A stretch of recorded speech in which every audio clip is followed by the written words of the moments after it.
And it looks really good, so. Alright, let me see what the Maxroll boys are doing, see if they want to do some rotas or something. Let's see.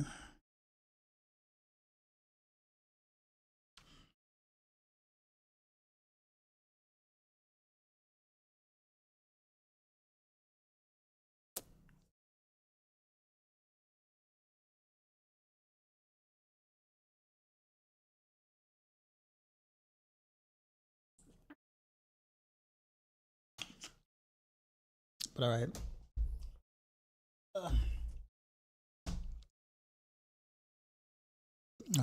I don't see them.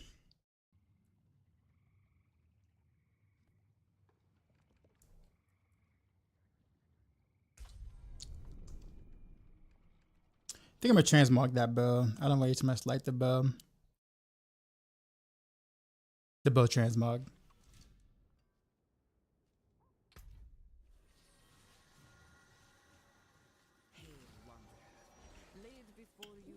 How much platinum do I actually have? Oh, the blacksmith. I think that's what some guy was telling me about. For rogue.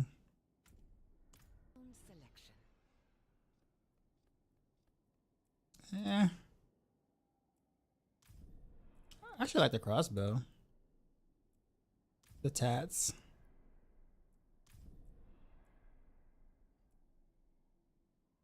Yeah, nah. Not worth the price. D-Man was up.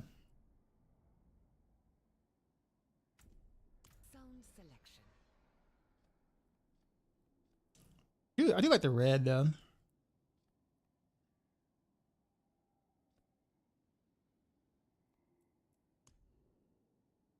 That's like so much platinum though.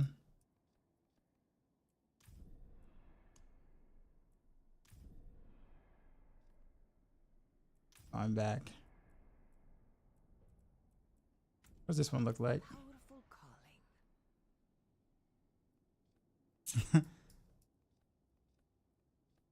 I do kind of like the helm.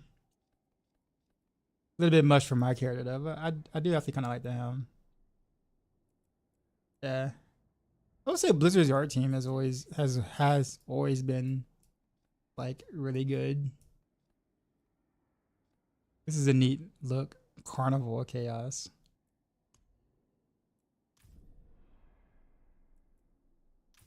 But all these are like a pretty steep platinum cost. All right, let's all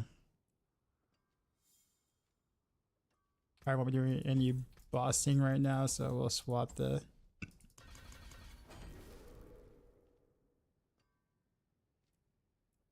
those there.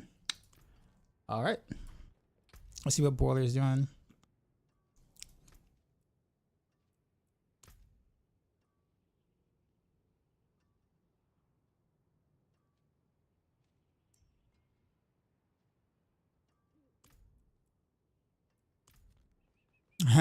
Hey, hashtag have them all. Hashtag buy him some. Eric, what's going on, man? All right. I probably should gamble for bows right now.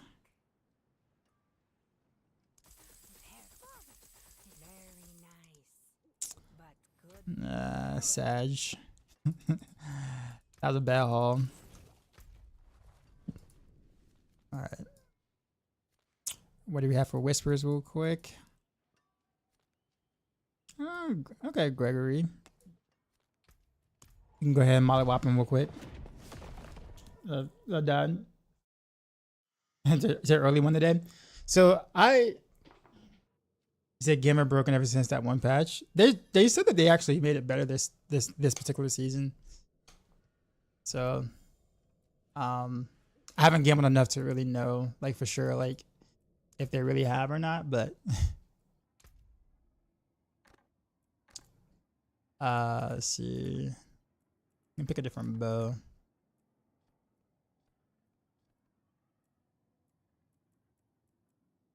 I guess I could go with the fire transmog. Yeah, let's do that.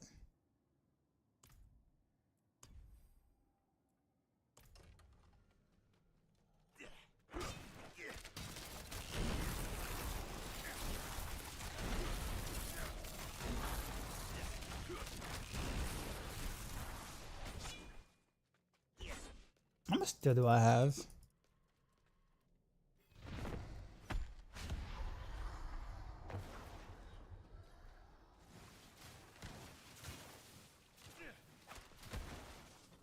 It's Friday night and everybody stops.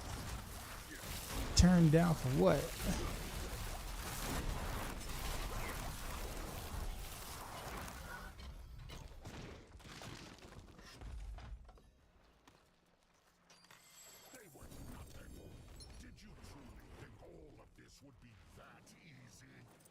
Oh, Bilal actually spawned.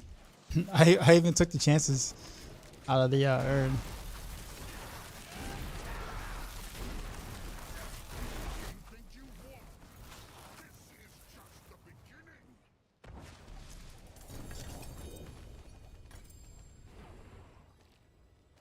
Sure is Husk.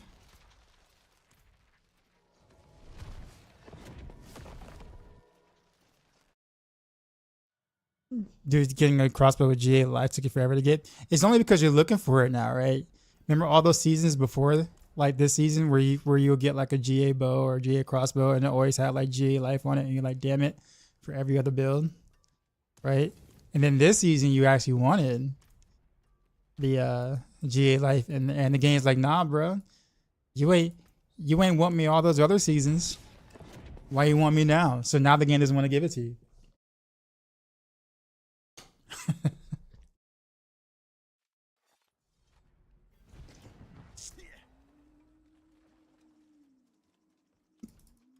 So now those GA life or whatever like that is now a bit salty.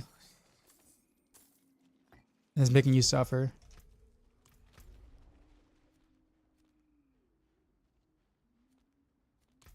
Okay, my Subo is 7.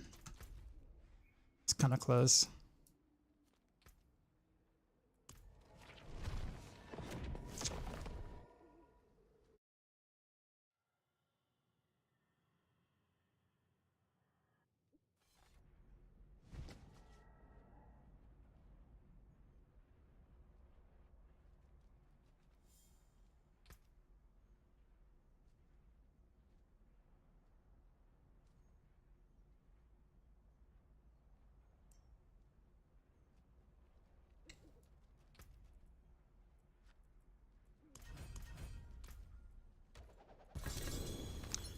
I do like that the mystery cache actually gives GA items though.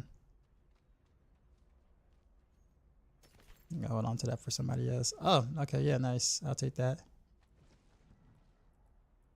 It's an upgrade.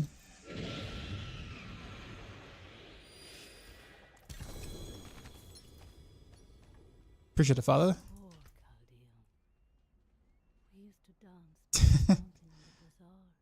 GA life bow, but it's got like some terrible fixes along with it.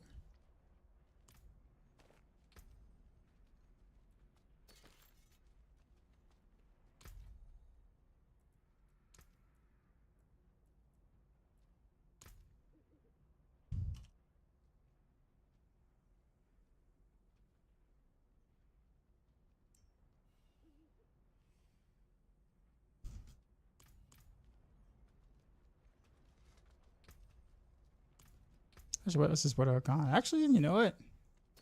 Actually, I can hold on to that for someone else. Did like 0 research about the season. Said 60. What do I do after getting into T1?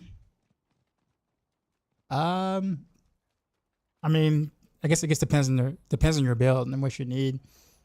Incursions are still really good for ranking up your boss powers. Do different bosses, but I would do incursions to progress the seasonal quests, so you can get materials to do bosses. So therefore, you can do bosses to get other boss powers as well as uniques for your build. It's pretty much how that goes.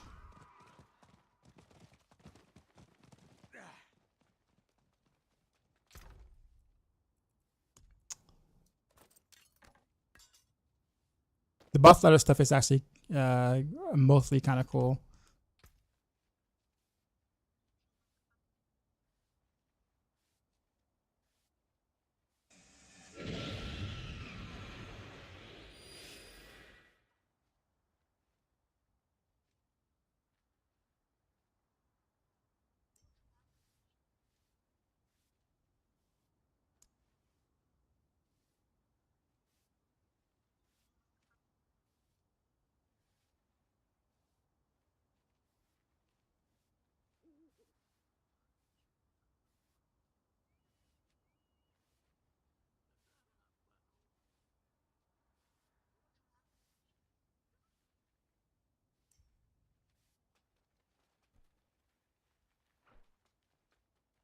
Robert's on Rogue now. Not surprised. He's gonna play what's meta, right?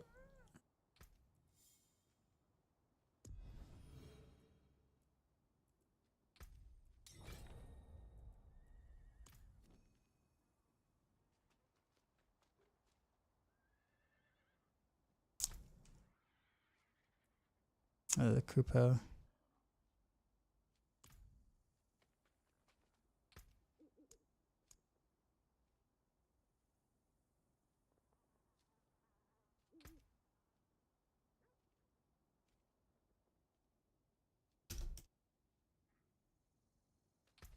Nah, I gotta change my urn stuff.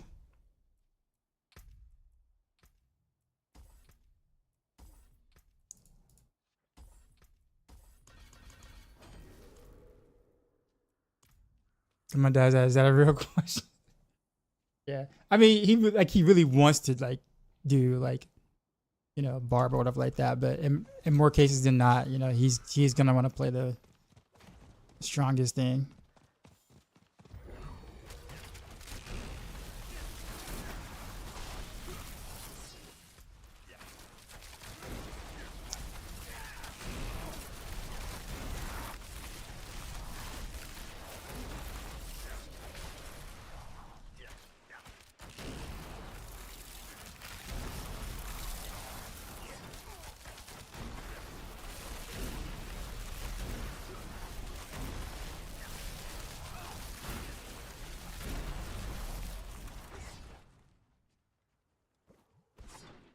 Let's try to see if I can get this Whisper Light real quick while he's running to the boss.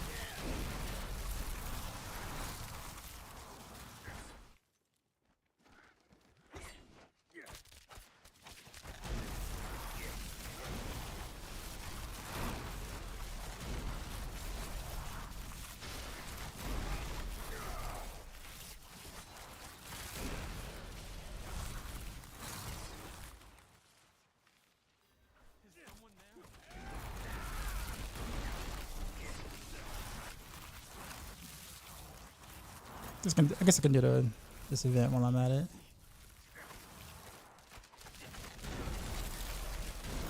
Man, Endorio is the worst pinnacle boss. I actually think Durio is a little more annoying with this. Okay, I would say Endorio used to be the more annoying boss until the new Durio mechanics.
Alright, that should be 2 quick whispers actually. A lot of pressure to follow.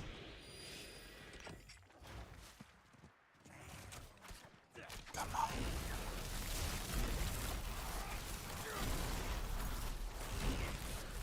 Hello, you were on the front page of D4 launcher.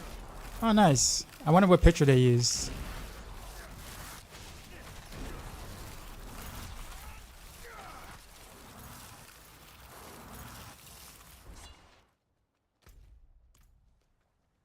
Wait, where's the rest of that? Wait.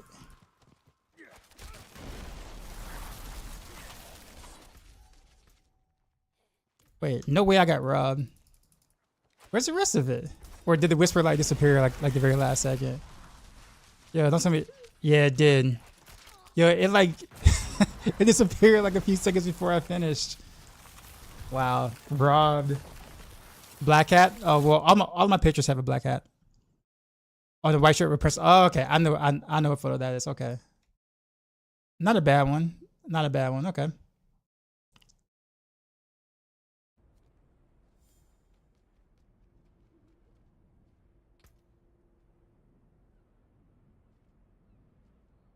Helping somebody with boss maps real quick. He said, "Congrats on being the launcher." Thanks.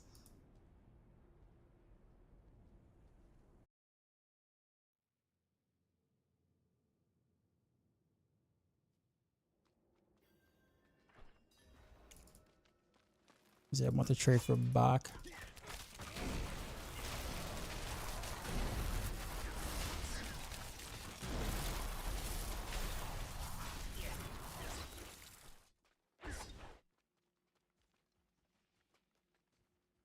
That's like one of my favorite shirts too, by the way. I'm actually glad that they actually chose that one.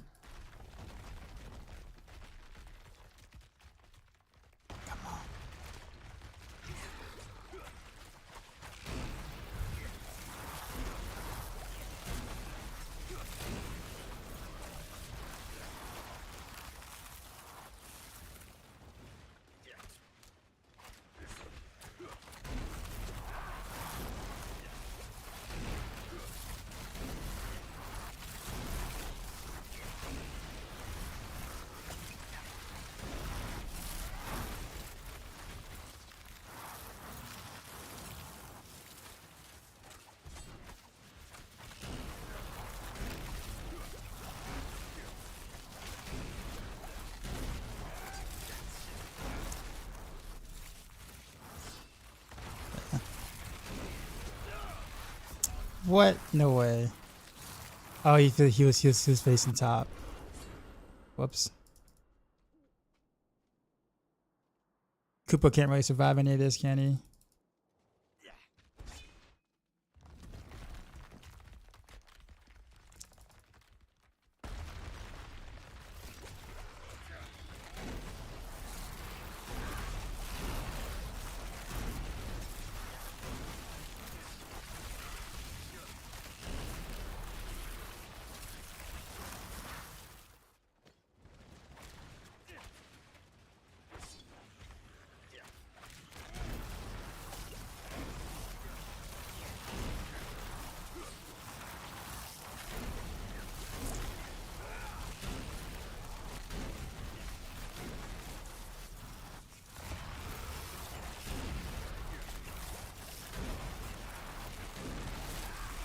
He does. So he goes top next.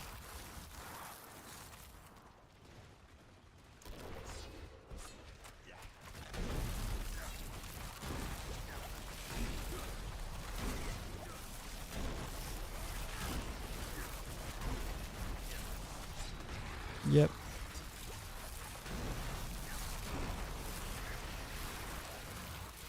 There you go, sir.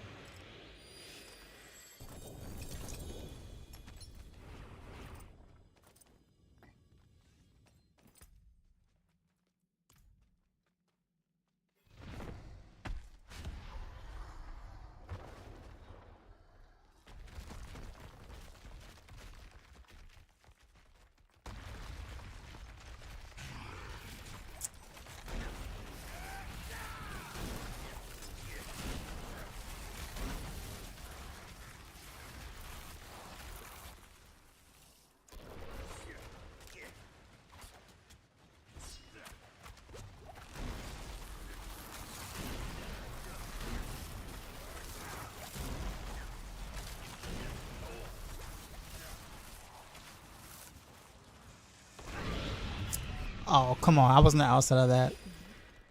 I was definitely on the outside of that.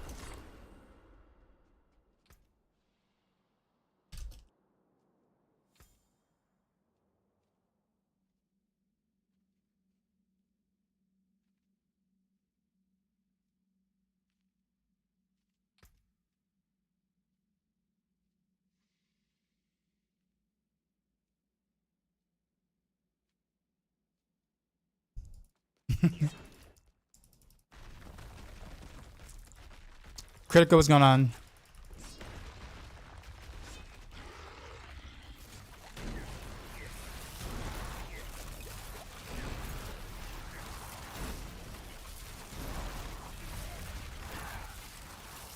Dioxide, die outside.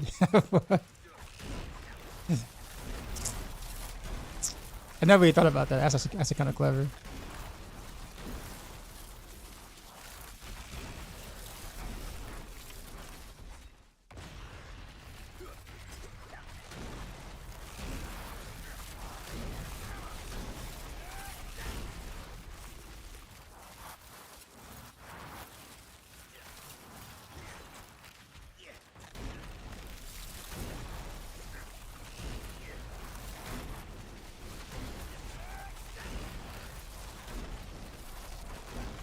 Okay, so next one is now top.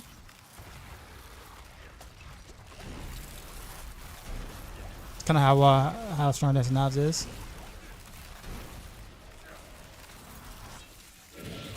It's interesting because I actually kind of get the opposite reaction from people. People are usually get upset. Then they try to get into T3 and they feel like they hit like a wall, which is kind of true-ish. You kind of do. At least without like good gear. Okay, none of those are actually decent. I'm listening to the Linkin Park. Well, this isn't Linkin Park right now. Was a previous song Linkin Park? I honestly wasn't paying attention. I don't think it was it? But my playlist is pretty diverse. It's got a little bit of everything.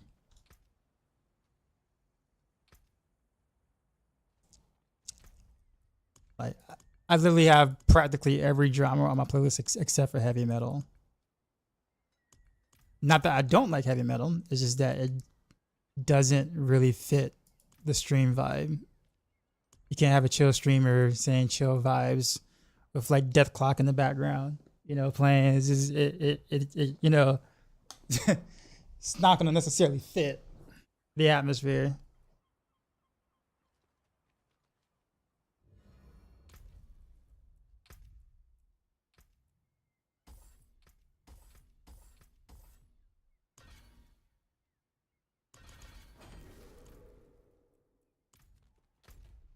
Okay, I actually might do some.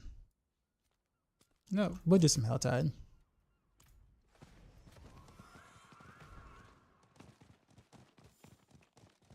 You made the Blizzard launcher? Oh, thanks, man. Yeah, they actually. I just saw the picture. They actually used a decent one. I was a little concerned because I haven't like given them like a pick in like a while for anything Blizzard related. So I was like, I wonder which one they're gonna use.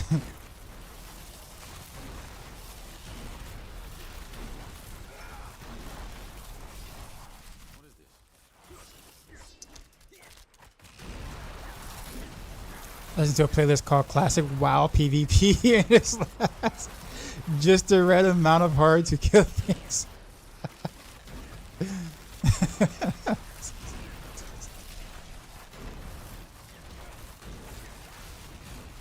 You know, I wouldn't put it past someone to actually make a playlist like that.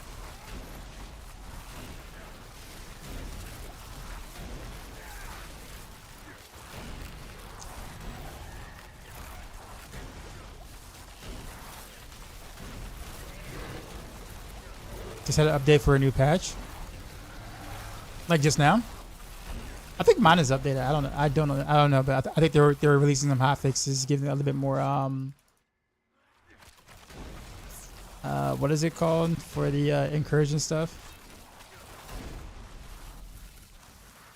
I got 4 hearts. I go ahead and spin. It was small.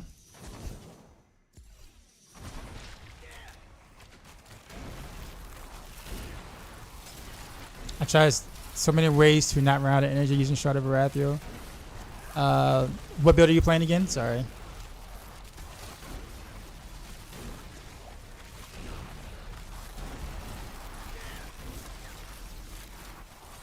Pure Heartseeker? Okay. So what you're going to have to do is make sure that your weapon, one of your swords, or dagger, whatever you want to call it, the other sword or dagger rolls percent chance to gain primary resource. Because you don't have a starless guys, do you? So without a starless guys, you have to roll percent chance to roll. You have that on your dagger as well. Are you hitting things? Like you should be able to get enough, back. You said you have +6 innervation, so you should have 3 from your skill tree, right?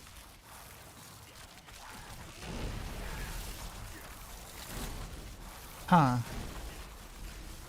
There's times where you run out. Yeah, so the only time you run out is when you're not hitting anything. So like if you're shooting your Heartseeker and your Heartseeker doesn't actually hit something, then you run out.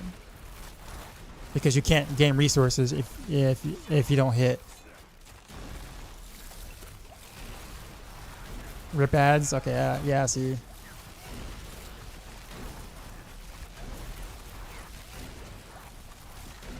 What's my opinions on the game so far? It's only been 3 days, but some like Deep Ware's making progress. They are making some progress. It just feels rather slow. Slow in terms of like things that people like truly care about. I think if you play like, maybe 3 to 4 out of 5 hours a week or something, there's a lot for you to chew on. But if you're someone who plays like 3 or 5 hours a day or more, within the first couple of weeks, you will kind of shortly run out of things to do naturally. Like the boss ladder stuff is actually kind of cool. I'm not a fan of the boss powers. I don't like them at all, really. I think they could have went with a different theme, just my opinion. But they do provide some decent quality of life this patch. But I would have loved to see more builds open up or whatever. I feel like the meta is very the same as it was last season for a lot of builds. So if you played a lot last season, you're gonna be playing a lot of the same things you did before, and mostly the same environments. So that can definitely feel kind of stale for sure.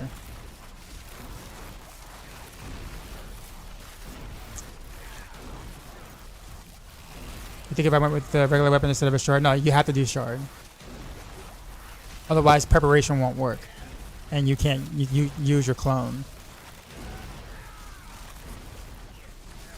I'm trying to think of what else you can do.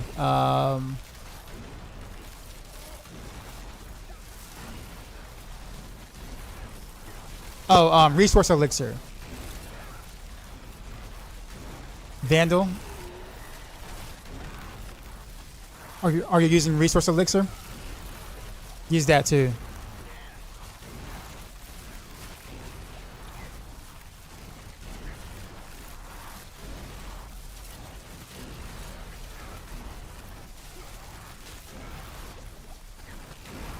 One shot, kid. What's up?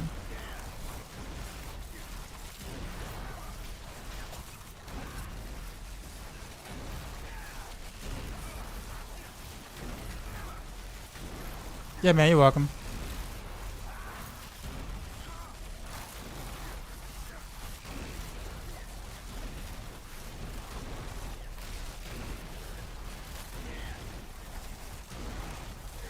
I'm literally just kind of chilling inside here.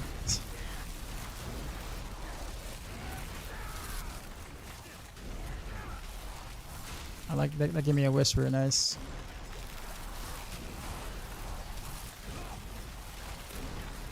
I'm mainly doing Hell Tag because I gotta finish up my seasonal journey stuff. So I had to kind of get this out the way.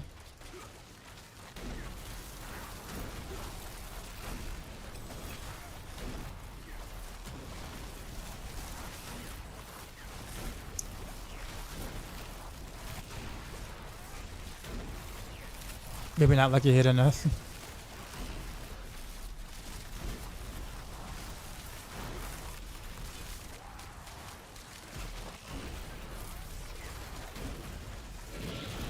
Mert, appreciate the follow.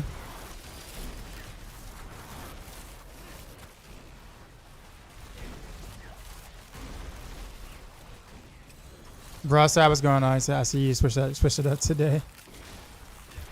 A little bit. How's the Heartseeker feeling? I don't know yet. I haven't put the build on yet, or I haven't like did anything with it yet. That's the next build I plan on playing. Right now I'm doing Rain of Arrows, but I have a list: Rain of Arrows, Heartseeker, Invigorating Strike, Rapid Fire, Barrage, Pen Shot is the order. Basically, all the build guys that I'm responsible for on Maxroll.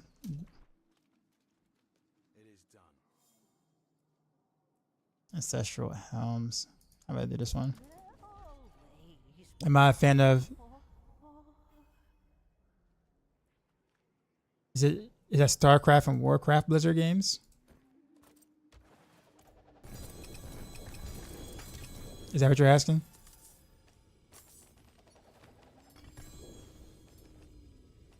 So you're doing a Pierce Heartseeker next? Yes.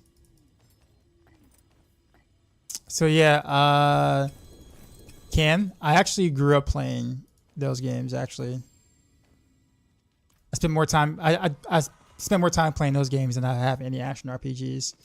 I got into Diablo pretty late,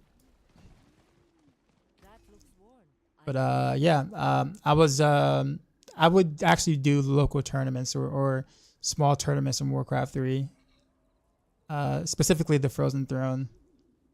And then in StarCraft 2, I did play some StarCraft Brew War, but I got in real late, so there was no way for me to really catch up to actually being decent at the game. But in StarCraft 2, I actually became or I made it to pro at that, like play for a team, etc. It was short lived in Wings of Liberty, but I will say that I was happy to have gotten the experience to be able to do it. Was my race in StarCraft 2? Zerg. You didn't see Rain of Arrows when you lit the phone screen? You thought it was Heartseeker? It's funny because I'm more of a micro person than a macro person. And Wings of Liberty, like, Zerg was like literally the opposite. I mean, I was okay at Terran, but I was like really bad at Protoss. Although Protoss would have like fit my style of play per se, but I don't know. I was not good at foregating and pro.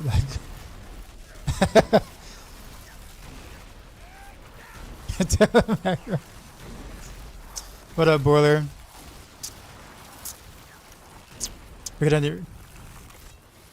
Let me know when you got a group and down to do some stuffs. You say you suck at Zerg and Terran?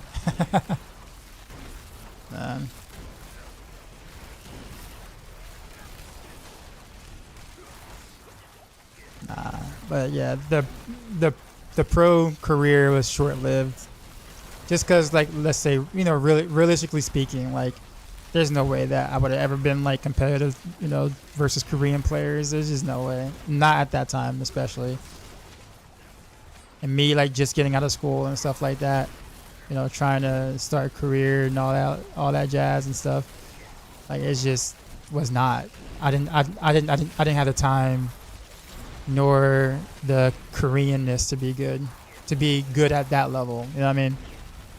You know how like you make the like NBA or NHL or NFL or whatever. Like, you got to be really good to get to that level, but then,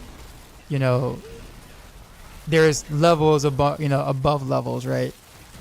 Like, you might can make the NBA, but you're coming off the bench, or you might be like, the people that they put in during garbage time, right? But it's still good. I mean, there's a very small percentage of players that actually reach the NBA, but it's like there's levels to that, right? That's kind of what it was for me, basically. It's like I got there, but it's like I was mostly irrelevant. But I would Smurf ladder all the time, though. Like, Smurf GM ladder, because that's kind of all. That's what we all did for the most part. Koreanness. I like the proper Korean ratio. Yeah, pretty much.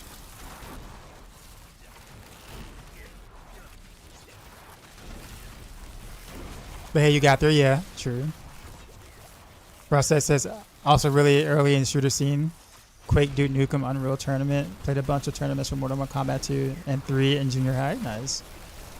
Okay, so you actually like fighting games. The only fighting game I ever like did any tournaments in was the Smash Bros. Basically, Smash 4, Smash Ultimate.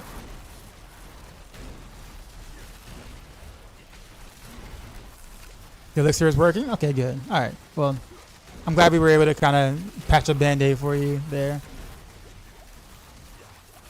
Trying to sell some boss carries for golds. Okay.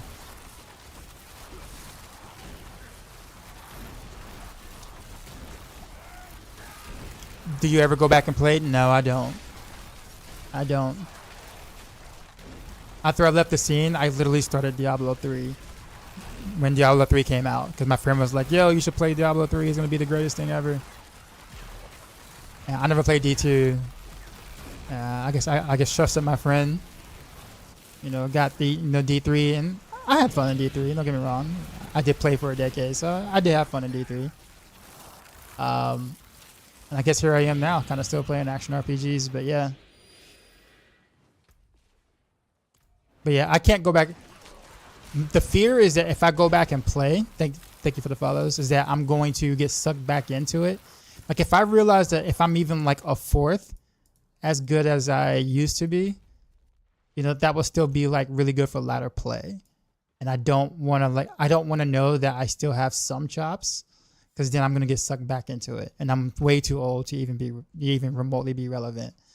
But part of me is going to want to try. Right. And I guess I just don't want to do that.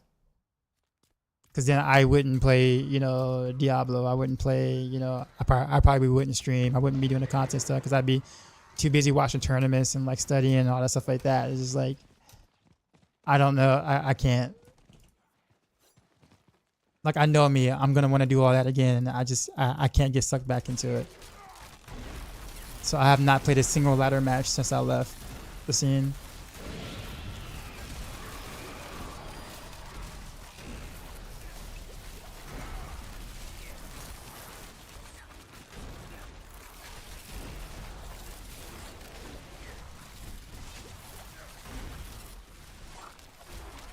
I'm like rubber banding a ton right now. Vince, appreciate the follow.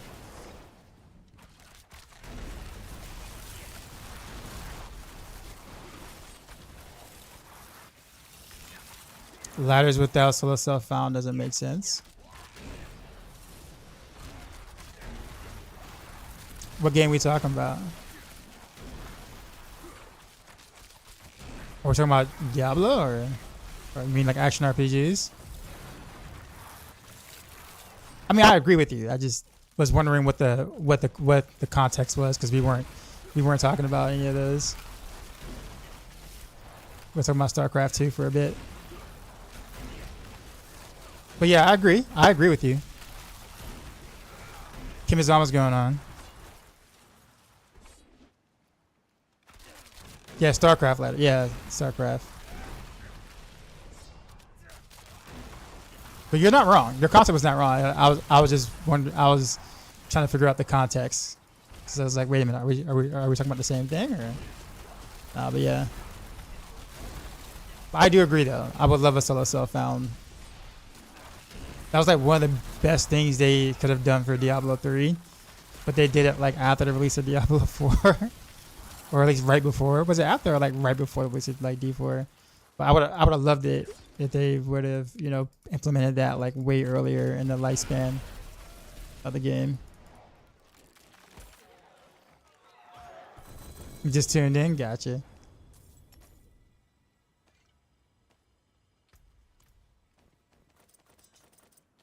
Okay, let's port elsewhere.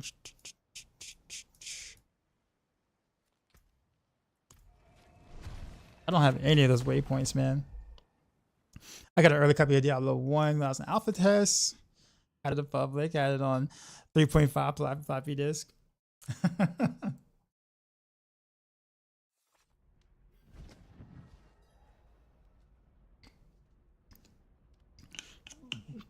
Oftentimes, I kind of feel like a poser when it comes to Diablo because it's like I wasn't there playing the originals like I did StarCraft and Warcraft, the RTS or whatever. I came in Diablo 3, which is like not like, you know, makes me like not a true fan, right? It's like I missed the you know, golden eras of Diablo 2. Where is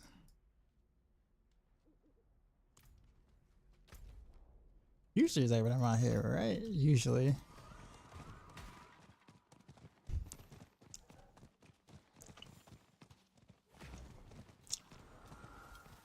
Since maybe it hasn't been already, I might as well ask you, would it be better to run if I'm overcapping on early energy on DT? You're overcapping? Really? Wow. You can drop one and still hit the 250 hour energy. Should you drop the aspect or the elixir? Thing is that even if you drop, the thing is that even if you're overcapped, there isn't really anything else you really can grab that's going to really matter. If that makes sense. I would say the aspect, but that might be pushing it. You could try though. Let the aspect, keep the elixir. Because I'm not sure you're going to be able to reach another breakpoint or anything by gaining more attack speed. Should be like another one, right? Probably somewhere over here-ish. But you're OG Blizzard gamer, so the transition's spot on. There. It's time for me to go from your shot of Baratheon. Game has been rough so far. Fair. Have a good one.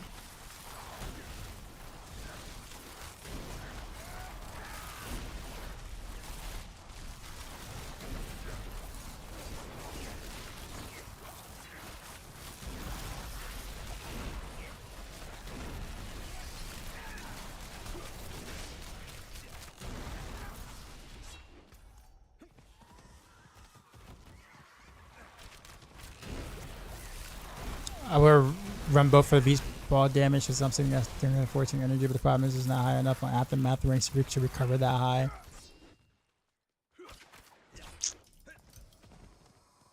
Yeah, that's what. Yeah, yeah. So I mean, I guess there really isn't really much you can do then until you get more ranks on Aftermath.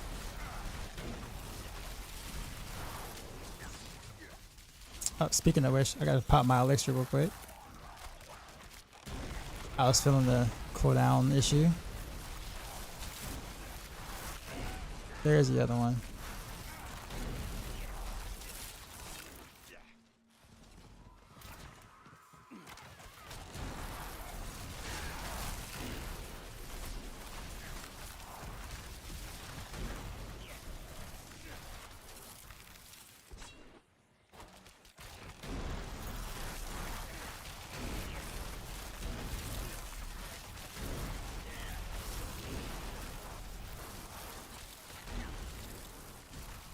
Yeah, so I mean, I would just leave your gear as it is until you can get her better ranks to Aftermath.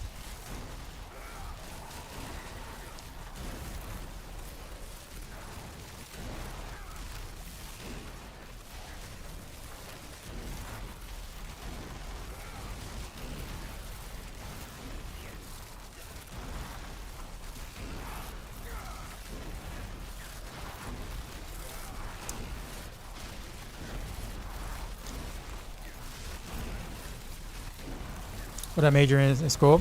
Music. I'm a teacher. Teach music during the daytime. Streamer at night, I guess.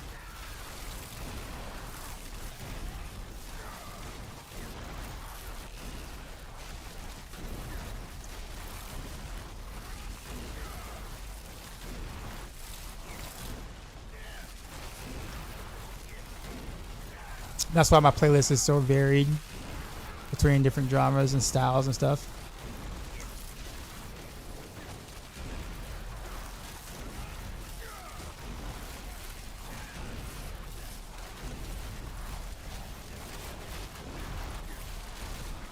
I'm just like literally taking all the waves here. What instruments do I play? I'm a percussionist. So literally anything in the percussion family, which is huge. But outside of percussion, my best instrument is trumpet. Outside of percussion.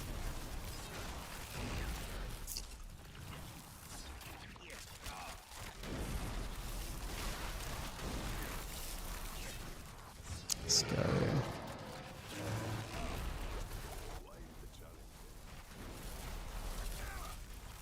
How much more else do I have to do for my seasonal quest thing? Seasonal journey, pass thing. Is that percussion? That's like a playing instruments, but I've been beating this thing. Yeah, right. Actually, right now I've been holding the past couple of weeks after school. I've been holding like percussion workshops for upcoming drumline for the fall and stuff, and that's been kind of good. I got a lot of newer faces, rising freshmen. That's kind of interested, so that's been kind of fun.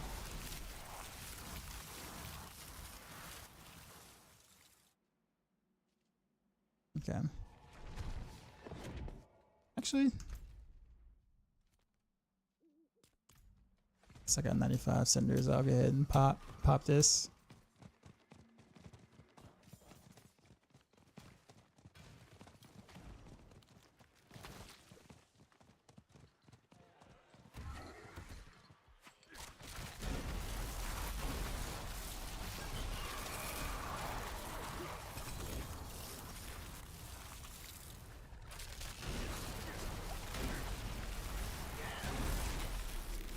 Well, it actually gave me a lot more cinders than I thought.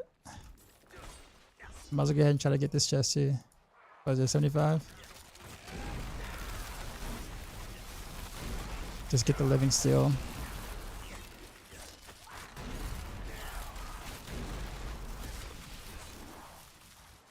Do I double dabble with the strings? Well, technically speaking, I mean, guitar is technically a percussion instrument.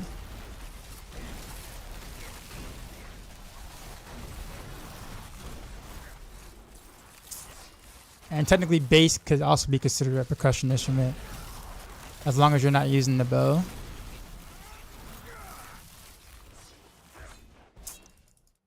So, but it just depends.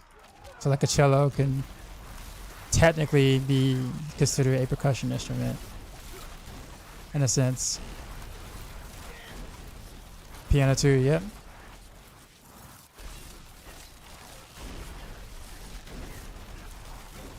But no, I don't do anything with the strings.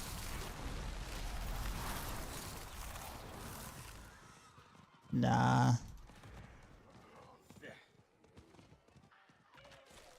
Do I make music? Anything we can hear? So like, when I say music or musician, well, the stuff I do, like the music that I write, is more so specifically for programs or groups that are competing in a certain vast. So I don't write like industry music, if that makes sense. Most of my stuff is like I don't want to say orchestral, but Frosty, appreciate the follow. Or like if I'm writing music for the drum line or competitive band in the fall, stuff like that, like I'll do that. Or for indoor percussion, etc.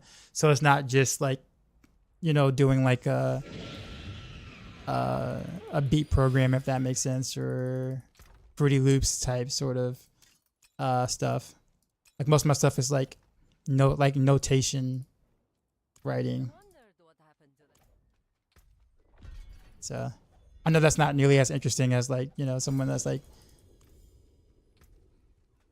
but yeah.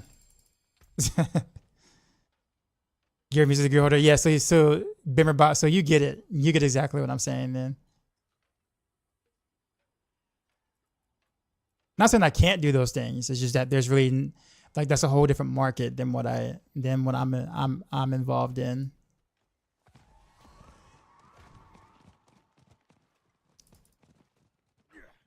Yeah, play the instrument, but you did some DJing in your early 20s. DJing is actually hard. It is definitely an underrated skill set.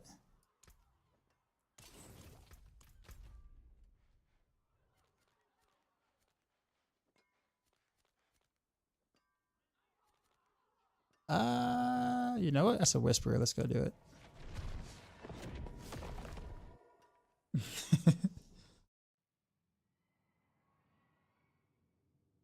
I'm gonna just stick to talking about video games. You sound like a huge nerd talking about music.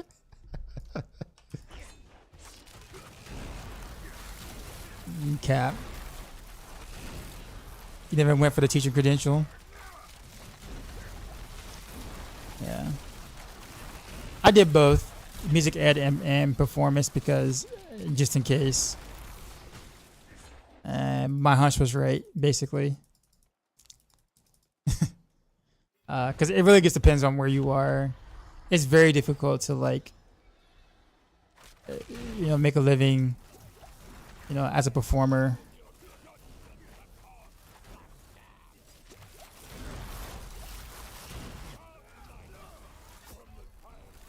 Oh wait, what did I get hit by? I wasn't paying attention. But no, it's like it's funny because I actually really wasn't interested in teaching initially. And then I guess when I started student teaching when I was in college, I was kind of like, you know what? This isn't half bad. And then I kind of grew to love it because I realized it became more. It made me like look at it as more than just the music, right? When you're able to teach and be mentors to the next generation of kids or whatever, you get to shape and mold them into like young adults. It's not like teaching any other subjects where like you see the kids for like a semester, maybe, right? Whereas with music, you see them like their entire high school like career, right? From freshman to senior. So you get to watch them grow up from being like, little kids that like have screeching voices, right? Hitting puberty, trying to, navigate the world in high school to literally being like grown adults and, watch them like grow up to be taller than you and, all this kind of stuff. It's actually a really cool feeling to be a part of. Like I would say now, like quite a few of my former students still kind of keep in contact. Like I have students that are like, former students that are like 20, 27, 28, almost 30 years old. Roughly, and like sometimes they'll contact me, and if they're in the area, it's like, hey, you want to go out and get a drink or whatever or something like that. I'm just like, yeah, sure.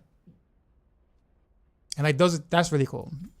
And I get to see what they're doing and like how they're doing and things. And then I asked for $5 because of course they all picked careers that weren't music most of them, so they actually have like real jobs and stuff.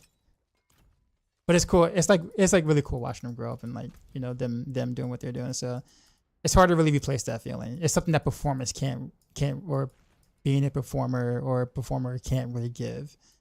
So I am glad that I actually chose that route.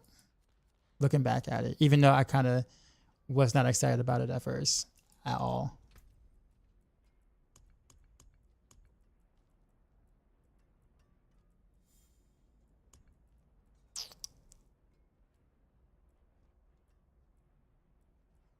No, we'll do some 6 waves. Appreciate the follow. Already up there in the Paragons. Oh, it's all right. Not bad. I thought about being a science teacher for a while. Was always interested in all the sciences. Got your degree in geology.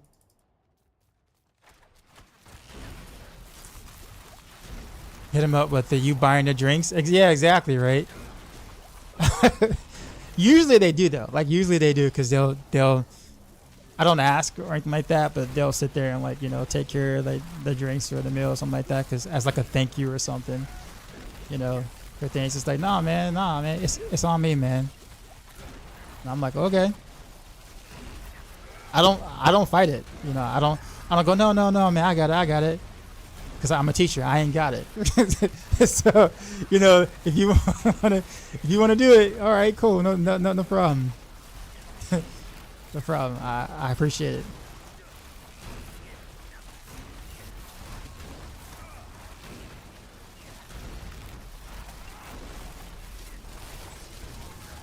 Hey, they fixed the Aether bug.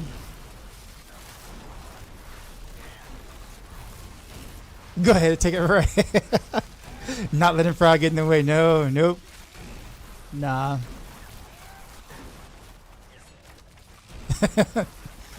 Nah. It's just interesting though, because like usually like in those 4 years, like I see them more than their own parents see them generally, which is not like I'm not even like exaggerating. Like I see them more than the parents see them. So it's kind of like I'm like the second parent from home to these kids for like 4 years. So like you kind of develop that like, you know, a bond, not like a creepy bond by any means, but like, you know, like a bond where it's kind of like, you know, like it's your duty to take care of their well-being other than just teach them how to hit a drum or, you know, for mellow techniques or malice or whatever. It's definitely way more than that. Proud not gonna pay bills, right? Right.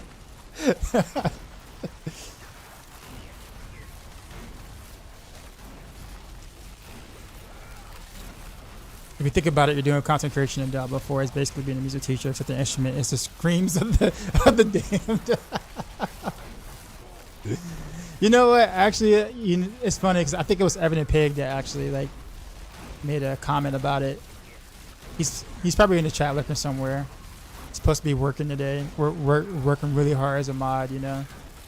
And I think he made me realize why I actually like streaming. Because when I first started streaming, I did it during COVID because I had nothing else to do. I was literally locked in the house, and of course my jobs were, you know, required being out and being social and stuff. So I was stuck at home, and I was like, you know what? I got a cam, I got a mic. Let me make contact with the outside world by streaming. And so that's exactly what I did. I had like no intent on streaming past like maybe a couple of months or so when the world actually opened back up. But yeah, I ended up enjoying it more than I thought I would. But yeah, I think initially in Diablo 3 when I first started streaming, like it was like 5 years ago now. I know Mike raided my stream with 49. I know what's going on. We just got raided, son. I can't do the dance right now because you know how we do. I'm in the middle of the thing, but beat for these new viewers. I appreciate you. How's it going?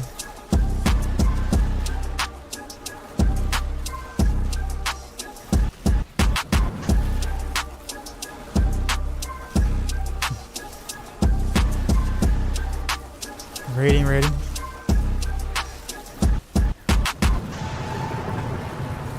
Sheezy, out. Appreciate you, sir. Hope everything's going well. I'm just kind of just doing like random conversation now. But where was I? Oh yeah. So yeah, like I think what made me really enjoy streaming at the time was it was a lot like teaching but online. Like I think what I would do when people were asking me about Demon Hunter, and I think the God 6 set when it first came out with the strafe mechanics and stuff, people were still trying to figure out the intricacies of that, and me and Area would like go into like the brawling area and like try to test theories and stuff. But it was actually just helping out people on stream when they needed help with stuff. And I would like bring them in the game, show them how it's done or whatever. And I guess a lot of people didn't really do that at the time. But I guess as a teacher, it was natural for me to kind of reach out and make sure that they were able to like do the thing. And I would even keep them on my friends list and say, hey, you know, I'll check up on you in like a couple of days and see if you're actually doing all right with the build, which is like not what you normally would expect from a streamer to do at the time, right? But that was like teacher instincts, right? But it was fun. And I think that's kind of what made me like really enjoy, you know, doing the whole streaming thing. Because it gave me that, you know, the passion I couldn't do at the time when the world was closed, basically. Appreciate the follow. And then, of course, Blizzard kind of reached out to me like 4 or 5 months into my streaming journey. And I was like surprised they even like, you know, like looked at my, I mean, I was like maybe averaging like 8 or 9 viewers at the time, you know, like not even like 200, 300 followers, maybe if that at the time. So I'm like, why is there a Blizzard rep in my stream? Like, I don't understand. Like, dude, I have like, I'm like at the bottom of Twitch at the moment. How'd you even find me? And that was a question. But I think it was kind of there where they kind of had interest in what I was doing, made me realize that maybe I should take this a little more seriously, I guess, as well. So, farming stuff. You got the 230 now. We gotta see. Try again. Yeah, I'm gonna like. I'm actually just farming for other builds to play at the moment. I want to get stuff from my Heartseeker, Invigorating Strike, Rapid Fire, etc. There's not too much further I can go at Rain of Rails, although I do want to try a close quarters combat version too as well. But I think I have enough information to be able to like make updates to the guide on Maxroll and then kind of move on.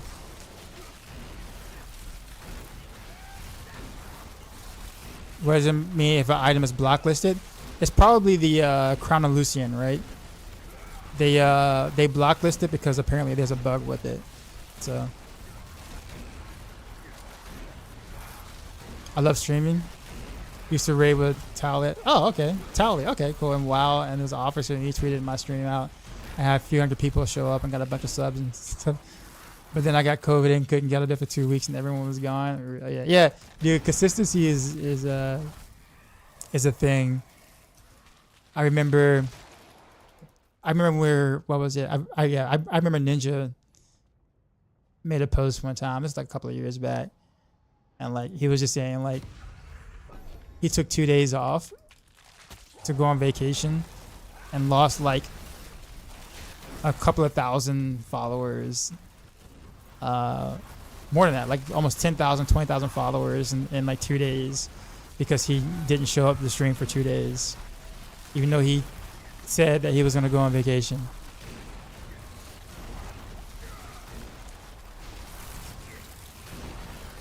But yeah.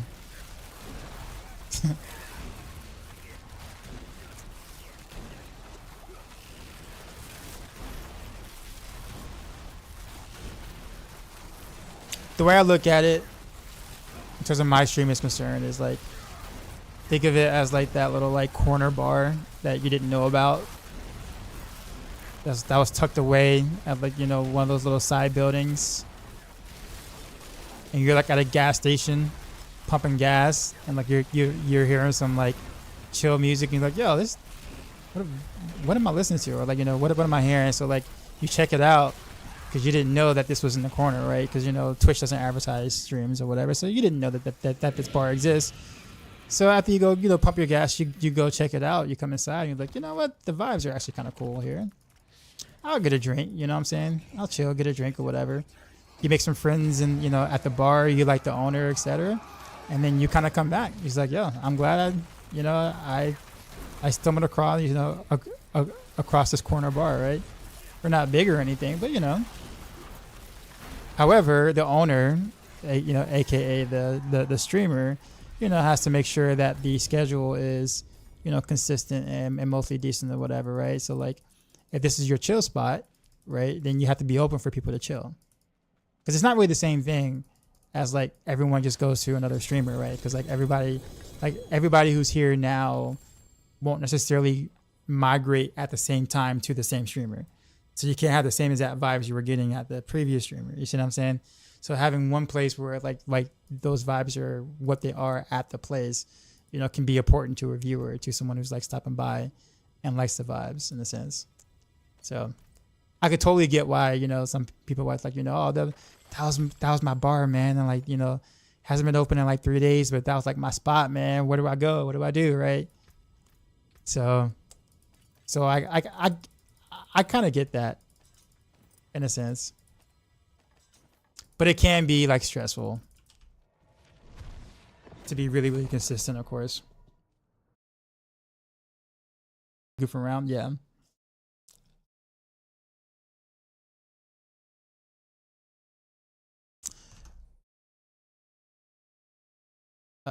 Lag.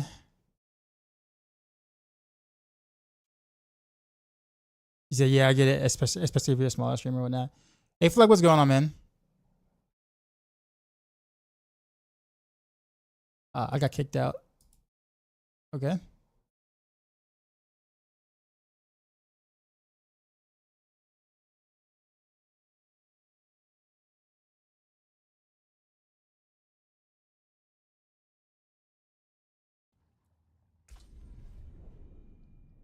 There you go. Congrats on the launcher. Thanks, man.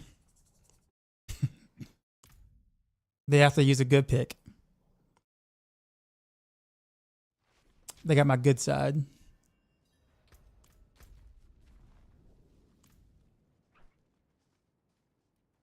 Lag. Oh, boo.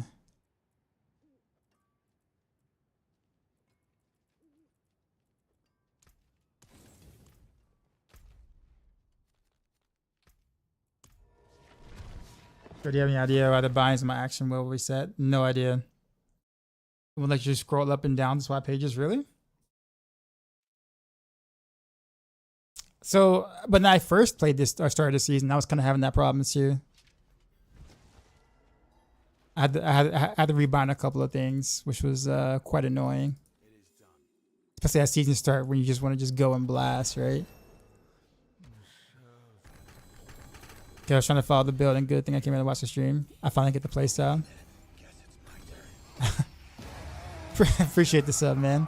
Yeah, if you got any questions, ask. But it is kind of critical to get certain things like enough energy, and GA on the cooldown roll is like important.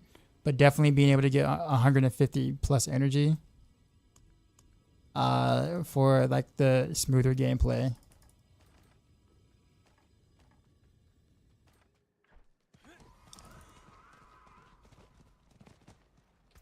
Yeah, it does really nice in T4 content though. I'm overall happy with it. I was a little nervous because of course they did nerf it. And you know, sometimes Blizzard tends to kill a build when they nerf something. And in this case scenario, they did not kill it. So that was a surprise plus for sure.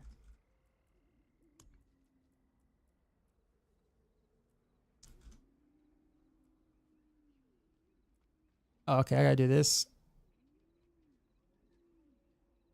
Oh, I didn't finish the Helltop. Oh, I gotta do the defeat monsters while at max threat. Okay. Okay, sure.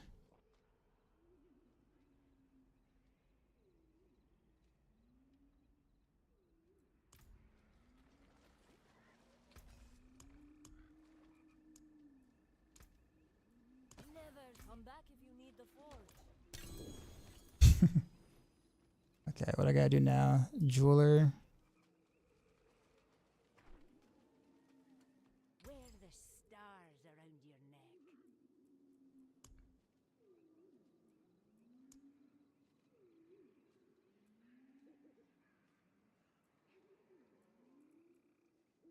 Jeez. That is expensive. Or I guess the amount of whatchamacallit is expensive just to craft one. I forgot.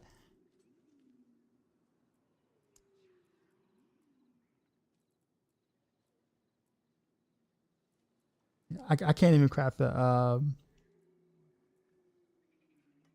one with the amethyst, which is the one I have the most of. Fare thee well. Okay then, guess it's my turn.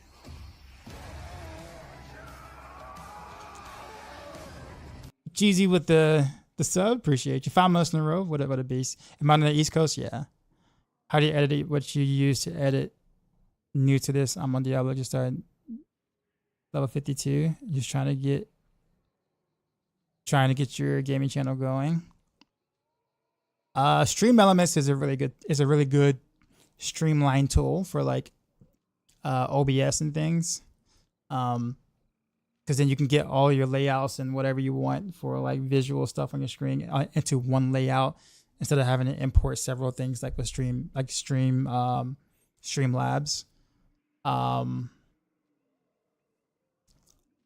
But honestly, I mean, you don't really need anything fancy. Like you don't have to go out and get like a fancy mic or a fancy cam or like literally anything fancy at all. But you probably do want a mic and a cam. So something that actually like performs is kind of all that you kind of need. And then just kind of go from there. You don't really have to any fancy layouts or anything. You can kind of do that later. But in terms of a gaming channel, it's like gaming channels or whatnot. starting on Twitch is always extremely difficult. The people who are like large on Twitch usually bring their audiences from a different platform like YouTube or TikTok or Twitter/X or whatever. Like they bring their followings from a different platform that they come to Twitch, because Twitch doesn't, Twitch doesn't really like I won't say support, but like, there is really no like, being able to be explored on Twitch in a sense. So if you're starting from scratch, it's like the hardest thing ever. The absolutely hardest thing ever. I'm not saying you can't do it. I'm just saying like growth is just very difficult if you're doing it just on Twitch. But it's gonna take your time, man. You just do it for the love of it. Make a set schedule for yourself and just go.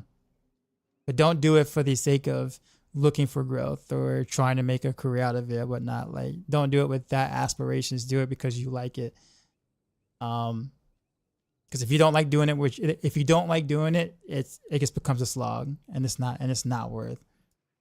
So do it for yourself first, and then others will kind of see that you're having fun, and then someone will just stick around. But if they see that you're doing it just to grow and just to get viewerships and just to try to make some money off of it, then that gets a different vibe, and people don't like that, generally speaking.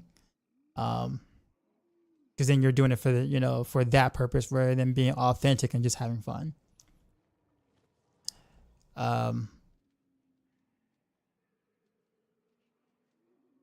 Wait, I gotta do 3 of these.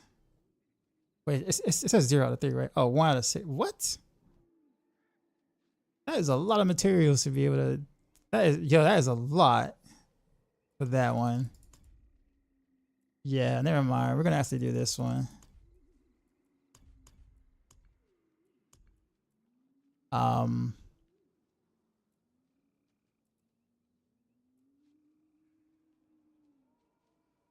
Legendary ring cache. I mean, I guess I can probably do 2 of those.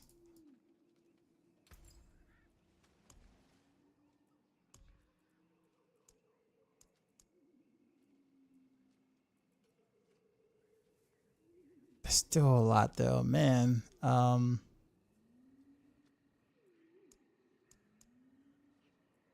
me see.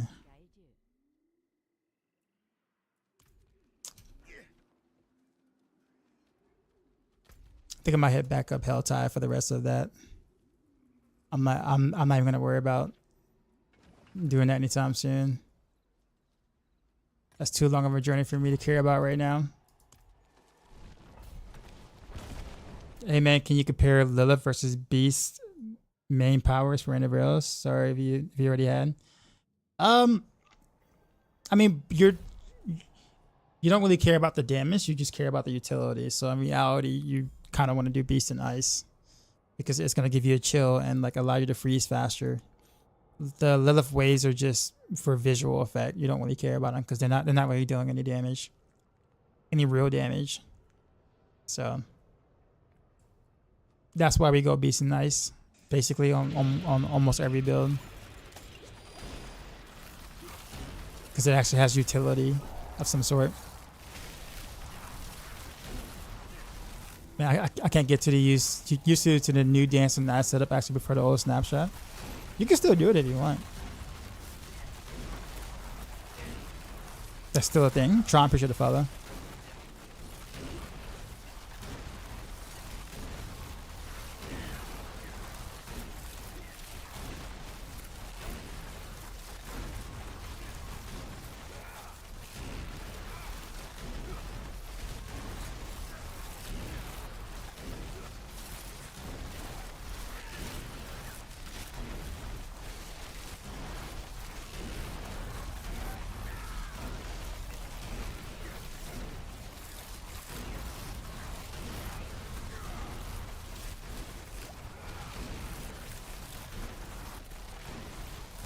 Waves only do damage when Lilith is doing them? Yes, very much so. Good, great points. I took that all into consideration because I'm starting from scratch. Just gotta take Archangel, still getting used to it yourself. Yeah, man, take your time. It's definitely a realistically speaking, it is a long ass marathon. So take your time. But most importantly, make sure you're having fun doing what you're doing.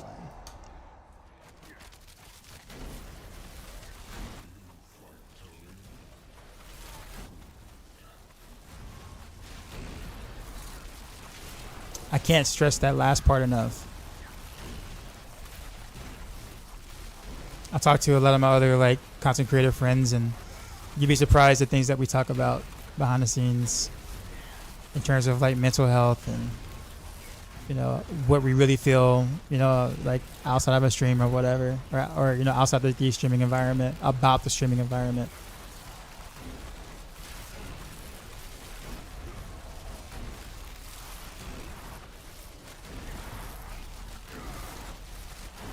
Like I've had talks with DM Darth Macrotransaction quite a bit last year. He was kind of looking for some advice about quite a few things actually. I won't go into too much because I don't know how much he would want me to reveal, but let's just say it was a very as much growth as he experienced in the past year and a half roughly. It has been really tough on him.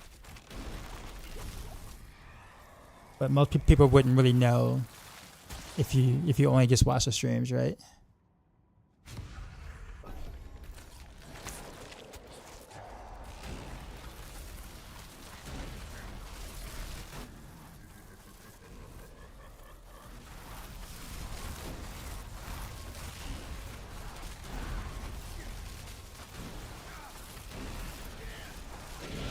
Appreciate the follow.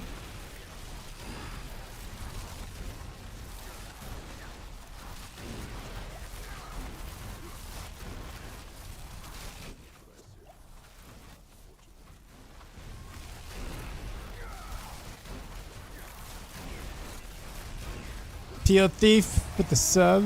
Appreciate you, sir. How's it going?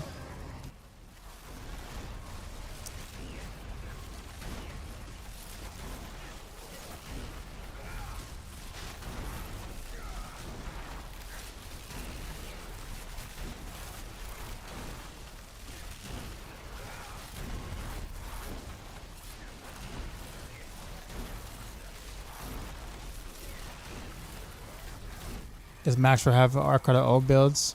We do not. We do not. We don't have the space for that. However, if there's like an old build you like from like a creator from Maxroll, you can always ask them and see if they still have the planners. Like I had the planners from my previous builds or previous builds from previous seasons. Like I don't get rid of the planners.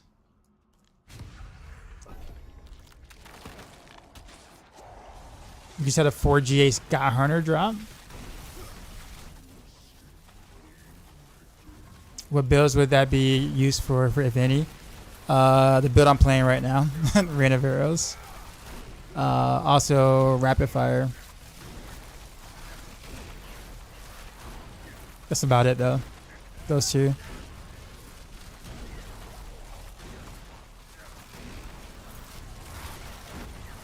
So it's probably not going to get a lot of demand because it's not Death Trap. Death Trap is like rogue meta or whatnot.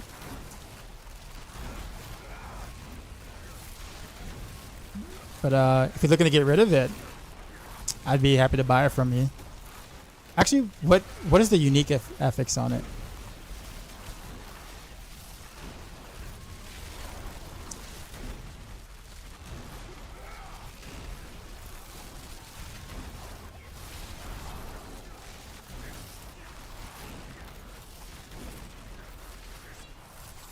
$60. So you got a Maxroll on that too? Okay. Yeah. But yeah, you can totally do Rain of Arrows with that or Rapid Fire. Rain of Arrows is definitely stronger than Rapid Fire. So I'd probably suggest Rain of Arrows if you were ever going to use that Sky Hunter. But if not, again, I would be willing to buy it off of you. Maybe give you like an expensive rune or two for that. Because I would totally want something like that. We're Boston 10.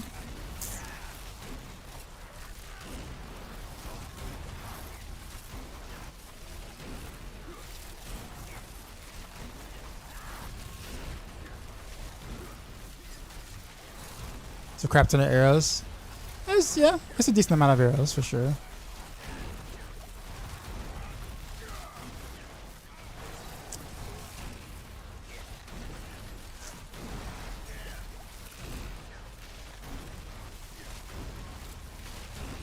What fix came out today? I think they added more. I forgot the name of it. The currency from the incursions or whatever that you can gain from doing bosses, incursions, and other things. So that also helps with gearing because you get more GA items from the cache or whatever. So I think that was actually like really good, a good change. More masters, yeah, agreed. Unraveler's oath, reputation, yes, all of those words, yes. Zombie, appreciate the follow. DM was doing some insane hours live. To that would be very hard on the body. It's really not being hard on the body. It's more so taxing on the mental than it is on the body. Believe it or not. It's the mental that is the, in my opinion, the thing that's difficult to balance. Because people look at it sometimes as like, oh, you're live, you're playing a game, talking to people online, making, he's making good money, right? Kind of thing. And you're just like, oh, that's got to be the dream. Like, how could you ever complain or feel any other kind of way other than like, fortunate to, be able to just, play games, make videos, talk about stuff. But it's a lot underneath the hood, man, that people don't see. Because with growth, there's always haters and toxic, things and death threats, and there's a bit more to it. And sometimes, being in the spotlight like that, can take a huge mental toll on the individual. Because it's kind of like being a celebrity, but on the, other end of the internet type sort of thing. You're always in the spotlight for any little thing.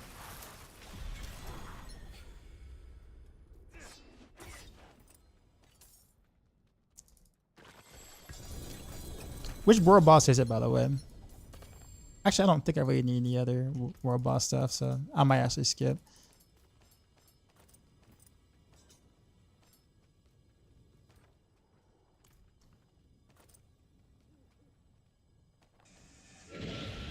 But yeah, Tron, are you there?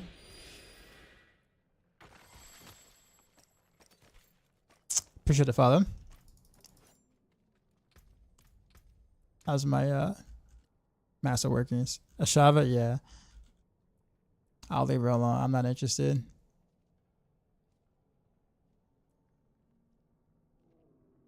Oh, that's actually not bad.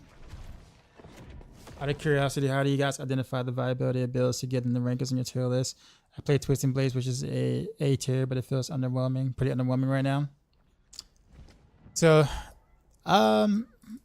generally speaking, we rate them at in the mythic version of our guides. So whatever the mythic version is, in terms of like the potential power of a build is kind of how we rate the builds itself. So if you're fully geared out and it feels underwhelming, then we can kind of like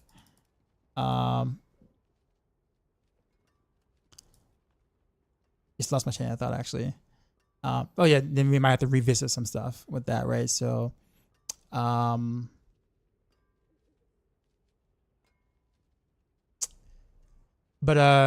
and then we have like a certain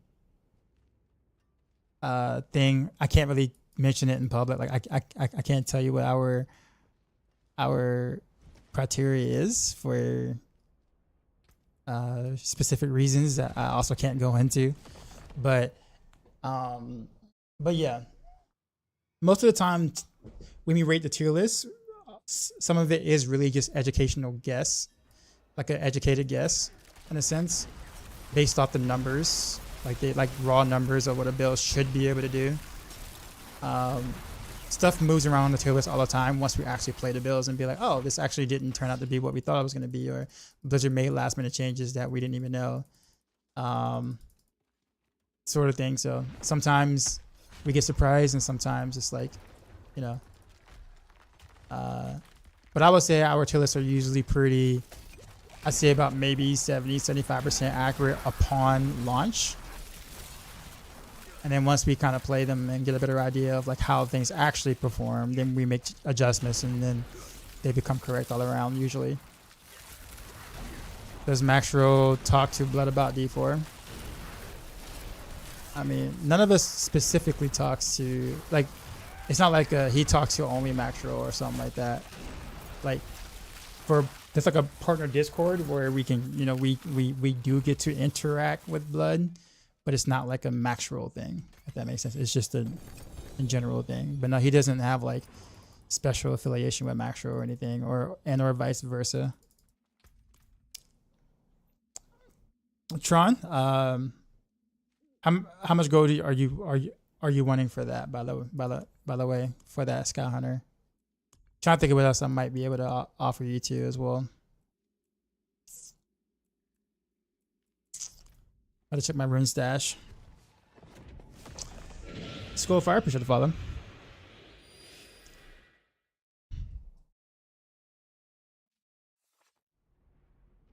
Just with the reload and grab the update notice you're in the Battle.net D4 login on page. Yeah, pretty cool. Honestly, I'm not too worried, just whatever. Okay. I'll give you gold and some stuff then. What's your battle tag, if you don't mind me asking? So I can add you real quick.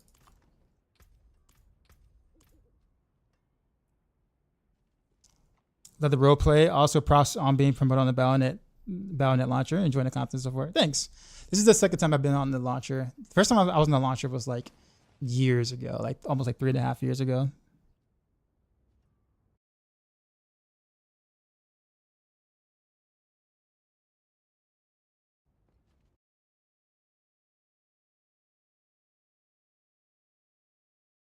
All right, I'm about to add you right now.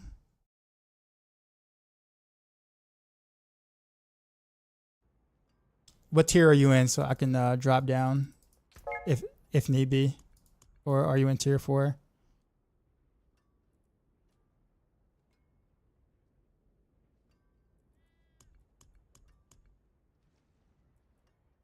Is there anything you're in for? Okay.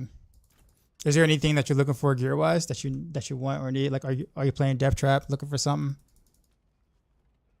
Just trying to make sure that I like give you like stuff for that Sky Hunter and not just like taking it.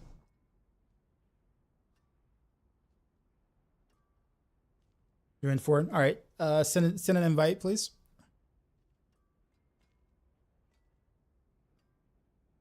But yeah, Bloodshed is cool though. Shut up and take my money. Maybe a good crossbow. to cheer Dex 200. Appreciate the biddies. Actually, I don't know what I have for weapons. What are you looking for in a crossbow? I'm assuming you're playing Death Trap probably. So do you need max life? Because I got a bow with max life on it. You're playing like I don't know, like a basic attack build, then like GA Dex is something you want. Max life is fine. Okay, I'll do that and also give you gold.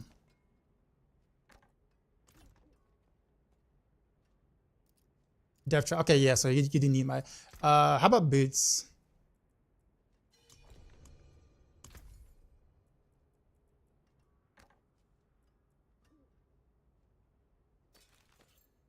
Oh wait, why can't I trade that? Oh, it's account bound. Why is it account bound?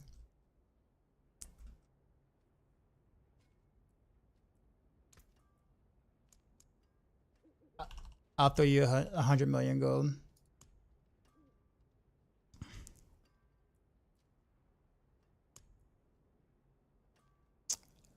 I can't believe that's actually account bound. Where did I get that from? But let me see if I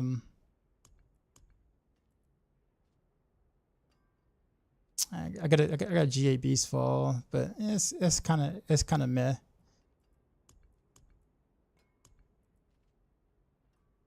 Yeah, I don't think I have anything else yet. But yeah, I thought I could have given you that, but yeah.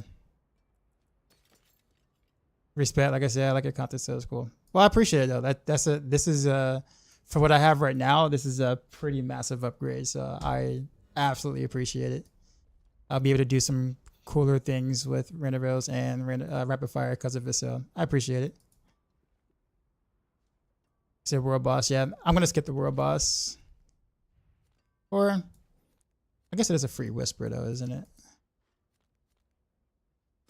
Yeah, sure. I guess we'll go there. But thank you, sir.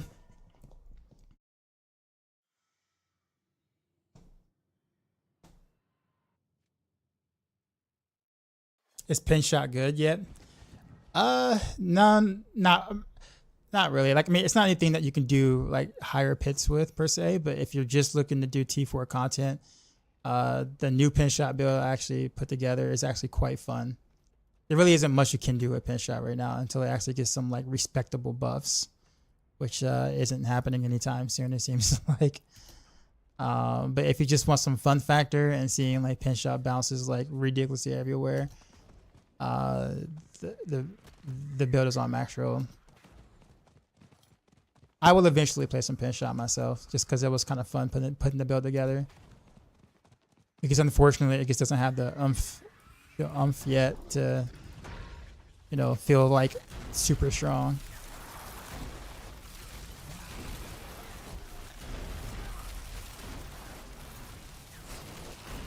Bro, I keep running out of veil crystals. Did they increase the cost of mass working or something? You're definitely not the only one. A lot of people and a lot of my friends were complaining about the same thing too.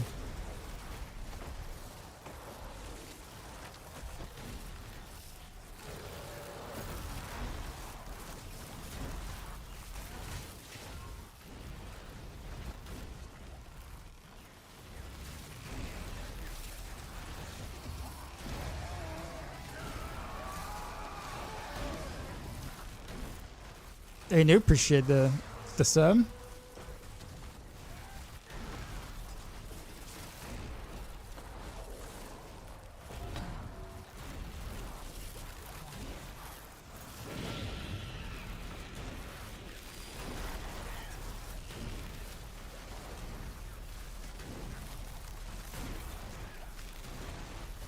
Appreciate the follow.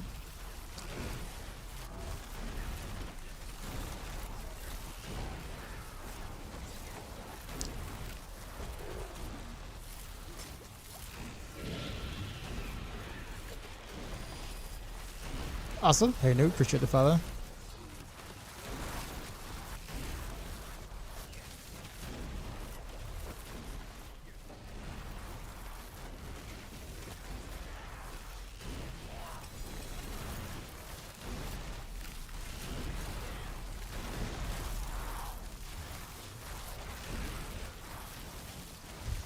But I do tend to pick up all the legendaries though, and salvage just in case. So I don't run too low. I don't think it's enough though. I think the bottleneck is still there, kind of thing. But yeah, I wish there was a way to be able to like convert mats or whatever. And there goes my voice cracking. Still going through puberty at 40.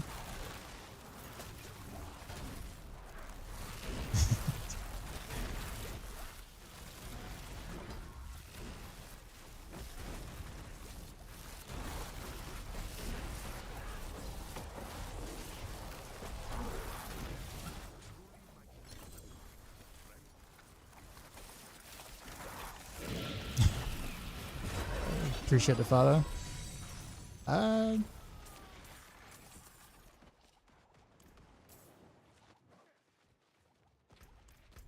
Should be the. Wait, what's over there? Oh, you.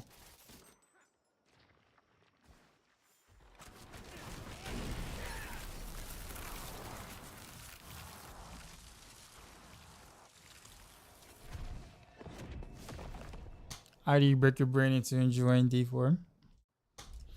I don't know. There's this thing that happens where it's like, you know, we as humans, we are born and we're born with souls and different personalities and different likes and dislikes. And it's interesting because You know, not everybody will like the same things, and not everybody will dislike the same things. So, just kind of is what it is.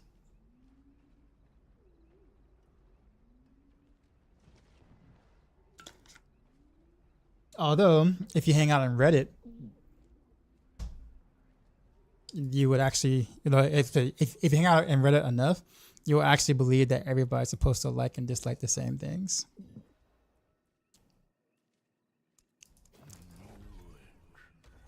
I don't go to Reddit actually. I try not to venture into Reddit, but sometimes I do go to the Rogue D4 Rogue subreddit or whatever like that to kind of talk about Rogue stuff or maybe post some Rogue stuff. But then I quickly try to leave. Usually, but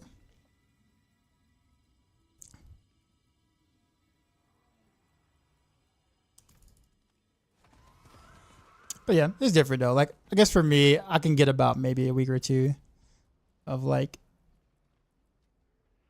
adrenaline fun, I guess you could say, out of this. And then at that point, it's like usually slowly dies down into doing other stuff, which is fine because in the current state of the game, it's really not really meant for long-term players or blasters, people who play multiple hours a day. There's just really not enough here, and not enough meta progression to kind of keep someone like hooked into like wanting to continue the grind loop. You know what I mean? So I'm aware of this, and so when I am tapped out, I go do other stuff.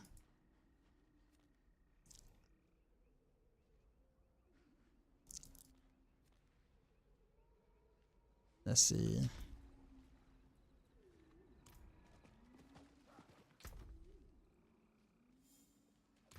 Okay, so we did that. If I could stay in Hell Tide's pretty fun if I went going to pit.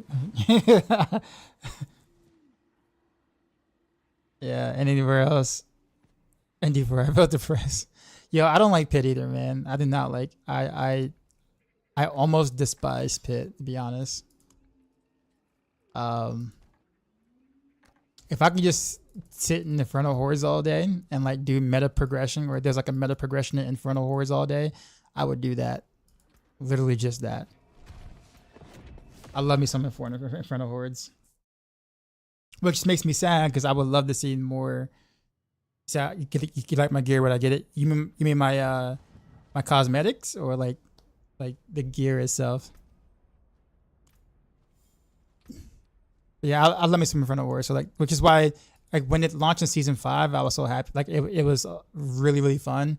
And I'm sad they haven't done anything to it since season 5. I'm like, no, come on, man. This is such good content. It's like a gold mine, man. You could totally do like a bunch of really cool things with it. And they just haven't. I'm sure they'll probably do like some sort of revamp like they did the boss ladder for this season. But it's like, I don't want to wait that long. I don't want to wait that long. I don't want to wait till next year or whenever that might happen. And so I can actually just salvage these and throw this on here. I have many fine pieces, rare and beautiful. But the positive thing is there are a lot of good games out that I actually want to like jump into and play. So I don't mind. Leduga was going on, enjoying this Heartseeker. Now if I can get started with some drops, fun play. Once again, thanks. Yeah, man, you're welcome.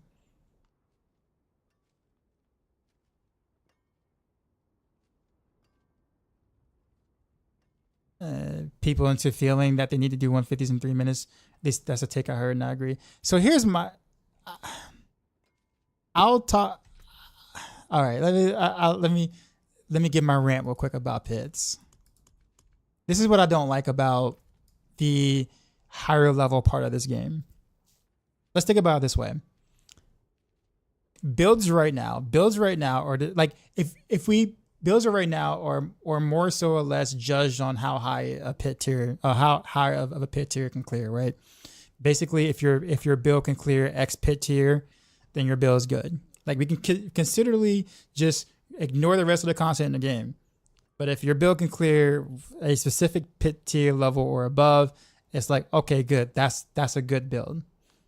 But the ironic part about it is that all these builds that clear these pit tiers, or that has a cap of a pit tier of whatever, are people who are pushing pits, and people don't really realize what it really takes to push pits. We're talking about failing 200 to 300 tries, trying to get the right map, fishing, get the right mobs, the right boss. Because if you get the wrong boss, or most of the wrong bosses, you have to restart, do it all over again, and like you're failing 200 times to get one single clear to say I did it in a game that gives you no rewards for doing it.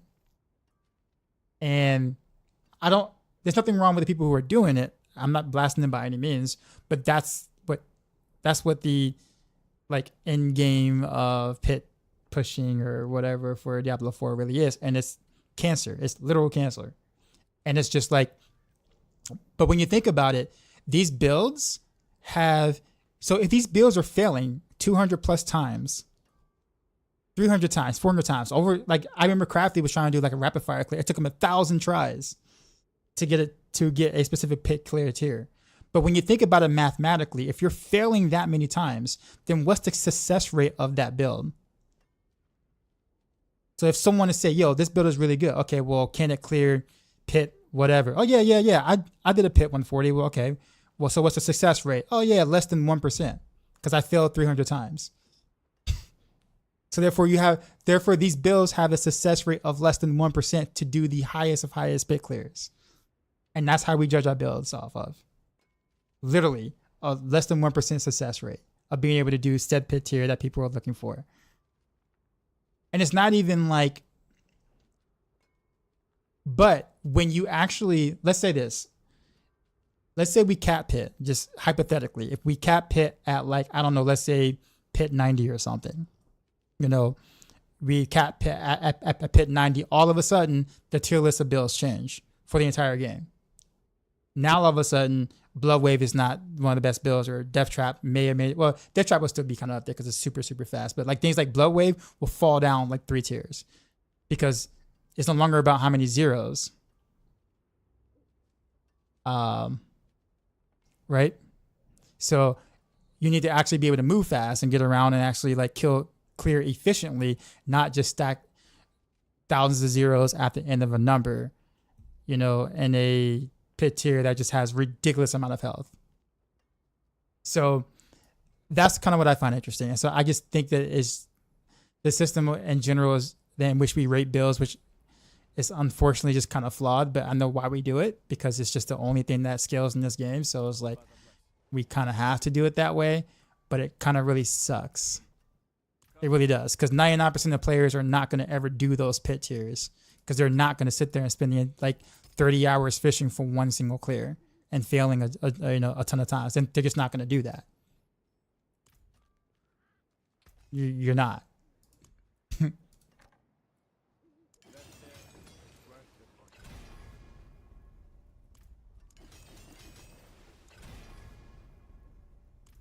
But anyways, that's my little side rant about that. I just think pit is just a terrible metric. That's why I kind of like season 5 a lot, because people were like, the metric at the time was in front of horse. It's like, can your build clear T8 in front of horse? You couldn't fish for it. You had to actually play it. You had to play the setup the entire time. You can't get the best scenarios or the best outcomes and then hope for luck in terms of the right boss. No, you had to actually do it. So we actually had a different metric, and it was, in my opinion, more fun.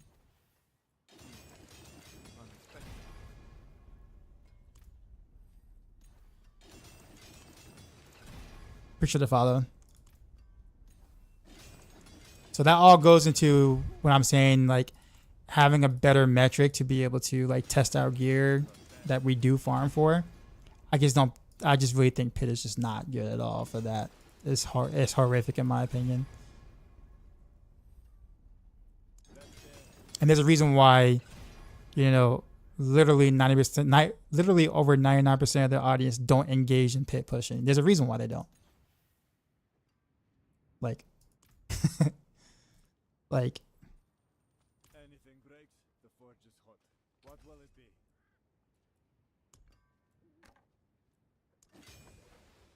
Oh well, I'm actually out of gold. I gotta do some whispers.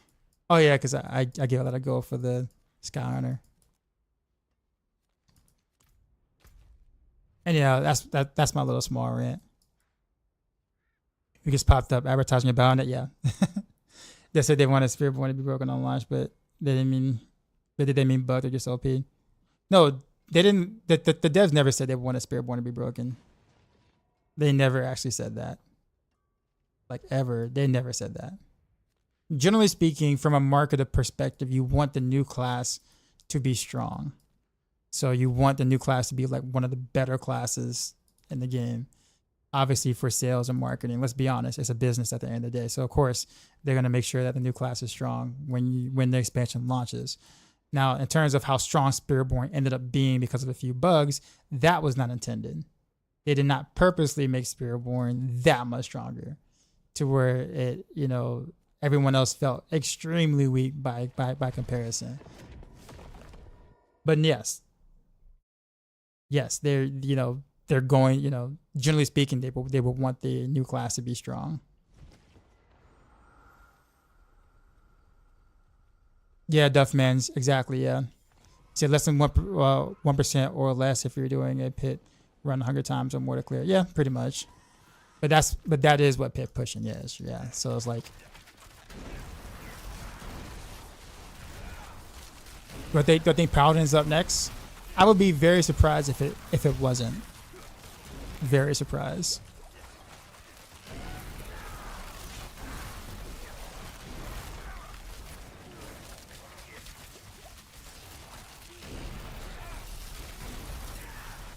Only reason why I say that is because there was just a huge outcry for Paladin in general for this current expansion. So I would be very surprised if they don't just go ahead and go the route and just put the Paladin in the game, or a holy class of some sort maybe. Like it would be in their best interest to do so. I'll put it that way. And if they did, it would be pretty much, if the expansion would pretty much instant sell. Even people who may hate the game now might consider buying the expansion if it was a Paladin that gets released. So from a marketing perspective, I can't imagine them not wanting to do that. I mean, it'll pretty much print money, print gold for them.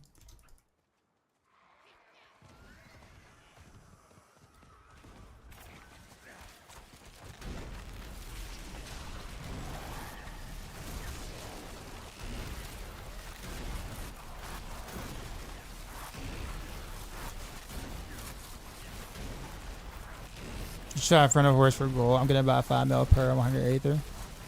Oh yeah, that is right. I can't do that. Good point.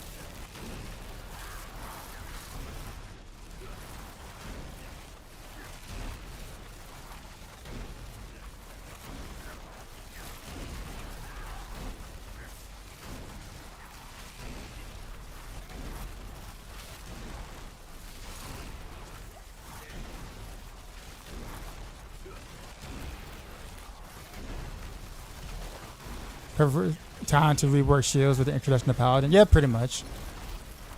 Yeah. Agreed.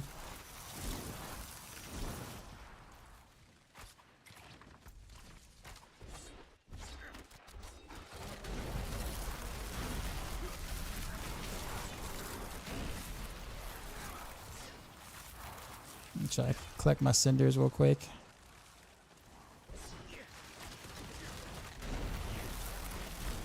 What didn't make sense to me is that isn't it the new era the expect place where the Paladins are from and where it started? Yeah. Yeah.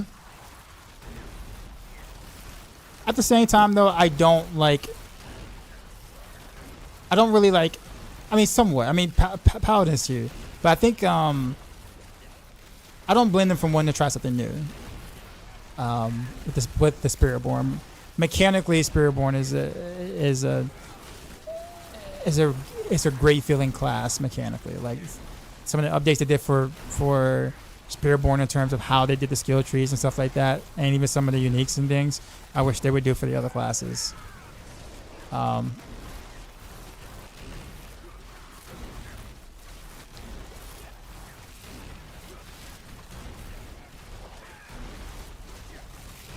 The Paladin and Crusaders were never classes you can get into. That and Witch Doctor. I didn't really play any like D2, so like I missed out on Paladin.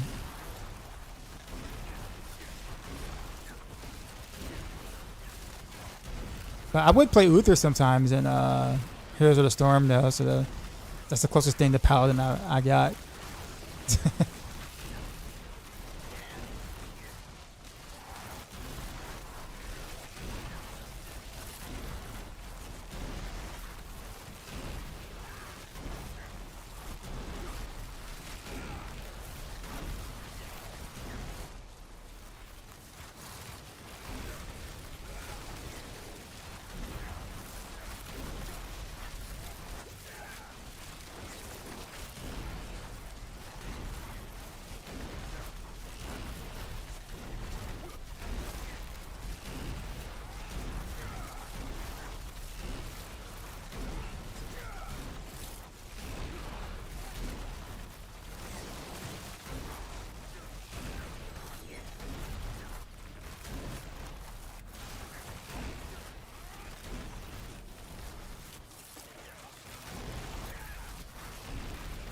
Little patch taking you that long to download is crazy.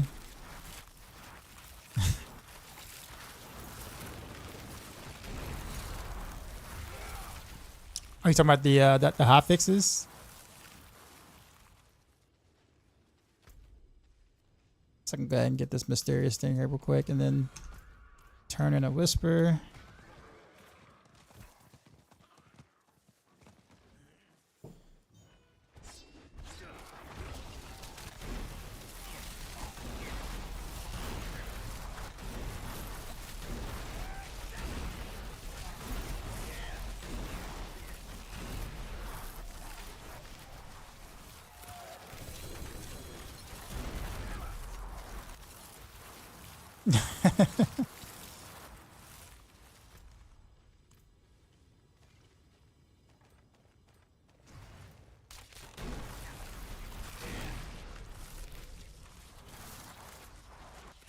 Oh, we're gonna turn in. Wonder what the some might.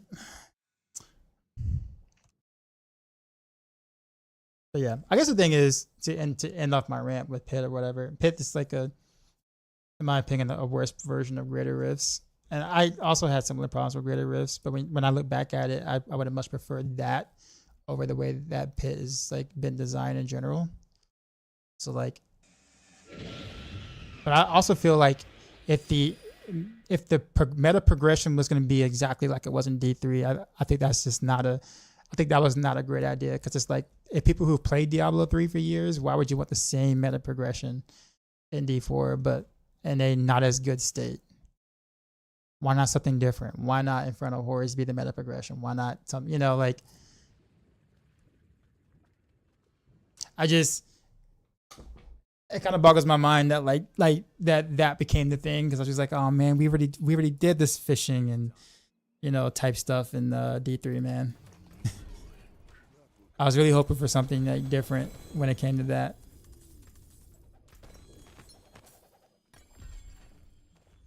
And again, maybe in the future they will, but in the meantime, I'm big sag about Pits right now.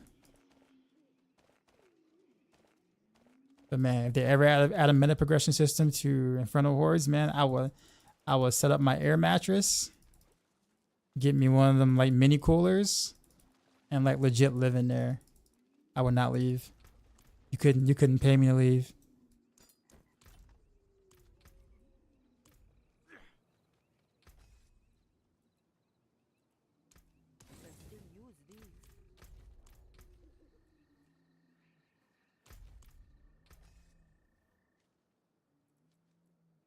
Crescent Under City is like 2 or 3 steps from being kind of like mapping. There's this coast. Yeah.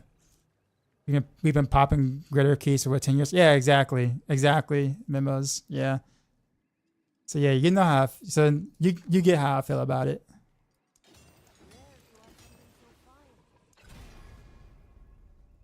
Oof. +6 to starter stat, really.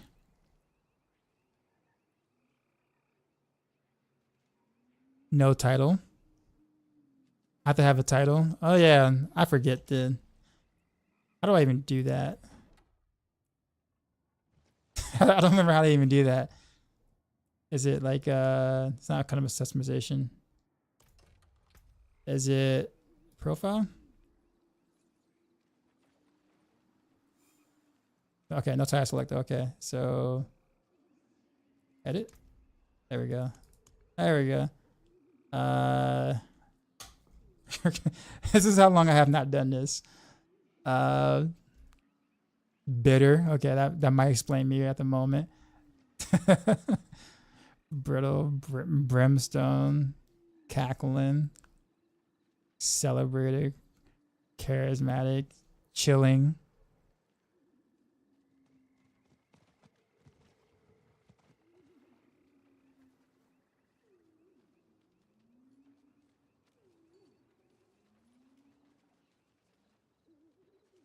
Yeah, there's way too many to be looking through this, man. I can be here for like double, dry, dogged, echoed, effective, just enlightened, equipped, exile, experience, faithfulness, furbish, frigid, frost, fudgel, honorable, hopeful, ingenious. And then there's a bunch I didn't unlock, I guess. Worthy. Willy.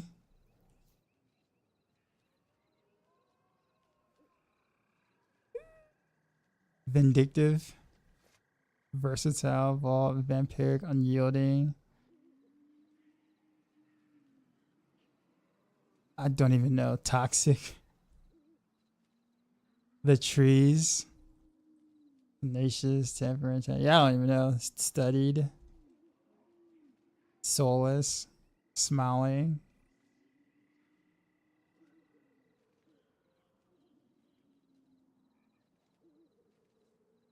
Secret.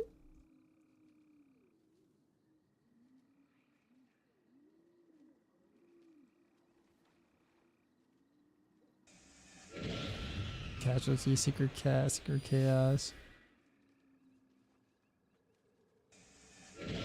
I don't even know. Pretty sure it follows.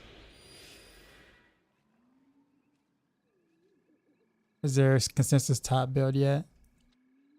I would say Death Trap, although Bloodwave is seemingly performing better than we also thought. So like, in terms of a top build for pit, like pit pushing, actually it might be Bloodwave, but for everything else it's probably Death Trap. Actually no, let me rephrase that. Because it matters the category. So for pit pushing, Bloodwave. For T4 content, possibly Lightning Spear Sword, because no one does it faster than Lightning Spear. Like, but Death Trap is also extremely fast too and strong. But Lightning Spear can't really push. But if you're not doing any pushing, then like Lightning Spear is like goated on Sork.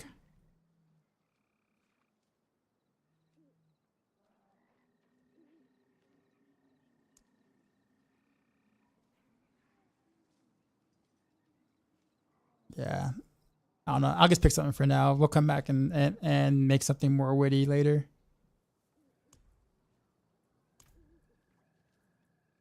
Yeah, I haven't picked a title in like forever. How does it sound? They made something akin to a maze, but in front of horse aspects. So you have to go through a maze. I checked it a few times while killing monsters, finding chests to open. You can collect something akin to Aether as well. At the end, you have to fight a small boss or horde of enemies.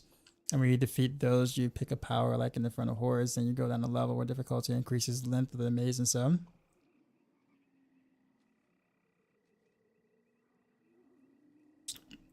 That sounds like a rework, like a big rework. I'm not against it.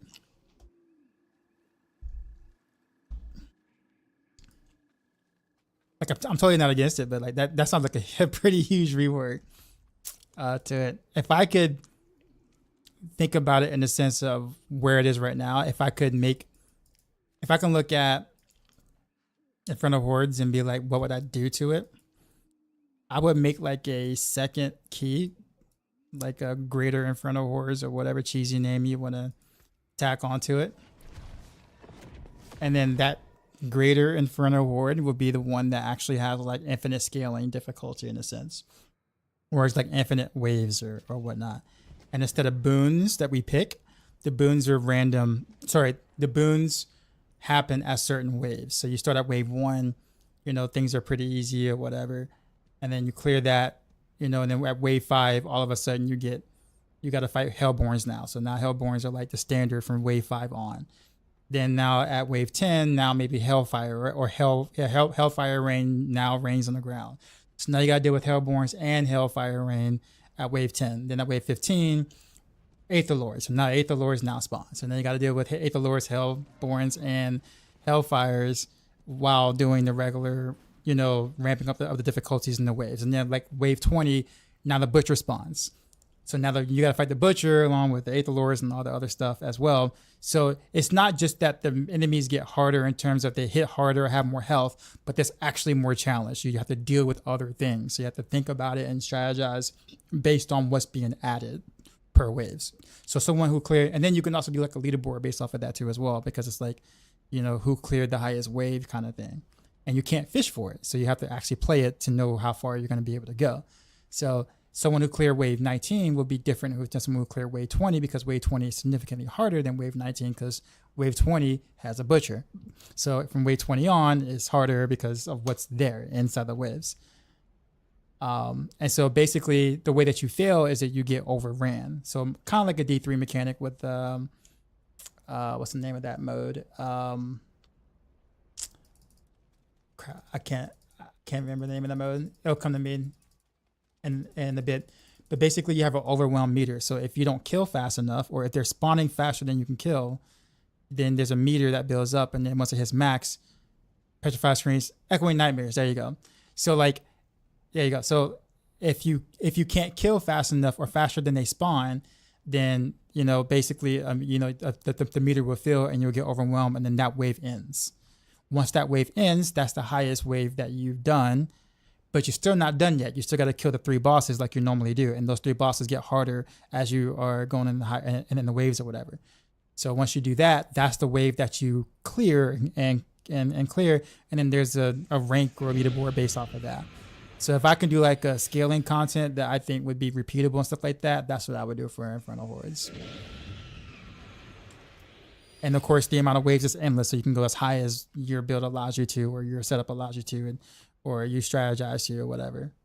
I think, in my opinion, personal opinion, I think that would be considerably more fun than the way that pit scaling is right now. Personally, my opinion only though. Can a Doombringer work on this build? No, you don't want to Doombringer on this, honestly. Appreciate the follows.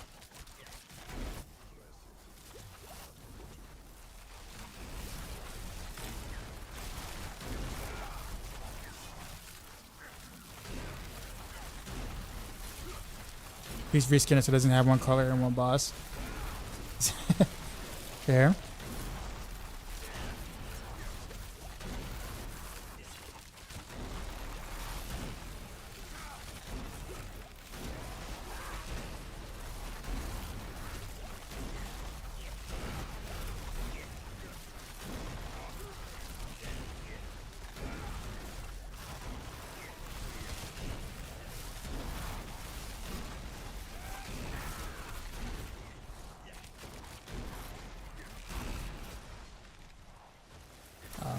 I thought I ran to a dead end. It's almost a dead end.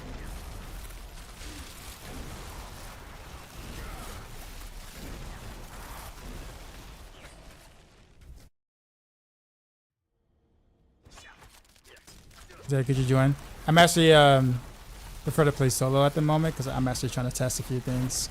It's kind of hard to do that with another player in the party. But when I do bosses or whatever like that, then sure.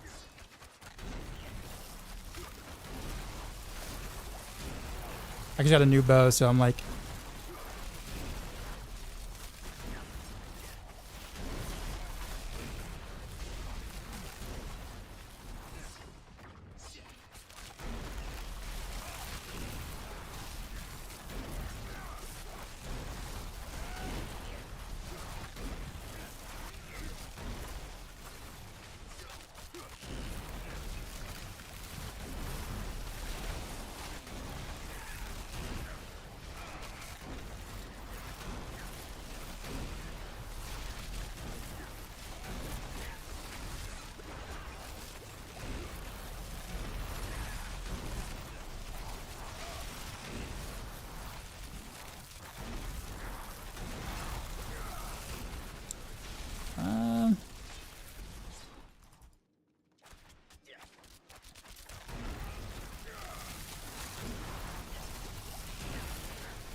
was gonna say, I'm like, did I run out of mobs?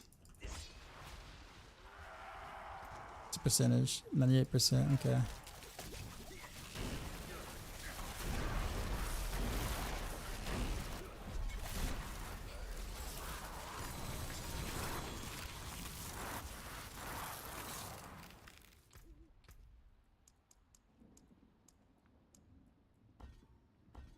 So we'll try versatility. Speaking of hordes, they need to make strongholds replayable, like daily mini raids or whisper rewards. Oh, hordes. Oh, and hordes. Okay, gotcha. But the strongholds, I think they can do more with legions. I think legions was. I feel like legions is definitely a pretty big miss. It feels like a concept that was like kind of unfinished. So yeah, like I think I get what they were trying to do, but it just feels like they kind of started and it's like, you know what, let's just launch this. You know, we'll come back to it later.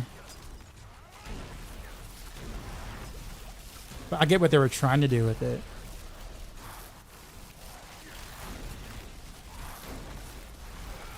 You didn't get my answer? No, you don't want to. The only time you want a Doombringer in any build right now is if you're playing an overpower build. So Rain of Veils is not an overpower build, so you do not want Doombringer.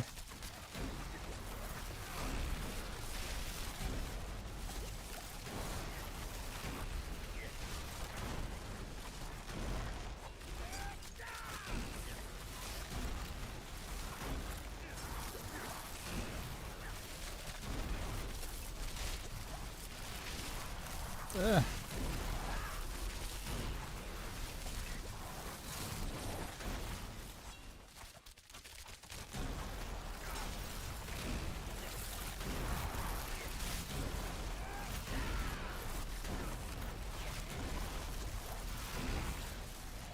Like Legions was supposed to be like this, like big, like kind of like world boss where people get together, gather, and like do a specific thing for a purpose, right? So they kind of succeeded in that, as in like people actually show up sometimes, right? But that's really about it. Anything past that is pretty forgettable, right? So they accomplished that part of it. Now it's more so of, you know, how do we make this activity something that people really want to actually repeat and do? And right now, there just isn't really a drive or a factor, or even gameplay wise. I don't even enjoy being there. I oftentimes forget that they are there.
You put one and survive a lot better than T4. Well, yeah, it's a defensive. Generally speaking, it's a defensive unique mythic. So, but you do lose a lot offensively for it. So I mean, if you don't mind losing as much damage as you are for swapping it, then by all means use it, right? I'm just letting you know that like there's probably better places in which you can kind of get some defense from that will feel okay. Wow, 5 fails.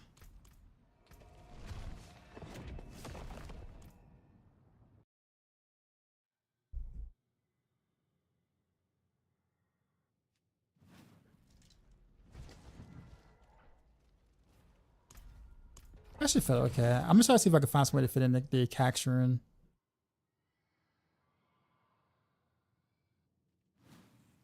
Somehow.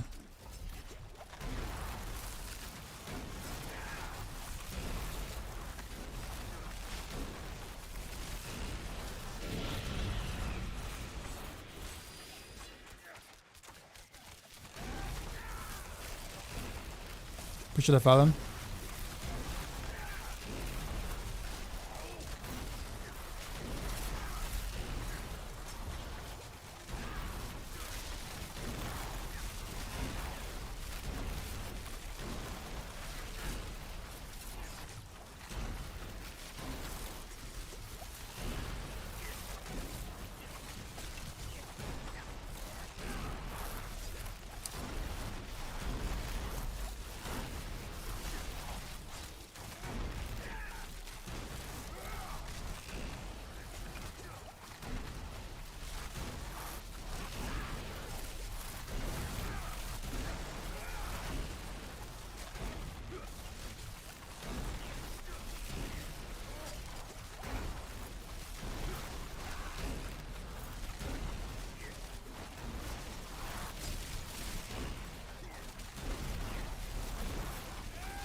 This weapon does make a difference.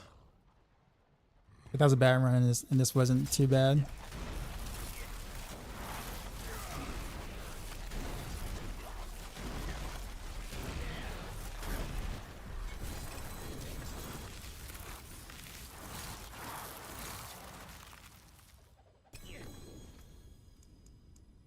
Am I not gonna fail all my upgrades?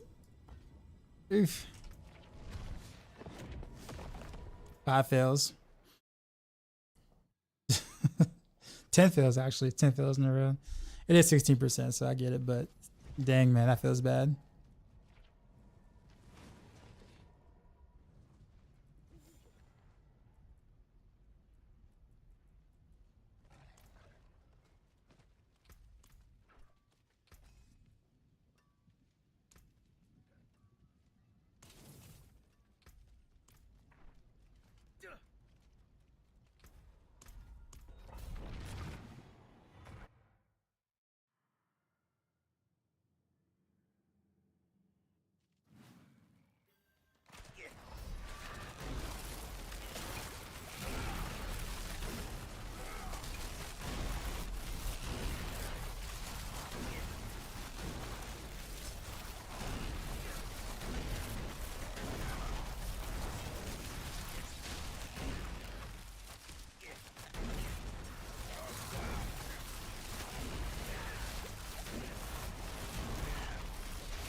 Yeah, this isn't too bad. I'm gonna try to play around with Cax after this, so see if I can squeeze out an extra.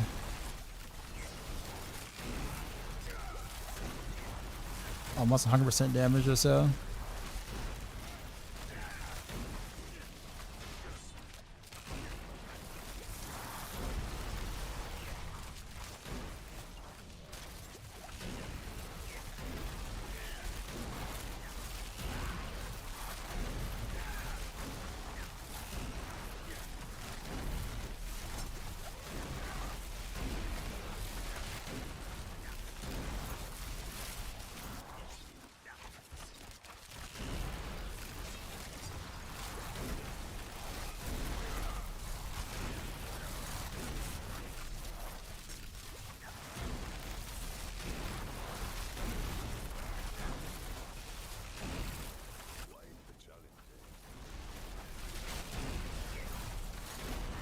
You're not finding resource management painful? Nah. Well, originally yes. Like it was kind of hard. Like playing the starter version. Once I kind of got the specifics of what I needed, it became a lot easier to manage.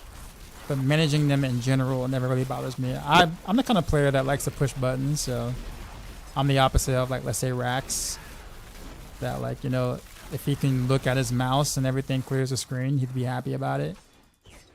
I actually like pushing buttons, so I'm not, so the more complex builds don't really too much bother me.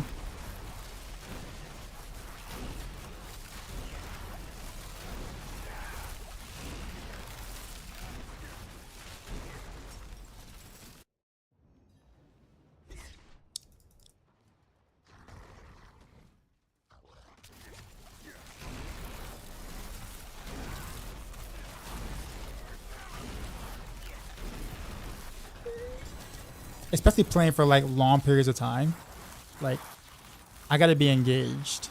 Like I don't get me wrong, you know, the numbers and stuff dying on the screen, you know, is great, dopamine and stuff like that, I guess, in general, because that's what we do in action RPGs. But I need a little bit more than that. I gotta be engaged in the build to make me feel like I earned those numbers in a way. Probably sounds weird, but I don't know. Like if I'm gonna be doing like repetitive tasks over and over again, I want to feel like I'm doing something. Otherwise, it'll put me to sleep. That's why I couldn't do like the, was it Necro Minion in season 4 or whatever season that was, season 4, season 5, whatever. Like I couldn't do it because that would literally put me to sleep.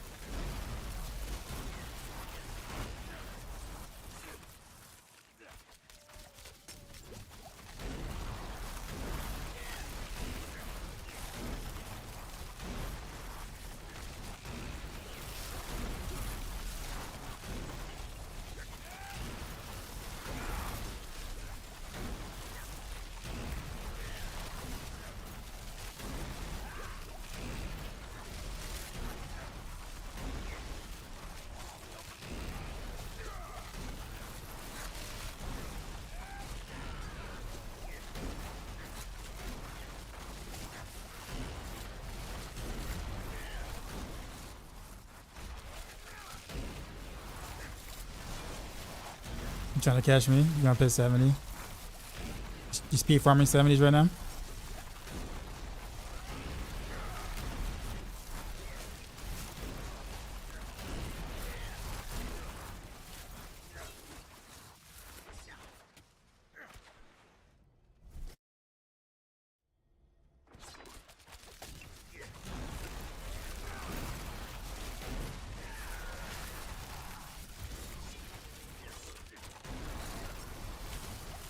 Nice.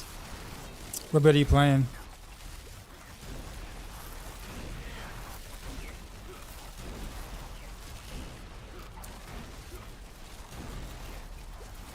Like a season Renavero? Yeah, in general, yeah. I'm gonna play Heartseeker next, but Not gonna play Death Trap? Probably not. I don't find trap builds fun. You can throw like 10 million zeros at the end of the number that it produces, and I still wouldn't play it.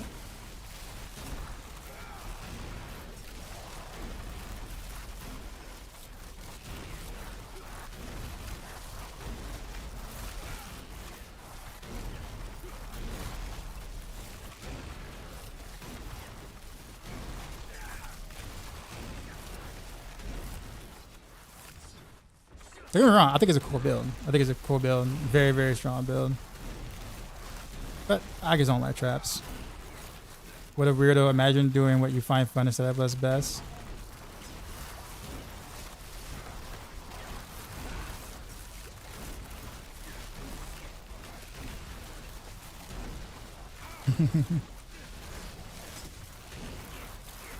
Oh, I know.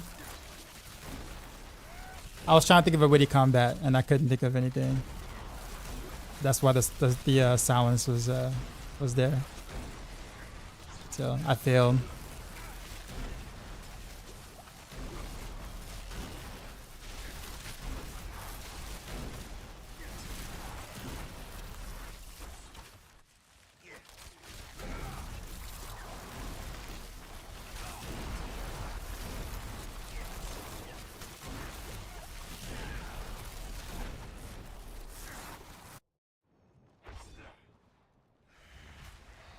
It's a homebrew ditcher from last season, just copied and pasted it.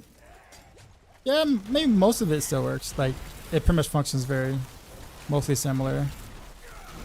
Kind of. Just with some new toys.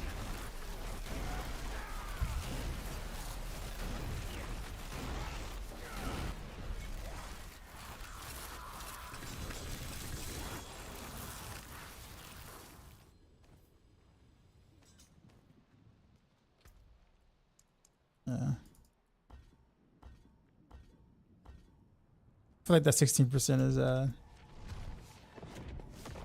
just getting so unlucky with those. Let's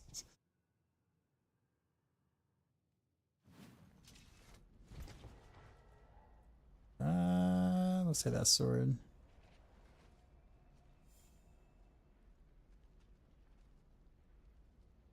I guess we'll hold on to that too. Not doing shit, just running God Slayer and regular daggers. Yeah, so you're running the non overpowered variant, right?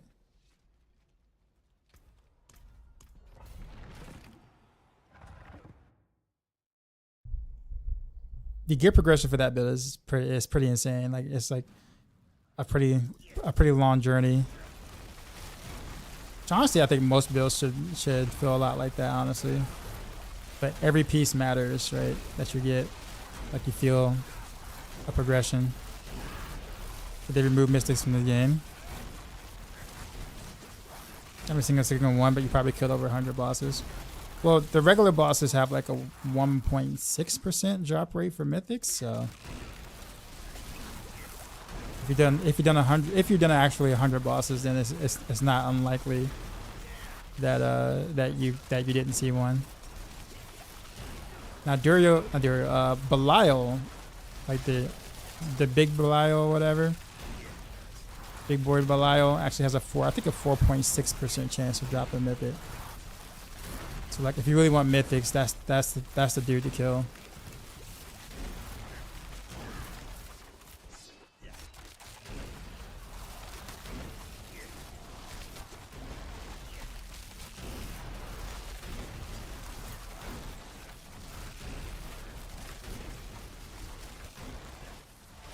What's the percent of Belial? I think it's 4.6.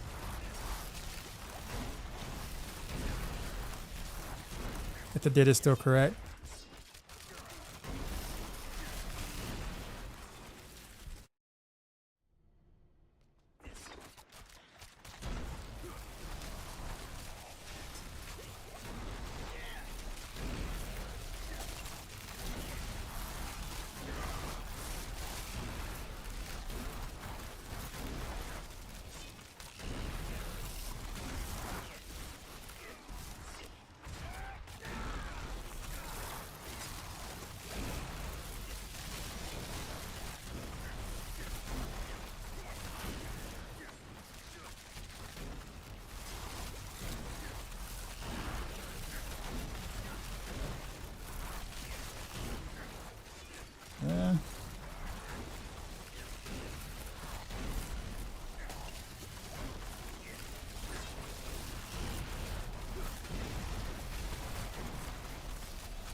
Using Harbinger as your main though. I find something different still in the works for you. Well, eventually you have to change your main so therefore you can be able to spam Death Trap properly. But yeah.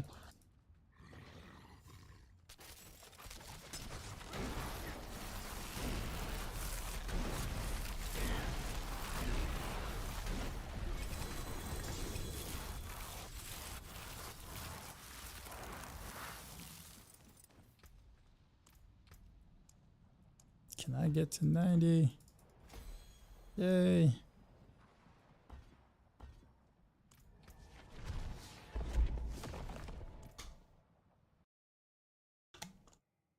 I gotta remaster this thing though, because it double crit on stutter step is just so bad.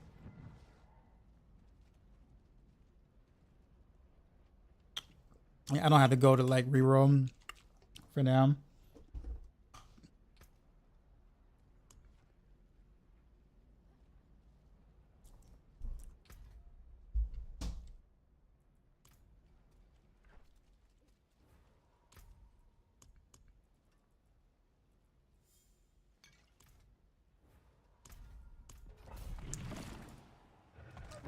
The event below says about the spawn inception sound play and then nothing happened. Really? I've actually never had that happen.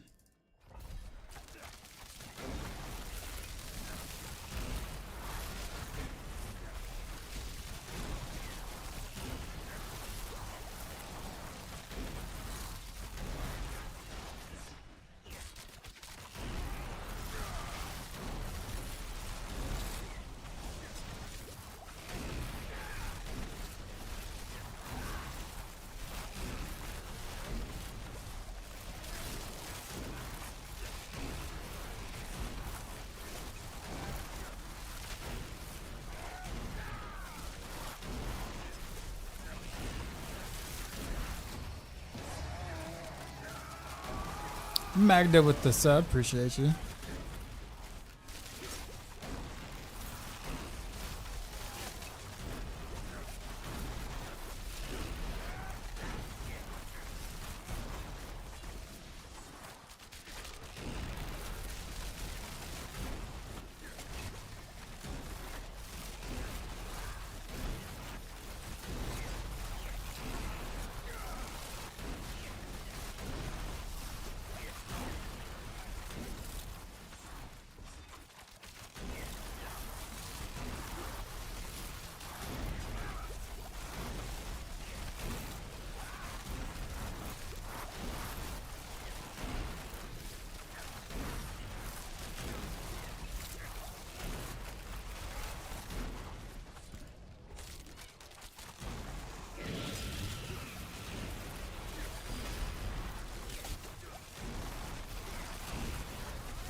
Should have followed him. Yeah. I just said I was gonna try Cax straight, or at least try to figure out how to work Cax rune in.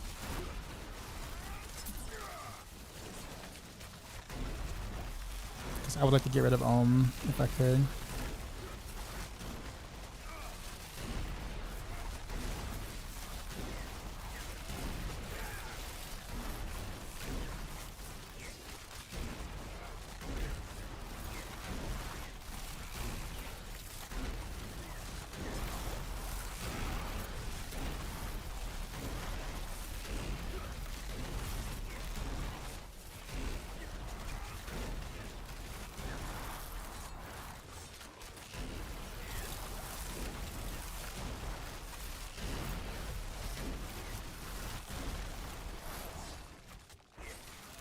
Mr. Masterworker, what's up, man? Long time no see. How you been?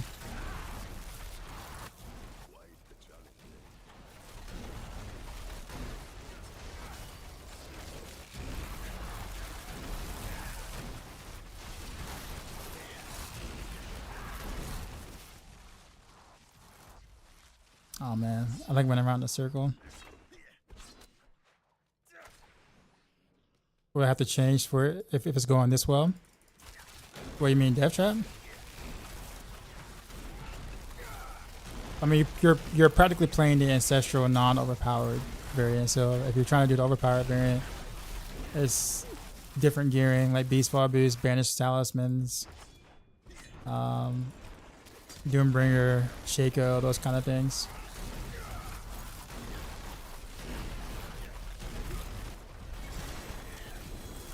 Trying to play less and get out more. Cardiola's just not happy with you. Fair. Fair.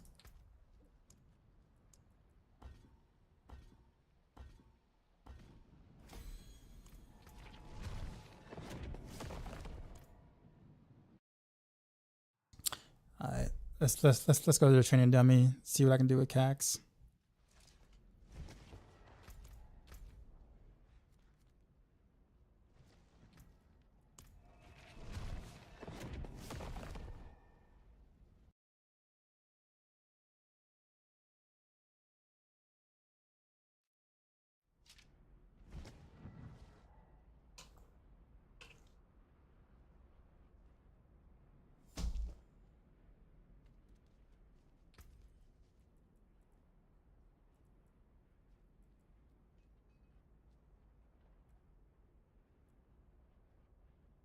Okay. Bad. I say this season one of the most techy seasons for Rogue. Yeah, it's very difficult to die on DT because everything that you need to scale damage also scales your toughness. So it's like it becomes almost impossible to die at some points.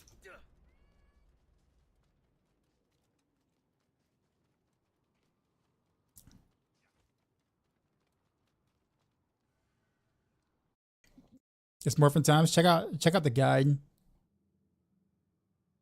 I'm pretty sure all the questions you're gonna have is probably answered in the guide itself that you might be following.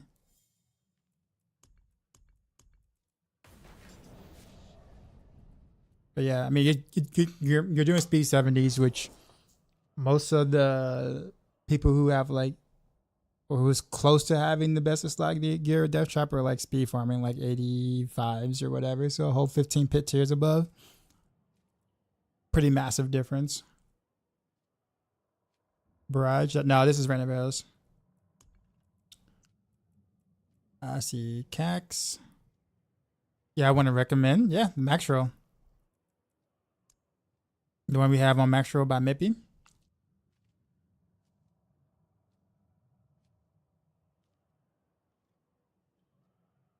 How's rainy season? Not bad. It's Rogue's second strongest build. But they did nerf it from last season, which the nerfs were warranted. But looking at how strong Death Trap is, it's kind of like they probably could have left Random Rails alone and it would have been fine. But I know why they did it, but now it's kind of like instead of having like a couple of builds kind of be in that similar tier, you have just one. So if they were gonna have Death Trap be as strong as it was, they probably could have just left Random Rails as it was, honestly. But I think the nerfs to it in general, relative to the road builds, is actually fair. Like overall, the overall picture of it. I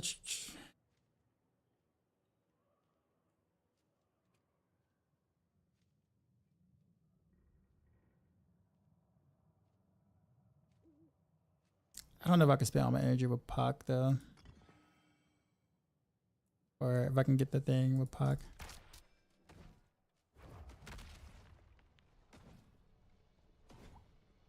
No.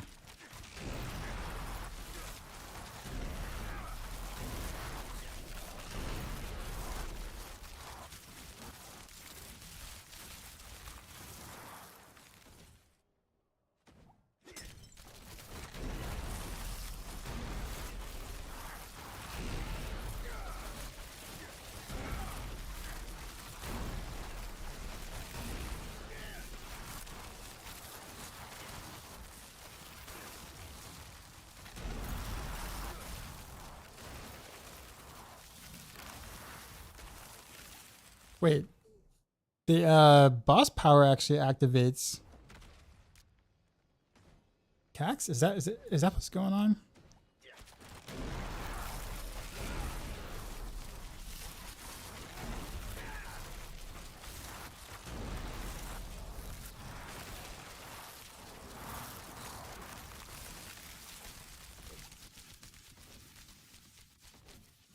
Yeah. So okay. So why did it spin that though? I cast because casting skill other than a basic, but I cast a basic and then all of a sudden it was spent.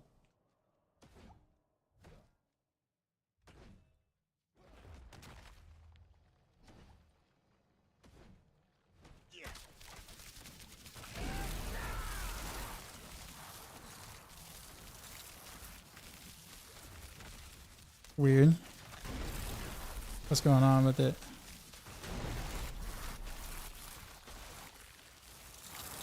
Okay, so let's cast the basic attack here. It's almost like it's almost like it's Aerostorm that's spinning the resource.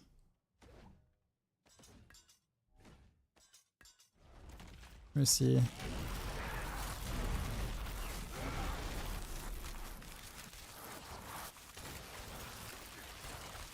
No, the basic attack is spinning it. But why?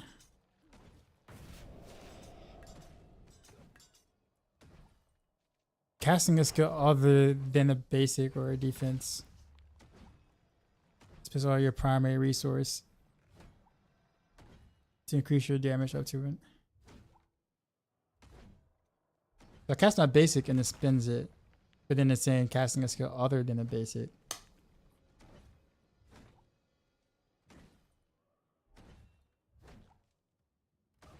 I wonder if it's because I have Harbinger.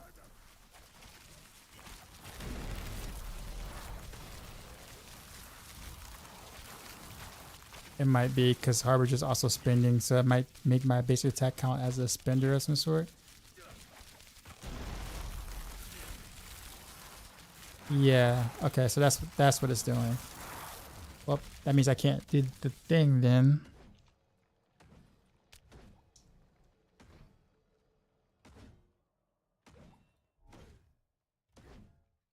Yeah, and I won't be able to like refill this fast enough with any other rune that I could think of. Pac would be the best one. Well, actually, I don't know. Maybe Neo.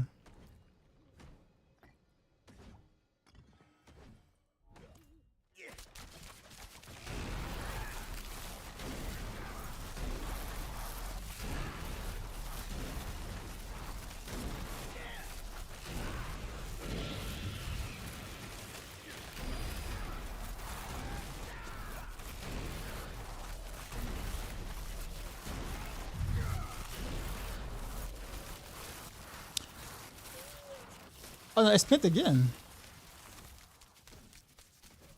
Yo, what? Yeah, what is that spending it?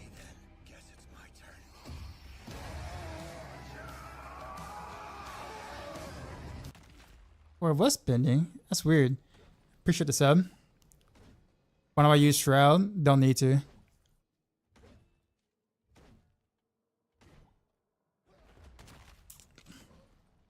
The damage reduction from to boss will is actually quite nice.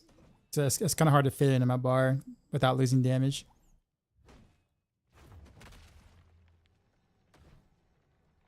Apparently DC Season 0 finally is all the rage. I mean, like everybody's bandwagoning now. Rogue Yellow.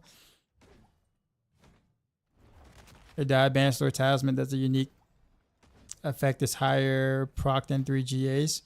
On specific builds that require it, yes.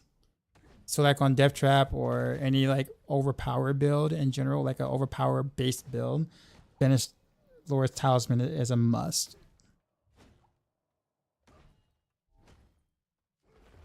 Oh, wait a minute.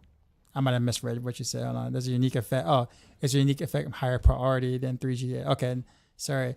The life is the life is important. The GA on life is important. The unique effect probably too. It's probably close.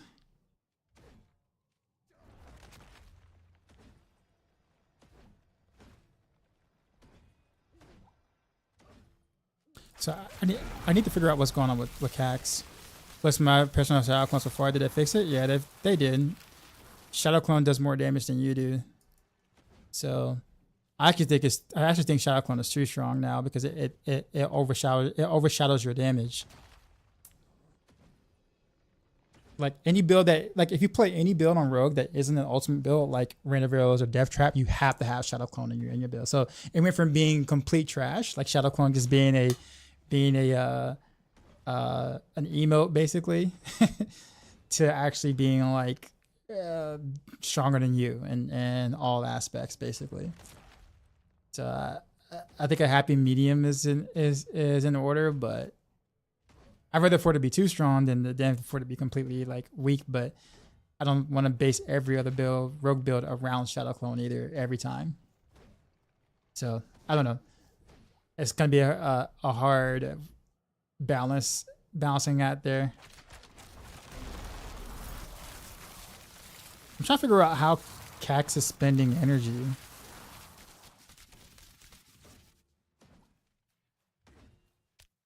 I wonder if it's my Merc. Is it my Merc that's causing it?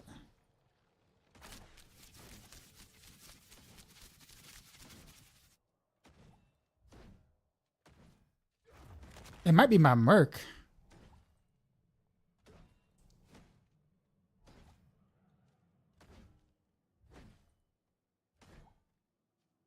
Which is kind of awful if that's the case.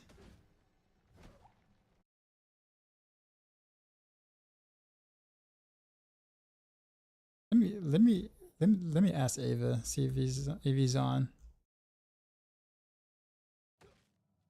That's weird. I'd be able to get some real value out of it if it wasn't for me being able to.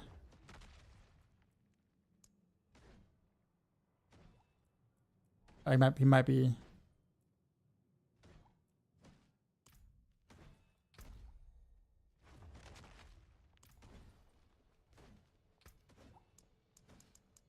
Yeah, he might be offline.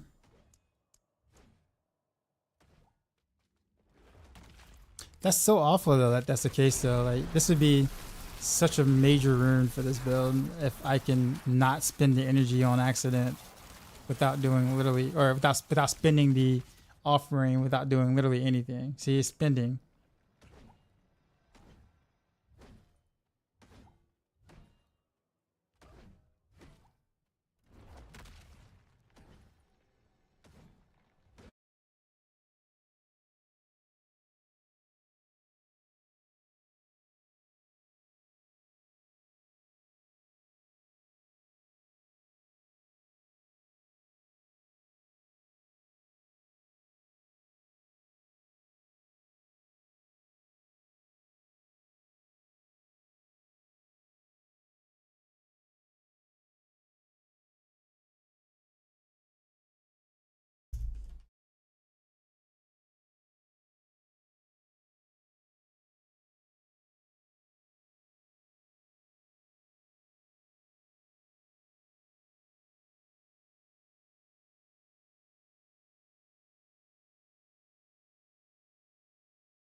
And anyone know how TB's doing these days? I don't know. As long as everyone's jumping on Death Trap, I don't think we're gonna know for a while. We have to find like a TV enjoyer who didn't care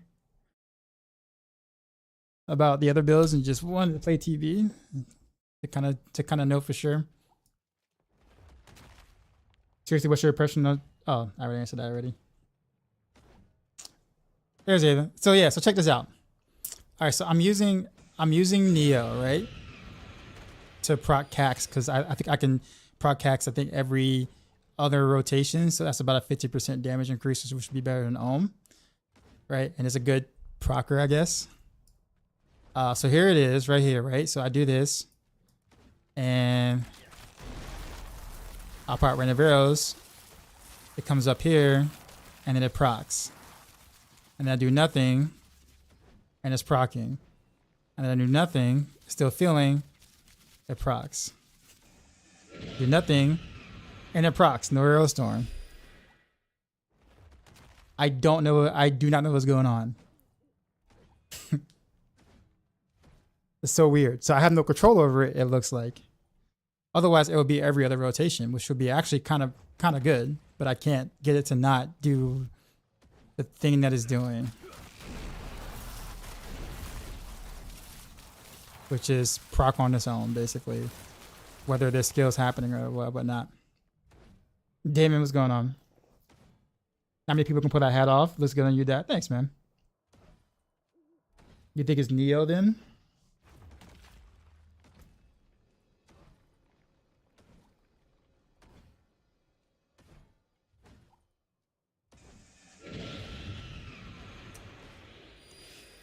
Okay. So I figure it was something. That's kind of my best procer though. Like, I guess the health. I could drink a health potion and. Yeah, but I don't have a good way to like get the health potion back though. Nebulous Bruise is really not that great, so.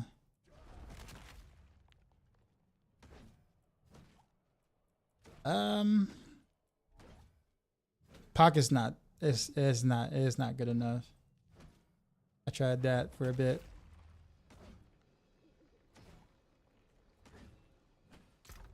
But that's weird though. That's a bug, right? By the way, so like that's a bug. But let me just change the rune anyway to make sure that it really is just like that. Yeah.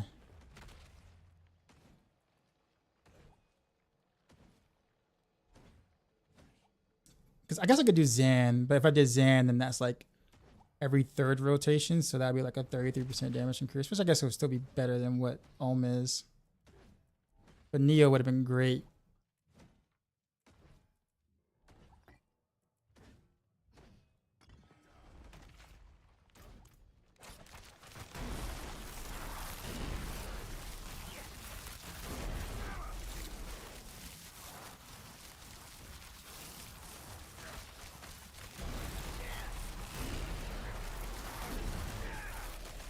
How long does it take for it to activate though? Like it seems like it's like a half second before it activates.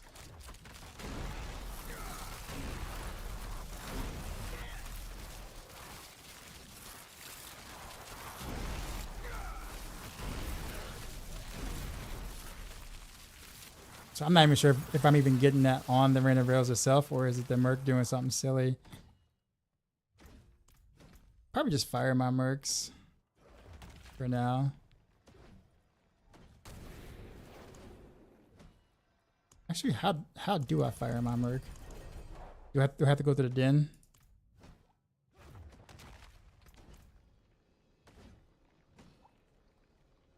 It's easily unplayable in high pit. How come?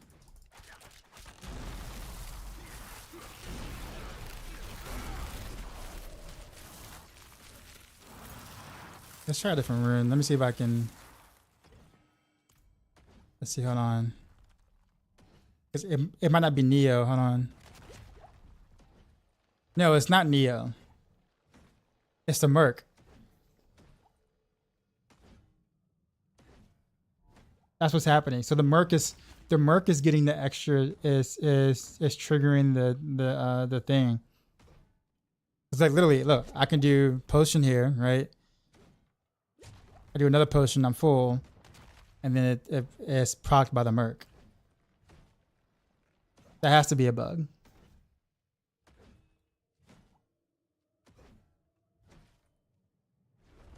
And that bug should affect every class, right? Like I would assume every class would have a similar issue if the Merc is the issue.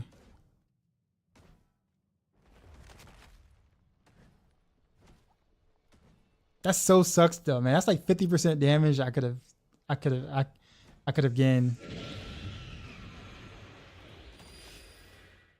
Oh well.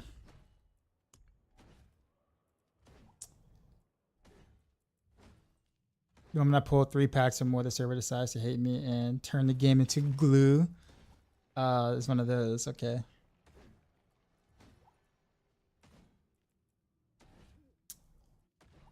Okay.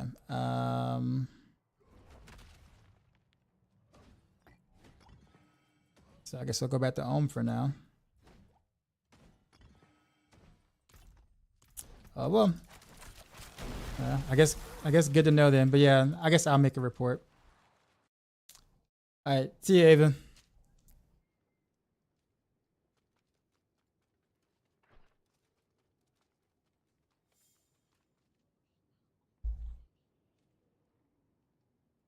Rogue looks different now.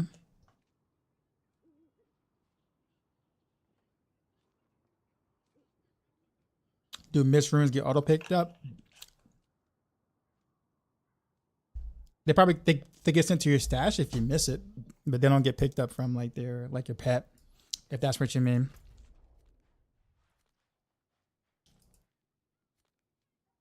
Oh, in front of hordes is Whisper.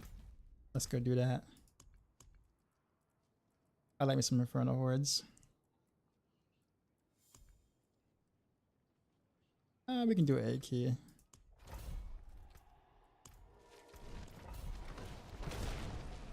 I'm so sad about that though, man. That's some damage missing, man.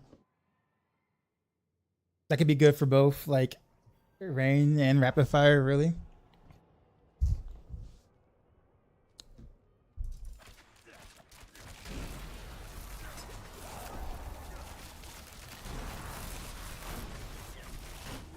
We have ideas for Shadow Clone if it's fixed. Yeah, well, it's Shadow Clone literally carries every other rogue build. So if you're not playing Rain or you're not playing Death Trap, then Shadow Clone carries every other rogue build.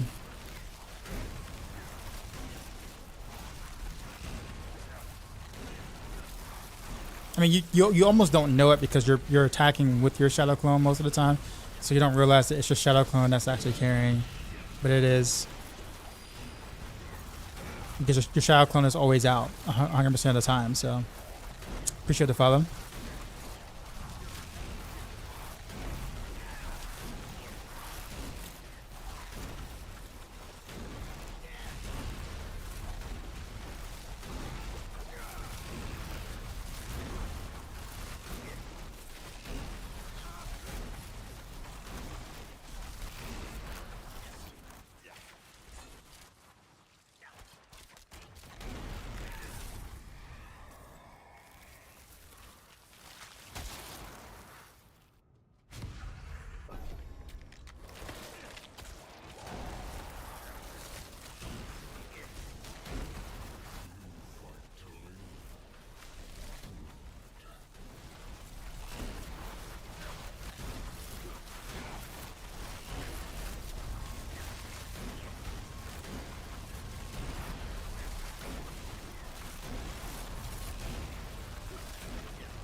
And you didn't when they're gonna fix the constant crashing in any game solution.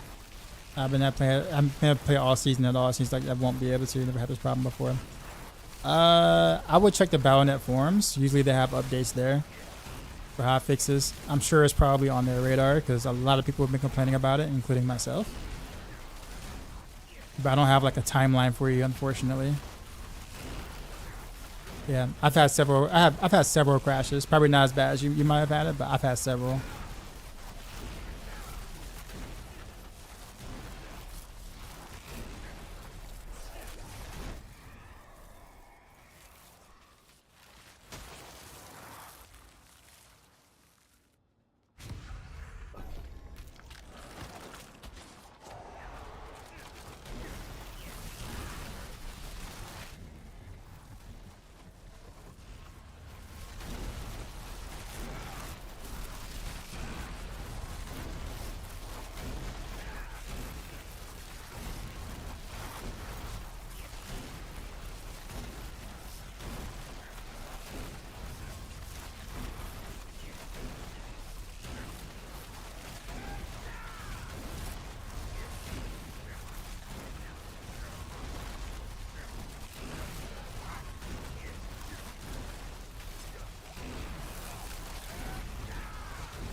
So they fixed half the bugs in Inferno Horrors, it looks like.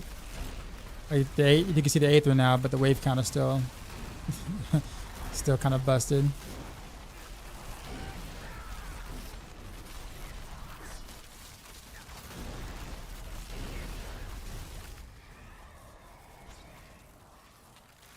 RPG mods is attack action trap and then dash into trap another mob. Then back again was so good.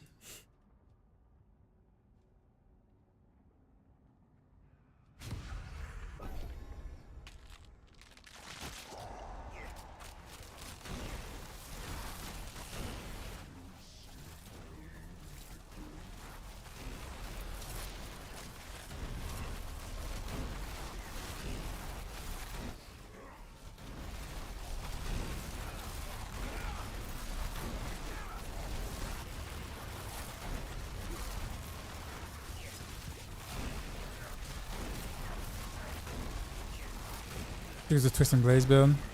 Yeah, that sounds more like return and blaze, basically to stab something, you dash, and then the blaze follow you kind of thing.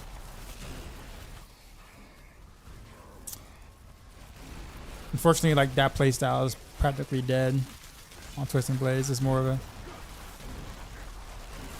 long gone. Yeah, I kind of like the. I actually like twist and blaze better in the endgame beta when the blade dancer aspect was different.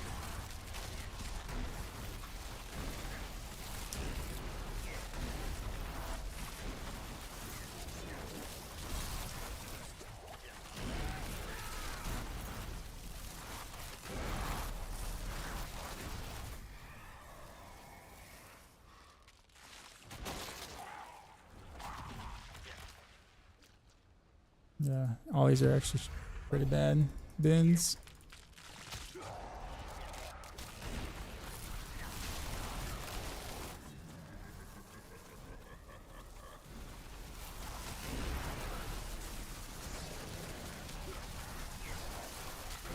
Oh, I ran out of potion juice.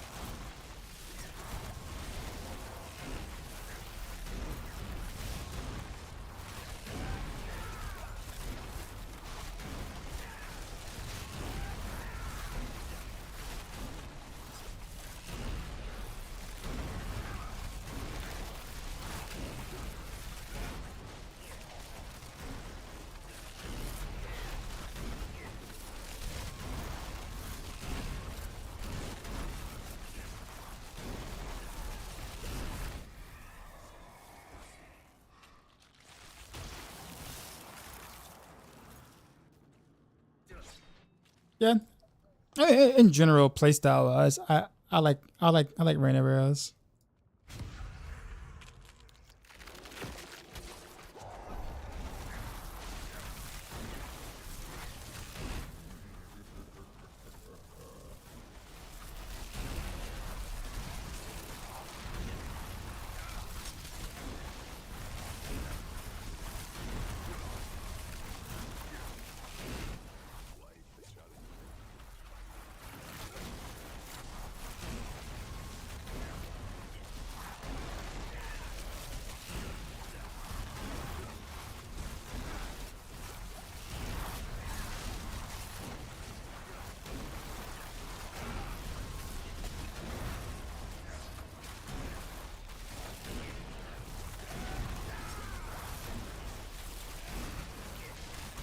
Did you just hear Bone Thugs and Harmony? Yep, you sure did.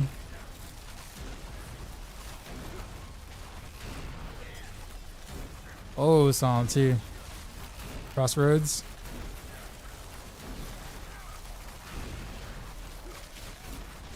Been a few, I know, right? A few decades, yeah. Takes you back. Also tells your age too, right? And mine.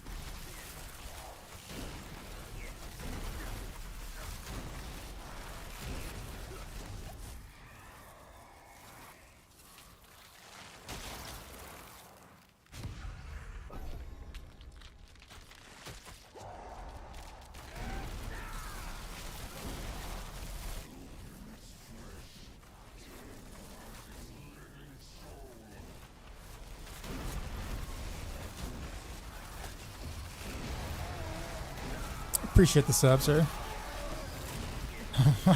Creole.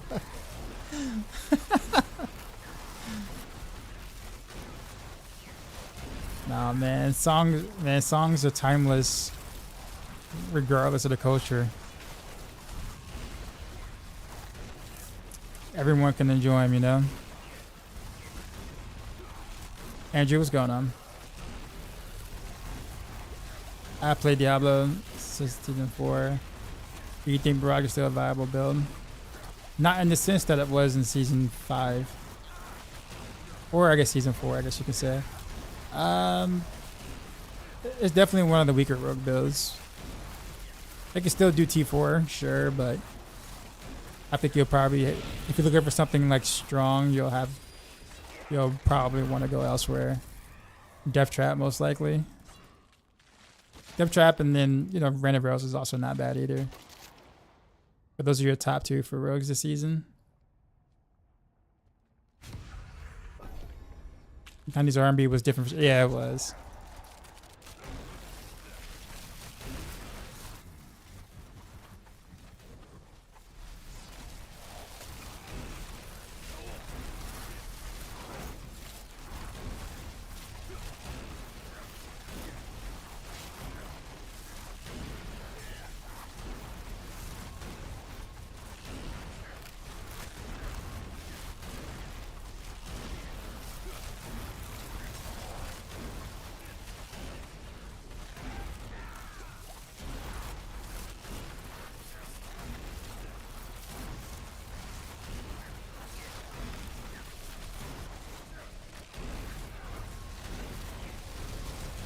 Is a new DLC free? Nah.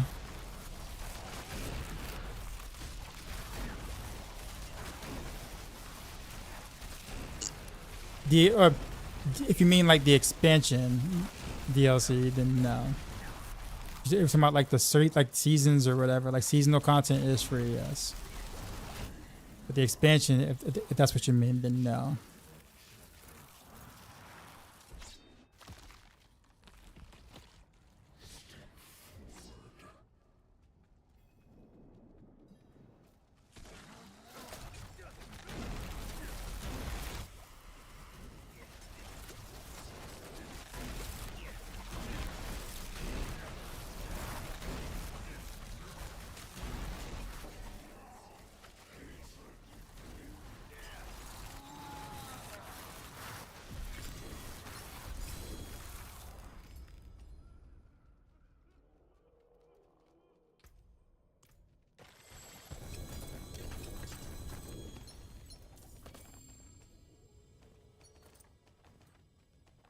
So I have 288 there. How much should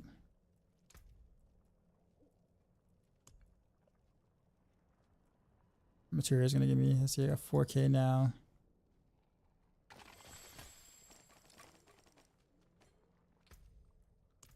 That gave me what?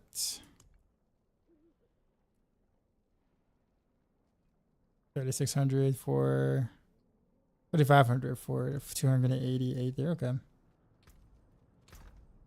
And that was like a bad run. Not even mad at that.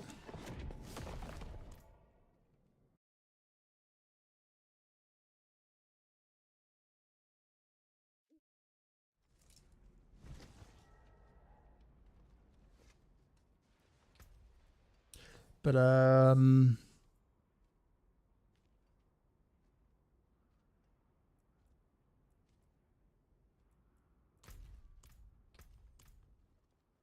Father bless. What do you need?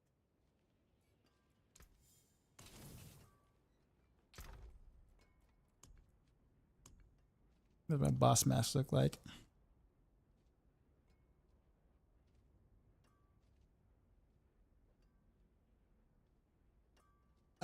If I don't want that one. Betrayer's Husk 11.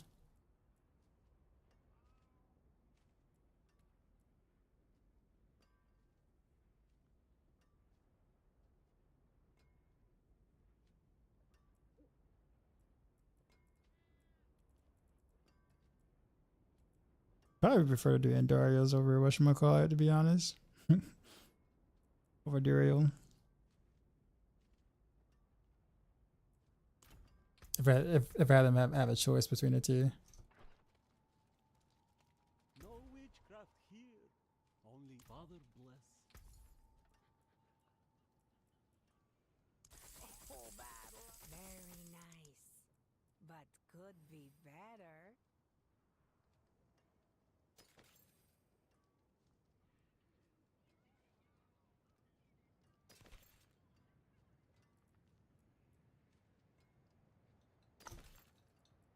So I'll hold on to all three of those. It's not bad.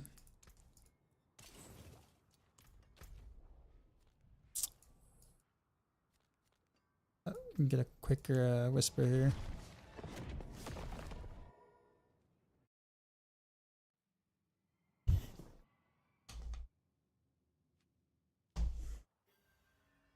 Are there cool specialists on Spiritborn yet?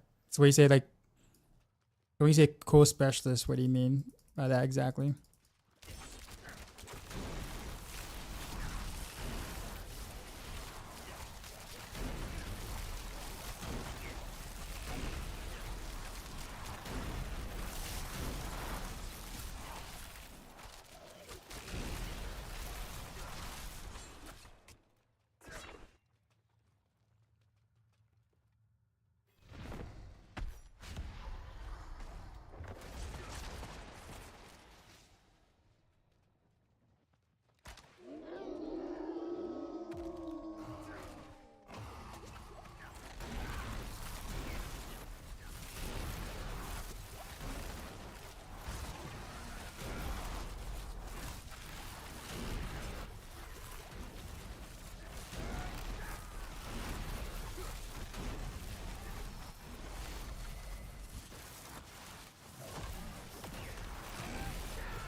A lot of people don't really like this fight, but I actually kind of enjoy it.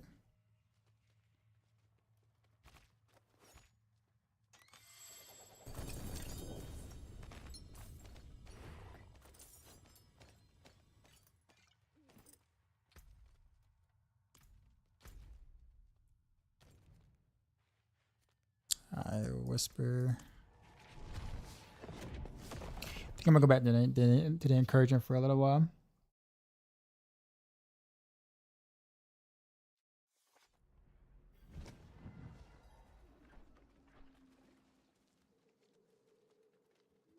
It is done. He's back. Oh, oh.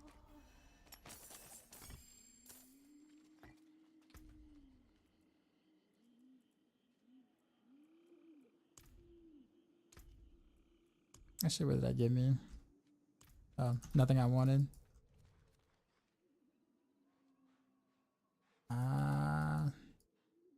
Wait, the PvP boss whispers are always gone. I always check because they're so easy, but they're always gone. Always.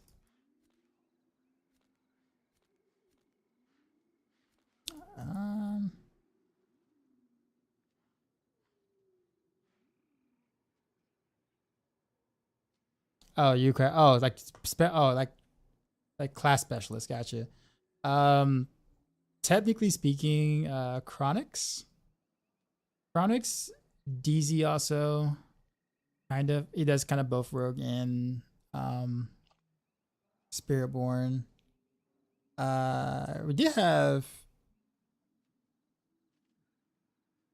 Yeah, I honestly don't know. I guess I guess you could say Woody Joe. I think he's a class lead, Spiritborn at the moment. It's probably like those three. I would say. But the funny thing about it is that, like, you know, they all came from different classes before Spiritborn was released, right? So, because Chronix was Necro, DZ was just Rogue, and Woody Joe was just Rogue too as well.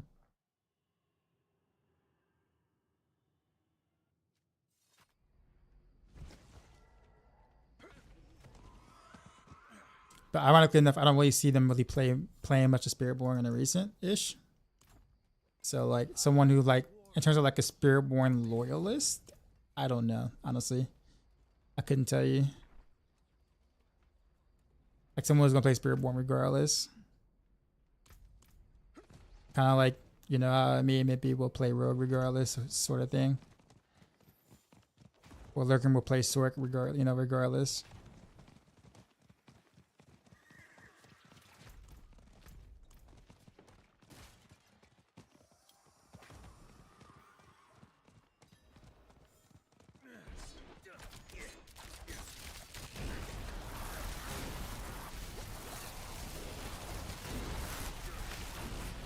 Does crit damage go overpowered? I mean, technically yes. But it's not a. It's not a stat that you're like seeking to get.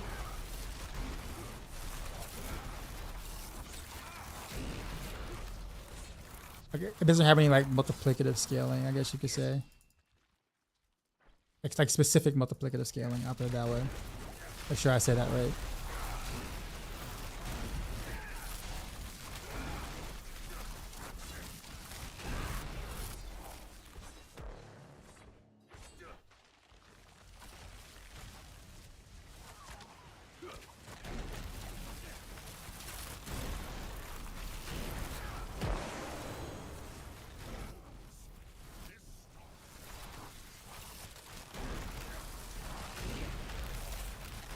Chronix. Oh, DZ. DEEZY. So DZ the Monster is his name. He doesn't stream though. But Chronix. It's spelled with a Z at the end.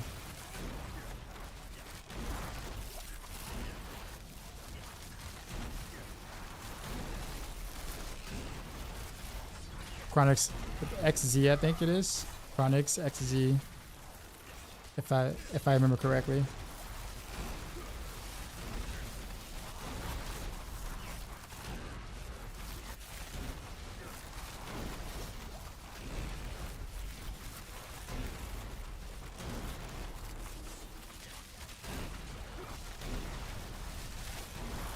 Old school party song.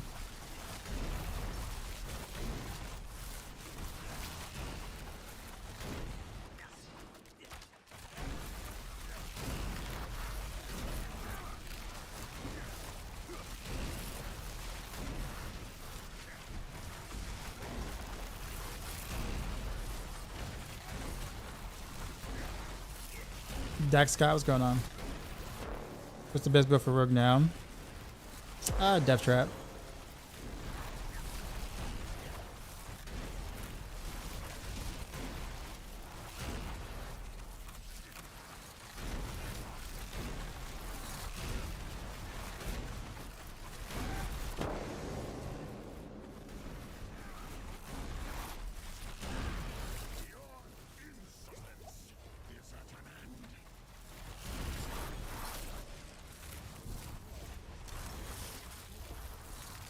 Do I have an eye in the dark? I gave away the couple that I had yesterday on stream. If I find another, I'll let you know.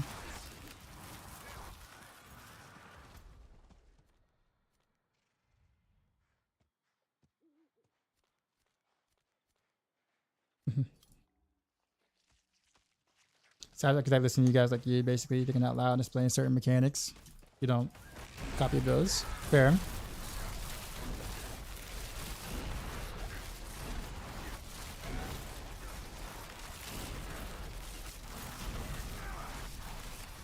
You know what I haven't done in some time? That I have keys for Nightmare Dungeons. Kind of forgot about them actually.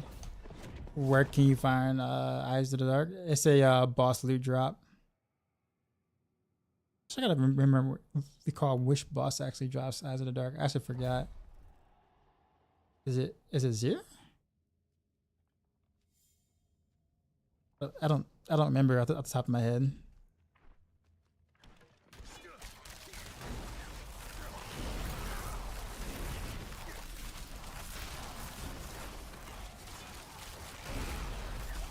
I say that because like I never look for the pants, so I don't remember. But we do have a boss cheat sheet on Maxroll though.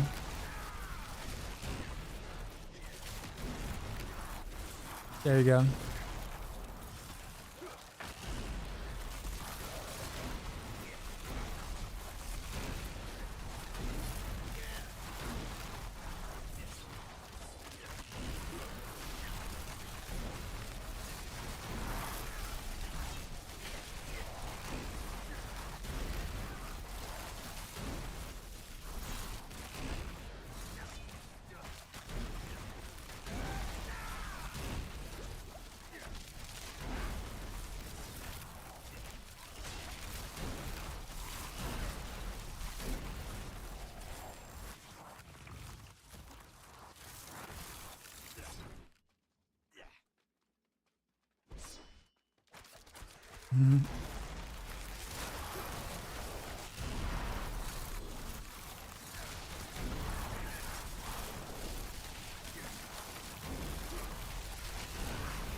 Nah? Okay. Oh, sorry, Rogue. Lunati was going in. Did I say that right? Lunati? Not sure if I ever said it right in the past.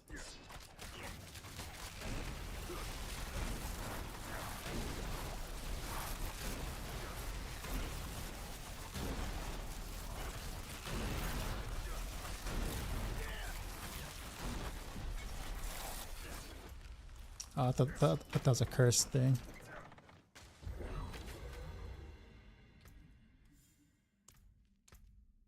Let me see what the math materials actually give me for that. Oh man, that's actually not that great for that one run. Probably should have did it in front of hordes.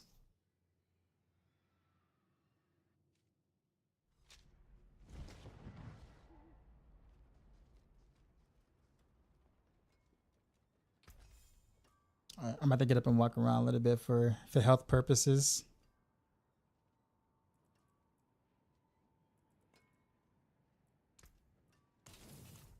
Get a stretch. Nice docs eyes on the Battle.net front page. I heard. Kind of cool. Alright, I'll be right back.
Welcome to my home away from home.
Here we go.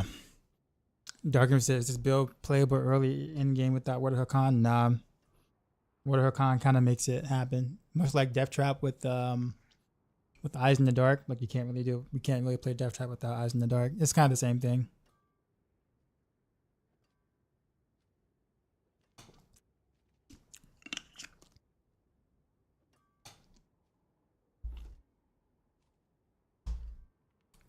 Clip this. What's up, man? Front page is good. Yeah, weren't you on the front page towards the beginning? Like a couple of days ago? What is up, sir? Also, criminal that I don't have yet as a VIP. Give me a sec.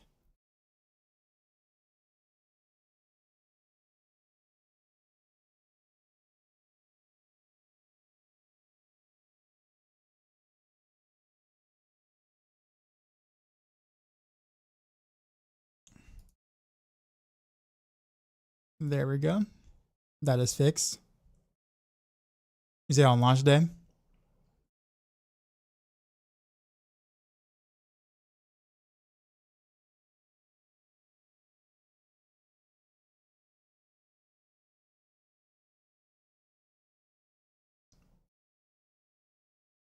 He's doing carries. What is Woody doing?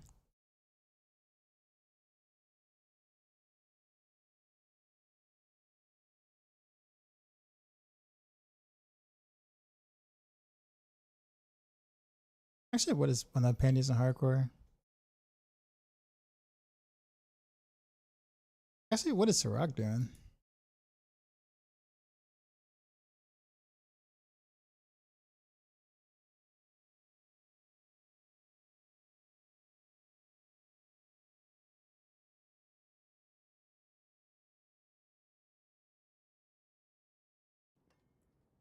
Tactical Ghost was going. See that famous Kango hat back? Yeah. What up? How's it going? Not bad. I haven't done too much or whatever. I was able to Baba Gold, this Sky Hunter right here, which is absolutely dope. But I ran out of gold to remasterwork it or whatever. So now I'm having to like farm gold again, ish. I'm not like gonna purposely farm gold, but like do activities that also get pretty decent amount of gold. But yeah, at some point, Clip this. DM me your battle tag. I don't think we're friends in game. Straight Rogue, what's going on? 2 GAs counters drop earlier. Nice. Yeah, I'm trying to figure out what to do now because like I kind of want to like transition into other rogue builds now. Like I've done it. I mean, I'm obviously not finished with this because I'm missing Scout, Shroud or whatever. But I mean, that's gonna be in every build anyway. And Starless Skies would be nice. But I do want to transition to other rogue builds.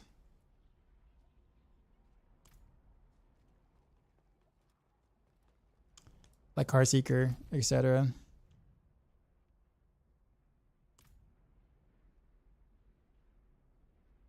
Actually, you know what I do need? Then I think about it.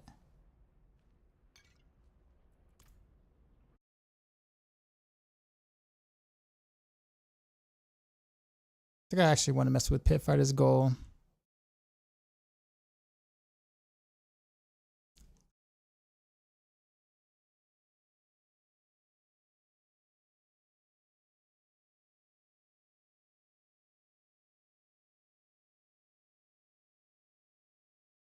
That is.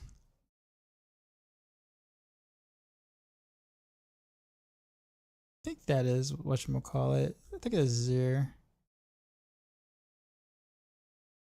Yeah, it is 0.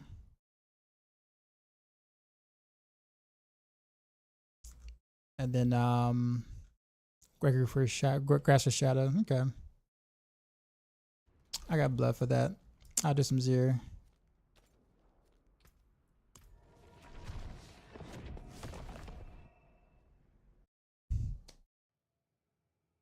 But Tactical Ghost, man, what you been up to?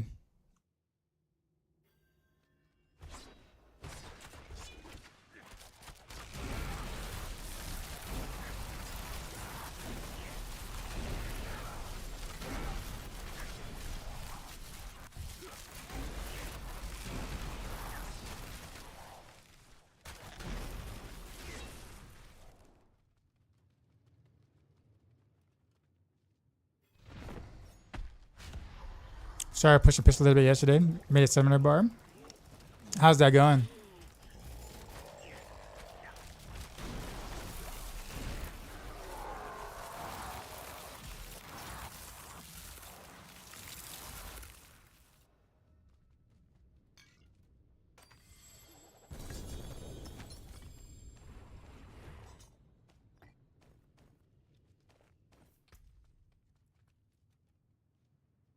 Yes, blessing. Pretty fun. It's hilarious seeing like 100 H's running around.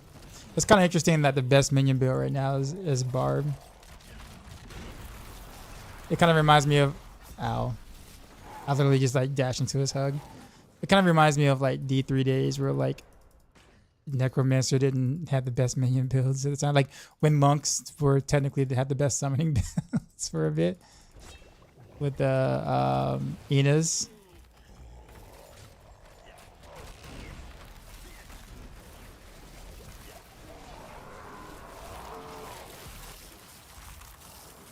Warriors down 5 at the half. What's the outcome right now? Is it 3-2 Warriors right now? So this could be a closeout game for Golden State. Okay. I actually figured out the summon thing by accident, so I was so excited about other people who were doing it. Yeah. That's kind of cool. But that's gotta feel good. Those moments do feel good. I found out a bug today that I don't know that is widespread because I had Ava in my chat for a little bit to ask him questions about it too because I think I stumbled upon a bug. So apparently Cax, the rune Cax, your mercenary can proc the Cax effect. So it's a bad bug. So I found that out today and I was losing my mind and I got Ava, I messaged Ava, I'm like, Ava, do you know about this? Or he's like, about what? And so he was trying to like figure it out. I was like, yeah. So your mercenary procs the Cax rune, which is bad. So like if you were to fill up your whatchamacallit and you're trying to wait to cast your other skill or whatever, then if your mercenary attacks, it will eat up the Cax proc and you don't get anything for it. It actually nerfs my damage by like 50% because that would be a really good rune to use for this build. So I'm a little salty about that. Yeah, but I'm gonna report the bug though, and hopefully we can maybe get it fixed in the near future-ish or something. I don't know. The flop Andy Rocks kids about 2 wolves and 5.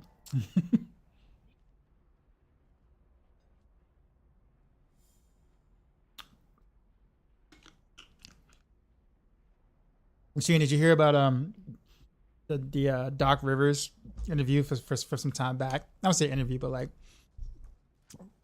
conversation you have with the GM and the owner when they hired him for the Bucks, and he literally was asking them, he's like, "Why are you hiring me?" Like he was kind of confused why he was getting the job, and they're just like, shut up and take the job sort of thing. And so that's what he did. But even he didn't want the job initially. Apparently.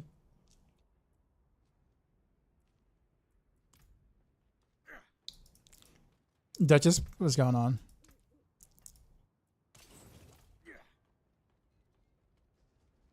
Give me the job. He doesn't want to take his paycheck.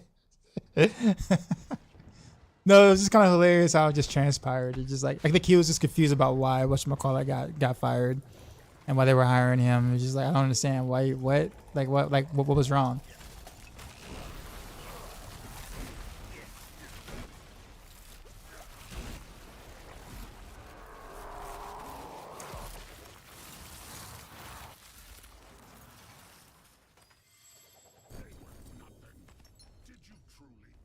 I'm trying to get an ancient pit fighter's goal. I know that probably sounds weird, but I kind of want to test something.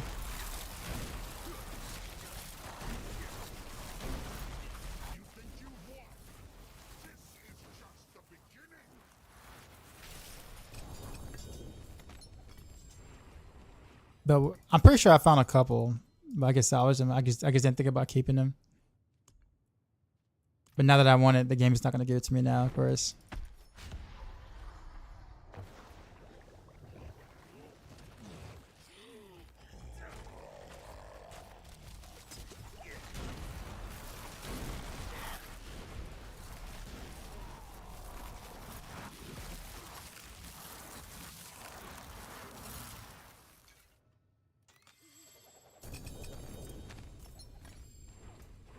Oh, this is a decent source of gold too, it seems like.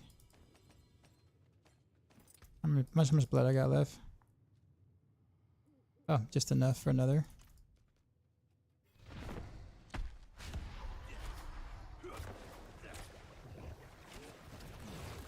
Did you see the bosses? I heard to beat the Knicks. That's insane.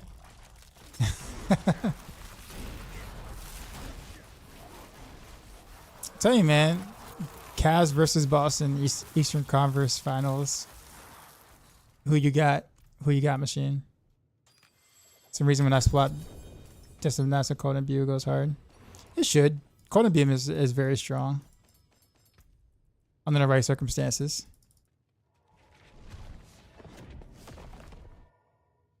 I know this.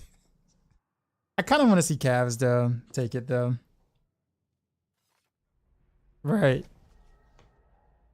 Even though I think it's gonna be the other way around, but I do want to see Cavs take it. I think it'll be a good match. Like I want to watch every game of that series. The team without Tatum. But yeah. So who we got? We got who do you think is gonna make it out the West though, or who do you think is gonna be in the Western Conference Finals other than OKC, which is a guarantee. Actually, who does OKC play next?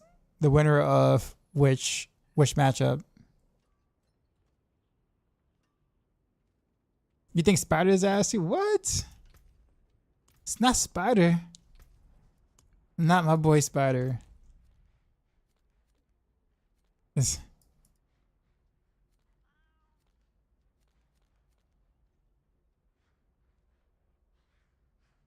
I'm trying to figure out what the next incursion is. Oh. It just spawned. Oh, it's down here.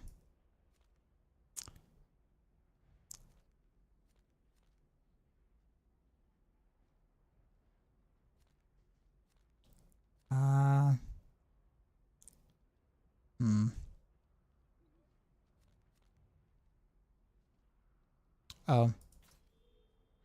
Here's a whisper.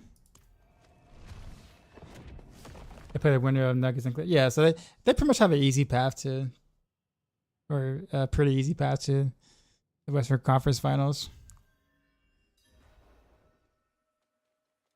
You think Clippers have a shot? You don't think Nuggets have a shot? I don't think so either.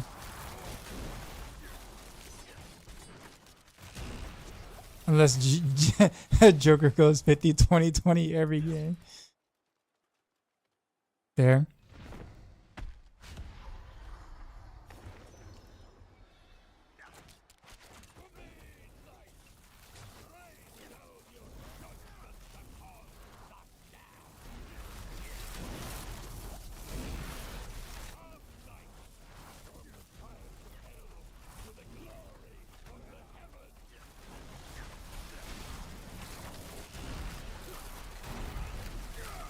Is there aberration courage is a different way to level? Yeah, pretty much. That and also in front of horse chest actually gives pretty decent XP. But then you want to save like your strongholds at until level 45, and then once you hit level 45, just do strongholds to 50, or it should take you to 50 at that point.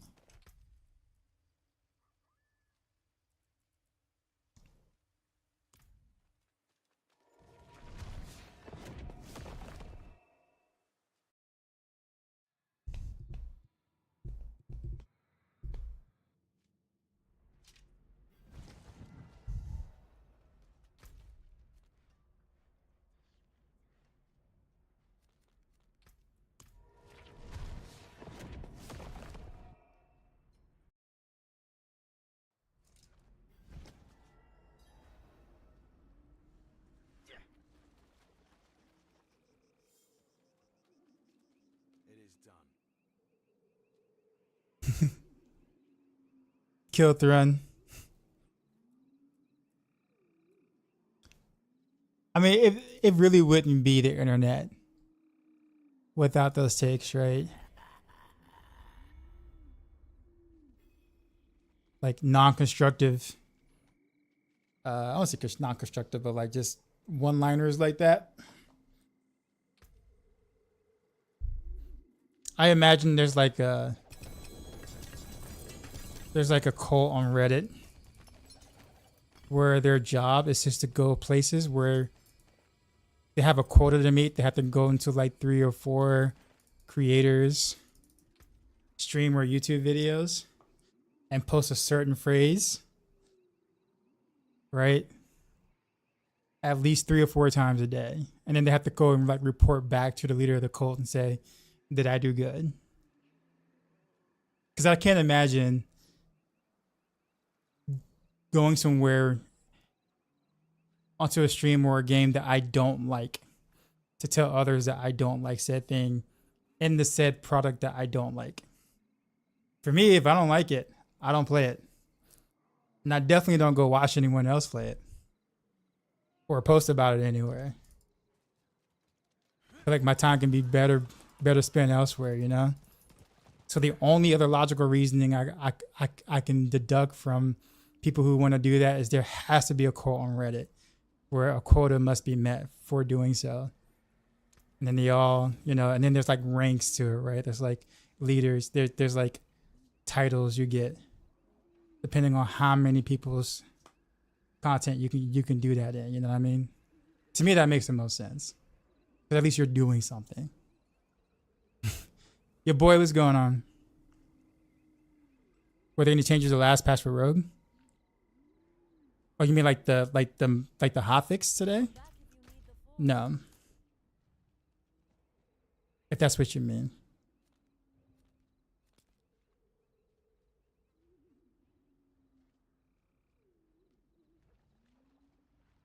Oh no, it left. Oh, because I was doing the thing. How about me? I'm doing alright. I'm just mostly just chilling, just trying to farm for other builds.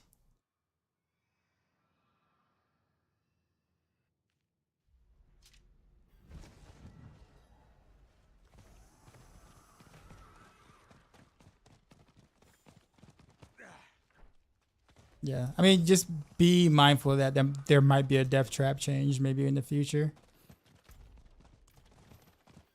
Like in the near future. So it is a possibility that, you know, a nerf may happen.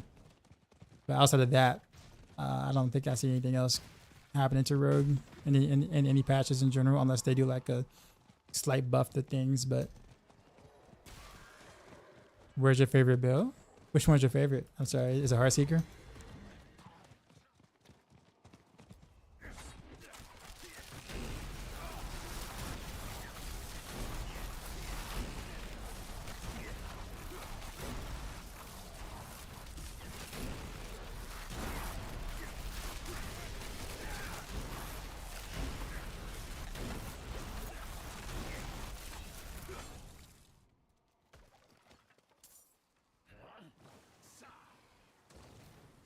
I guess I can wait for the incursion. Actually, in the meantime, let me go grab this waypoint, so I don't have to go nearly as far. Heartseeker will be probably next week, early next week. I gotta get gear for it.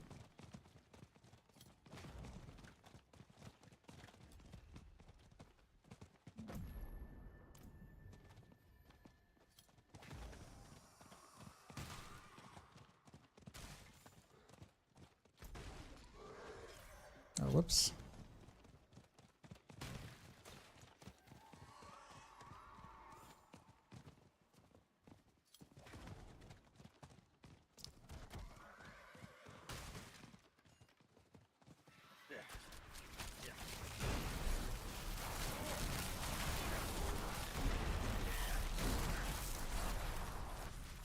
Come on.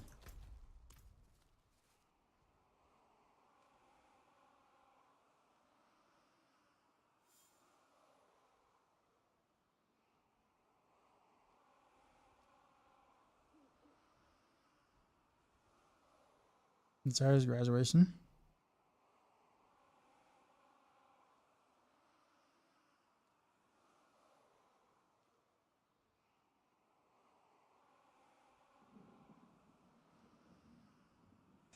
That's weird.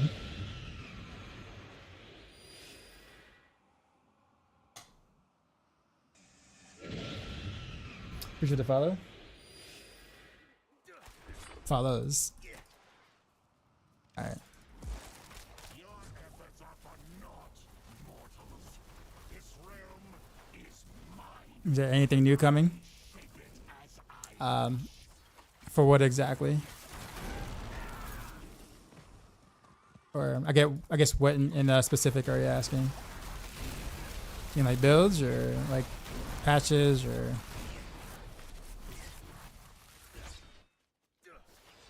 Cause so far the new season dropped on Tuesday, this past Tuesday.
Like class for DLC.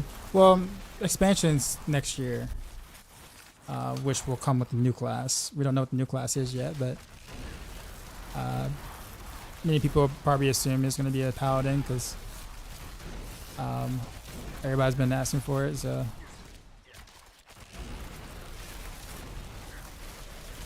and it'll be, you know, I won't say in Blizzard's best interest to bring the paladin, but it'd be easy sales for your expansion if the paladin does show up as a new class.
Bring back holy bolts.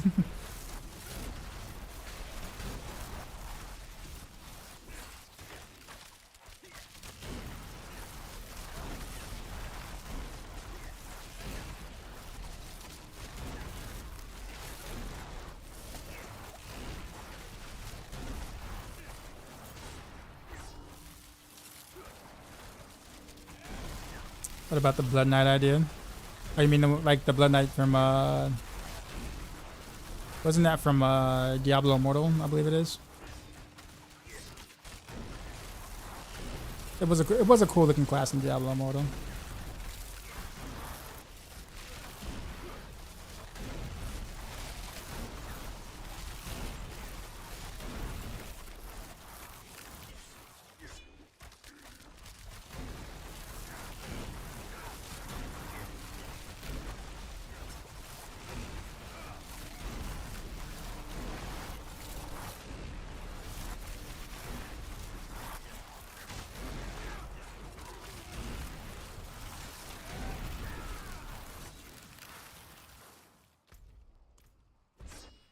Because I had to hit these eyes in.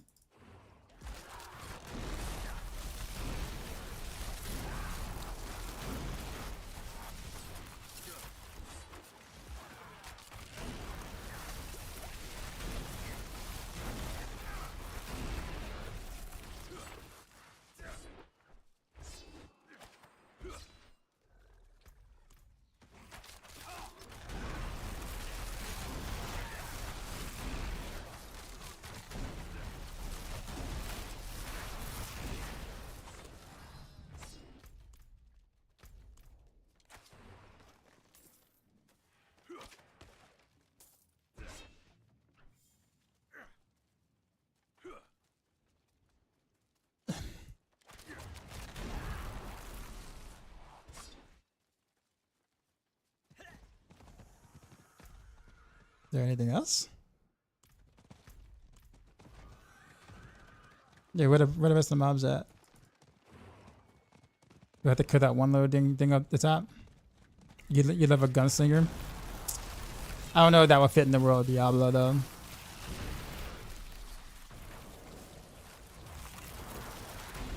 In the Diablo fantasy, I think you have more people that'd be more upset than happy for something like that in a Diablo game.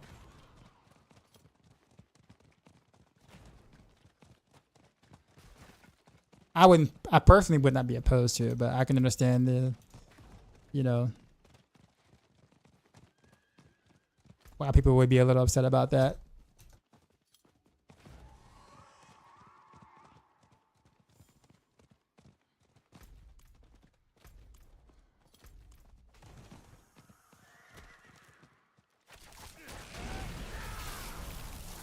Yeah, like I feel like I ran out of mobs. Like legit.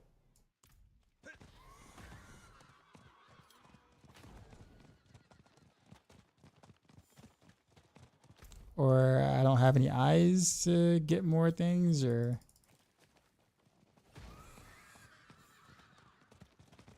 I'm like so confused.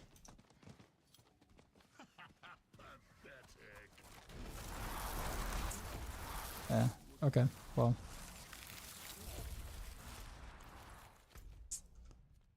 Okay, oh well, I guess that was weird.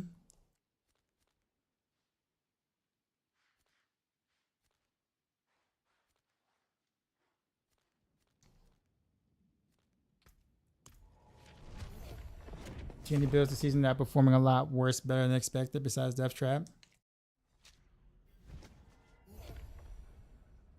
Not really. Because, I mean, they didn't really change much. Instead of a paladin, a bard.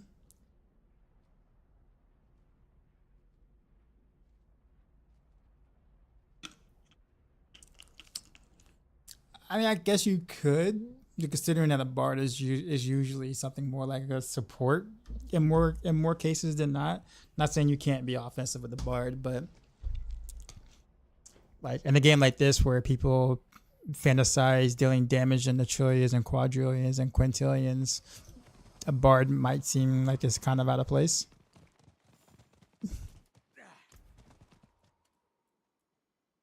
I wouldn't dislike a bard by any means, but yeah.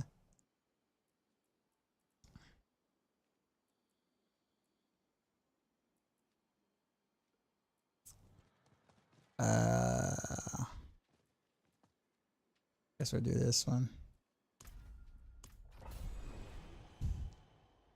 Oh, in terms of builds and stuff like that. Yeah, sorry. I was like in the middle of my thought. So I think because a lot of builds just didn't change or didn't get any changes or uniques or like, you know, alterations to previous uniques or whatever, then most builds are pretty much going to perform mostly the same as they did last season-ish. So it's highly unlikely that we'll kind of have any big major surprises. Depth Trap was a surprise because it was bugged on PTR, so it was kind of hard to know how it was going to actually perform, like in a for real way. So that was a pleasant surprise, right? But everything else is kind of stuff that we've already done before.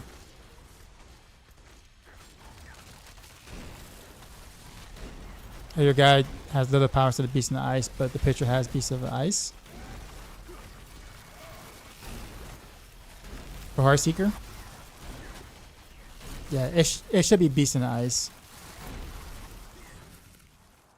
I'll have to fix that. But the pitcher has a Beast in the Ice. But it's little power for me. Okay, yeah, I'll fix that. Oh, for the Rain of Arrows? No, it should be Beast in the Ice. Huh, okay, I'll take a look at that.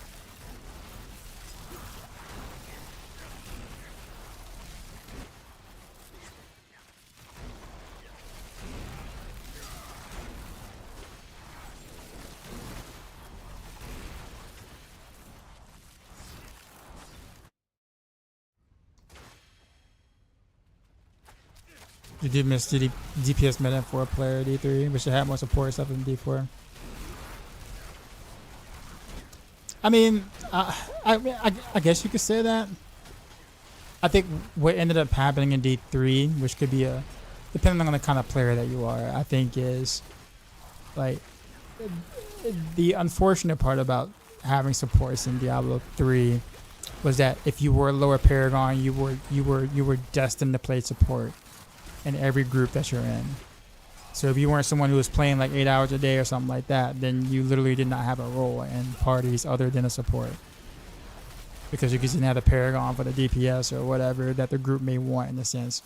And I think that that's not a good thing when basically you're always expected to play support even when you don't want to. But you also have real life responsibilities where you can't farm a jillion Paragon, you know what I mean? To play a DPS in a group.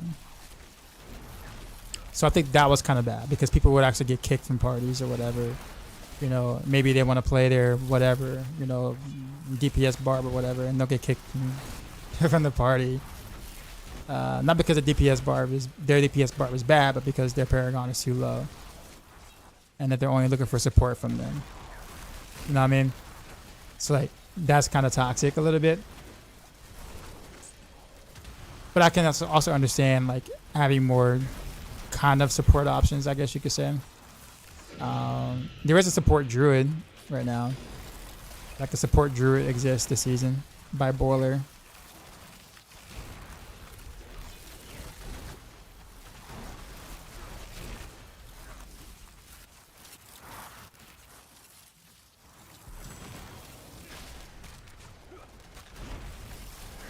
But yeah, you're playing at high pushing level. You have several builds to go. Yeah, but I think the idea is just people being forced to play something they don't want to play. I think that's the thought. When the meta is developed where you're forced to Z-barb or ZDH, right? That becomes pretty stale for everyone except for the people who don't have jobs, or or a social life. I'll put it that way. So if you have friends, you'll never be anything but a support. Like, friends in real life. If you go out to the bar and hang out, then you're going to always be ZDPS in a real group. You know what I mean? Now, some people don't mind that. Some people don't mind, just doing that. But generally speaking, when people buy action RPG games, they buy action RPG games normally to see damage numbers go up. They don't buy action RPGs to do 0 damage. Generally. Now, in a MMO, there are support classes. So, you know, there are classes that are designed to be support naturally. And then you can make the choice to be support, right? In that sense. But in an action RPGs usually is get gear, bonk stuff, see super high numbers, feel good, log off sort of thing.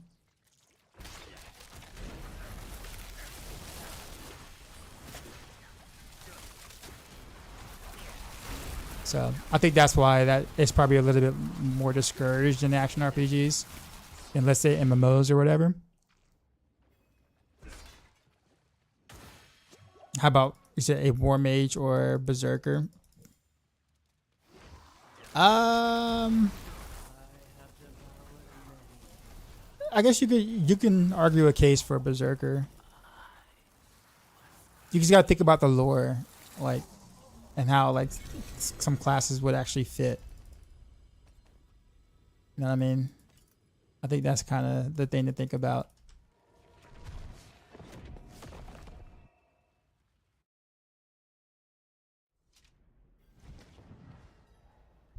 Tech 9.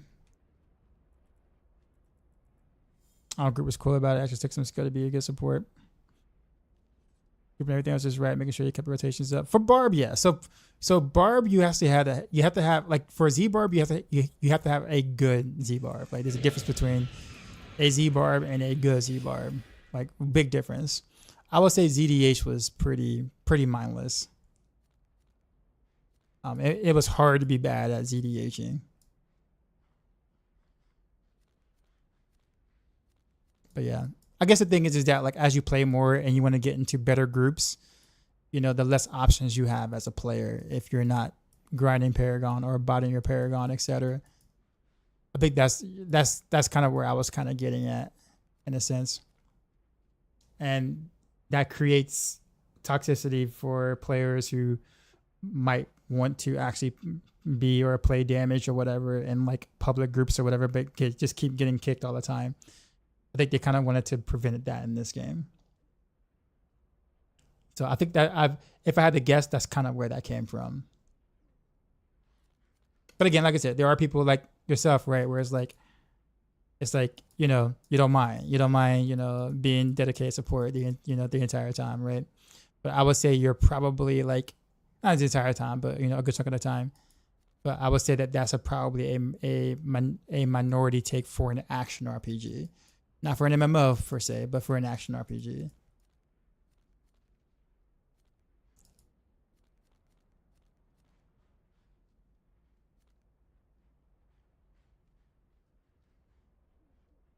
It's okay. I'll never have just solo script. I normally play solo most of the time anyhow. I'll group sometimes, but solo's my jam usually. There are no good whispers out here. Like none.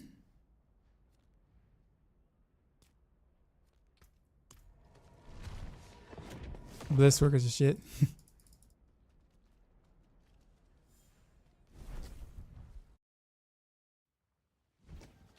Whoa. How'd I get back here?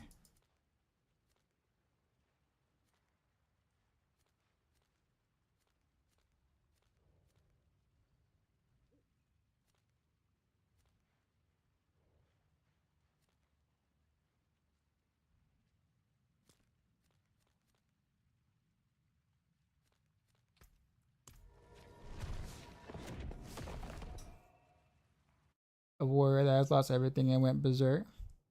I mean, we kind of have that ish. I mean, you can kind of segue into a lore or something like that to kind of make that make sense in Diablo. But I assume if you want to make like a new class in general, that you kind of want to not feel similar to another class in a sense. So there could be a sense of like, you know, Berserker and Barb feel very similar to each other or similar to each other. Almost like a subclass type or whatever, like an archetype of Barb.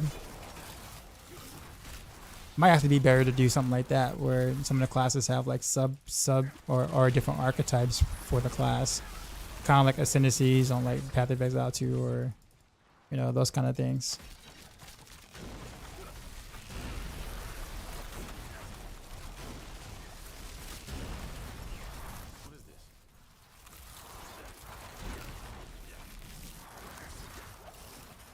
Overcorrect. Autocorrect, yeah.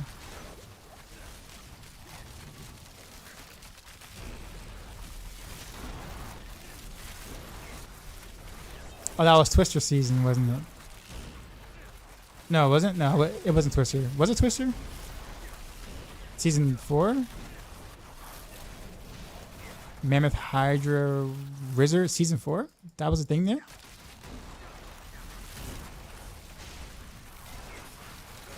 I didn't know Hydra was even halfway decent until later, until they did the set or whatever.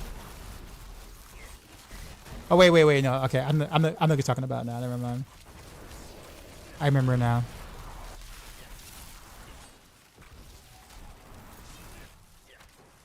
I'm playing Bo.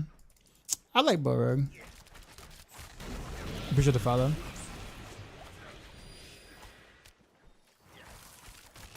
And then there was a Twister Wizard seasons.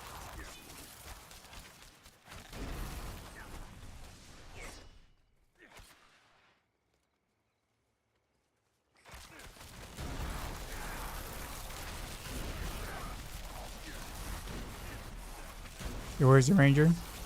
Same here, in most cases, yeah. The only time where I don't really play a quote-unquote Ranger is Monster Hunter games. I take the big-ass great sword instead.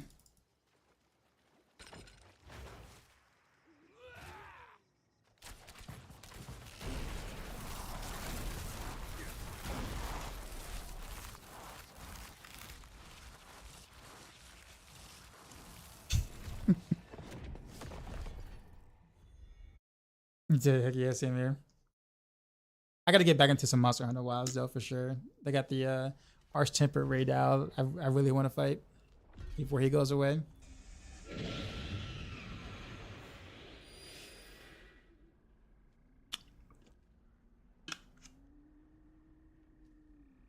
Twitch Anonymous, be sure to follow. And Ferner 87. And Callus. Be sure to follow us. I'm gonna try to remaster work this thing. Cause it's pretty bad. Awful cash. Decent gold though.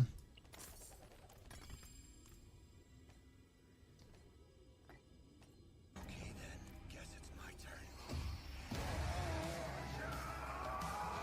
turn. Also, Bongo with the sub. Appreciate you. All right, we're gonna salvage this. No, yeah, bad. That looks worn. I can still use these. All right, reset. Try this again. Critical strike damage. Okay. Critical strike damage.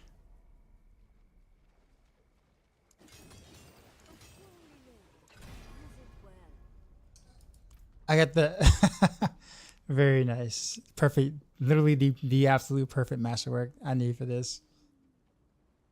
Like the exact masterwork you want for that.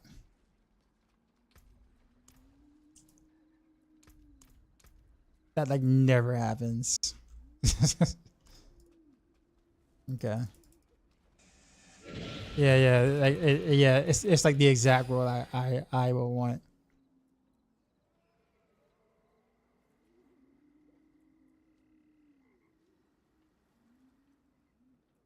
Okay. Now it's time to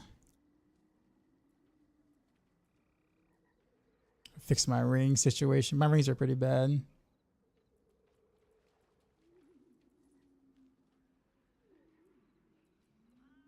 Actually, you know what? No, let me leave my rings alone until I get my Pit Fighter's goal.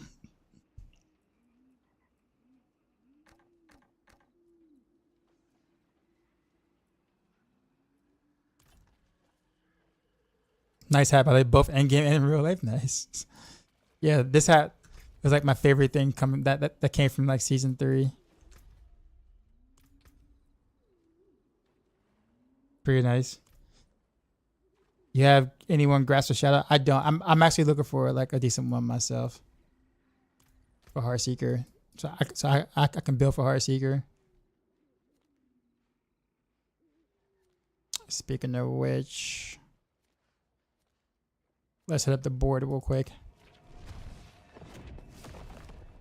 Which word do you think is best for a fresh 60? Looking for a quick format build that starts off strong without needing to hit a bunch of break points for the word. Okay, now that's so it's gonna be hard to get both. You can get a build that starts out strong pretty easily, but also not hit specific things you need, like very specific things you need. That's gonna be a hard part. Like that's like the yeah. So like Death Trap meets the criteria, but you're gonna need stuffs. But it is easy to start. It's easy to start, and it's strong when at the start. So like, I recommend Death Trap. All you really need is Eyes of the Dark to get it started. But to scale it, you're definitely gonna need like quite a few things.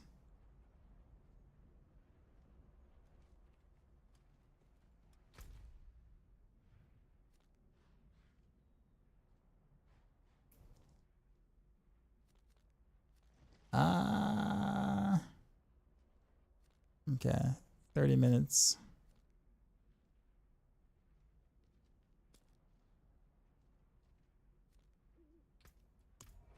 We do have to finish up the seasonal quest line though. My 2 cents, just do what you think is fun. That's generally how I operate. People ask me all the time, why aren't you playing Death Trap? And I was like, I don't like Death Trap. And people are just like, well, why? It's S tier, right? It's S tier, so you must like that. You have to like the build, right? Why wouldn't you like a build that isn't S tier? And it's like, I just don't like traps.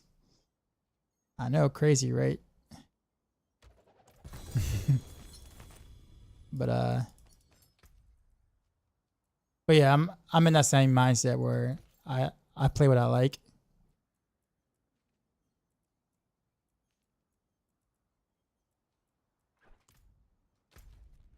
I mean, in Rose is pretty strong too. It's definitely not a bad build. It's not as strong as Death Trap by any means, but it's not a bad build. Yeah. Return to the game for the season. Should I just jump straight into the seasonal stuff? Yes. Yes. Absolutely. Remember, kids, fun is subjective.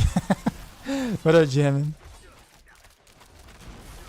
Yeah, I find something fun once I get going, but I don't want to, slog through quick slang trying to force a build that isn't going to get anywhere without a ton of work. Yeah, so I mean, I still think Death Trap is your best bet for what you're, like on Rogue, for what you're asking for. Because you could probably just do the Ancestral version without going into the Overpower version of the build, which the Overpower version of the build requires a lot of work. But, if you're not trying to, like, min-max it, then you can just stick to mostly the Ancestral version that isn't Overpower, and you'll be fine. Like you'll be able to destroy through content pretty easily.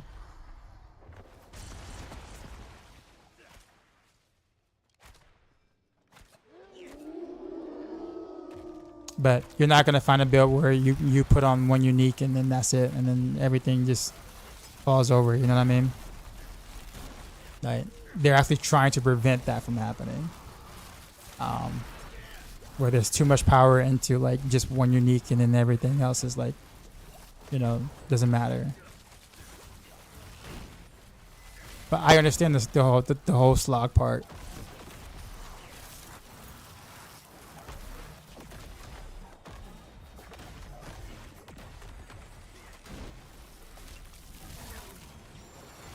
So congrats for being on the Battle.net homepage. Thanks, man.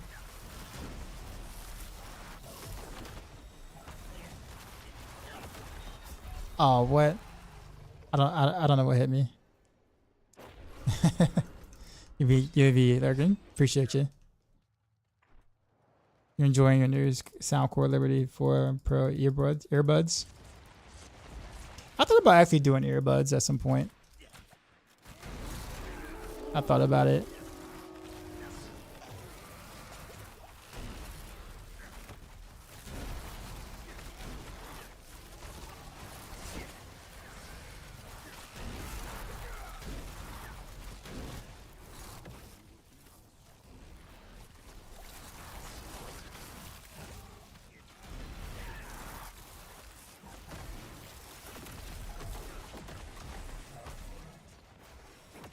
Oh, I totally missed the whatchamacallit.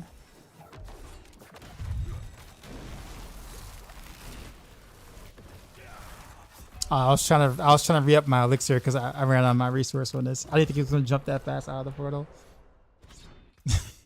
He sure showed me though, right? Alright. Let me be serious this time. Either retire your job, bro. Discontinue the earbud side. I think I actually bought my wife those, like those very set of earbuds. Actually, she has those, like a while back.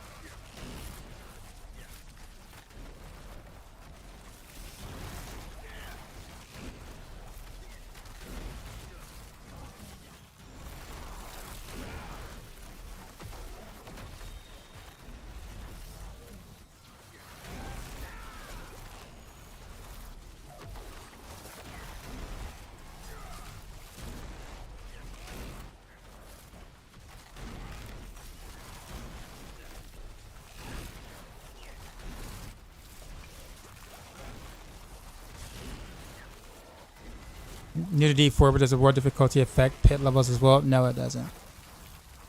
Good question. I'm having a valid crystal issue? You mean veiled crystal issue? You're running out of it almost as much as last season. Yeah, I haven't got to that point yet, but I haven't been master working a lot yet. So maybe I'm not running into that because of that, but.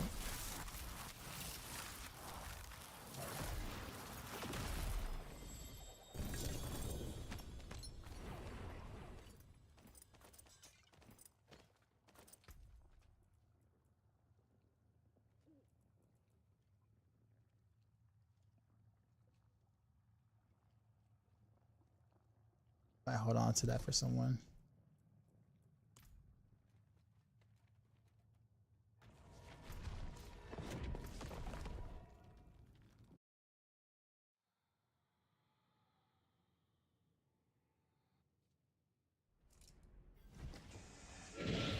Tomahawk with the follow, appreciate you.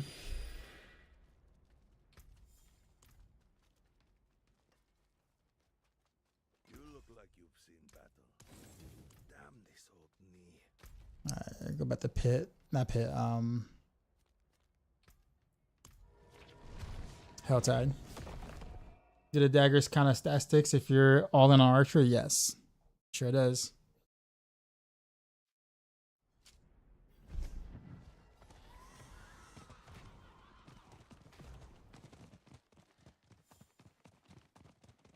What bit are you playing there, by the way, Callus?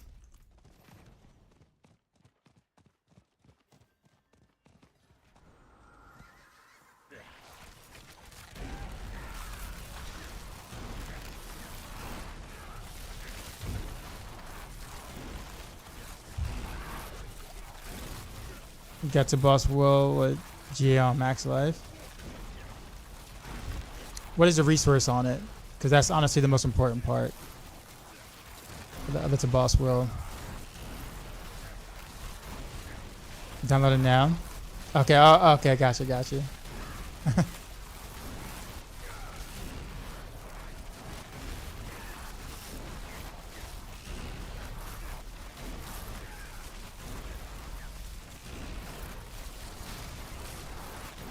Like I gotta be able to hit 25 resource basically on to boss Will.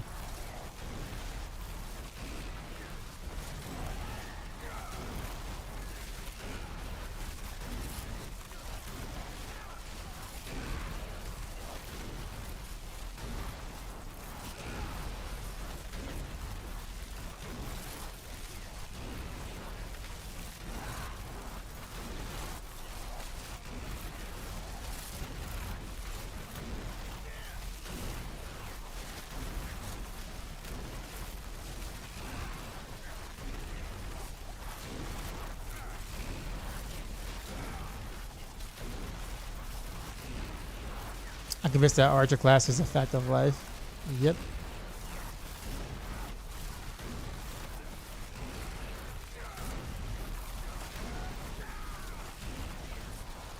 You were not wrong.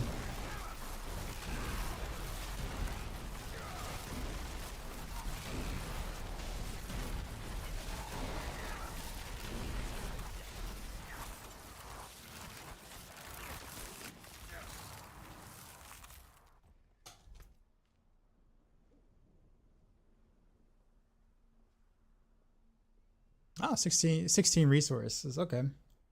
Oh, no, that's a 15%. Okay, I got a 15% too, but that GA life is actually kind of nice to have. What is mine?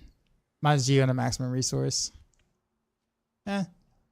I'll probably just keep what I got, but I appreciate it. I appreciate it though.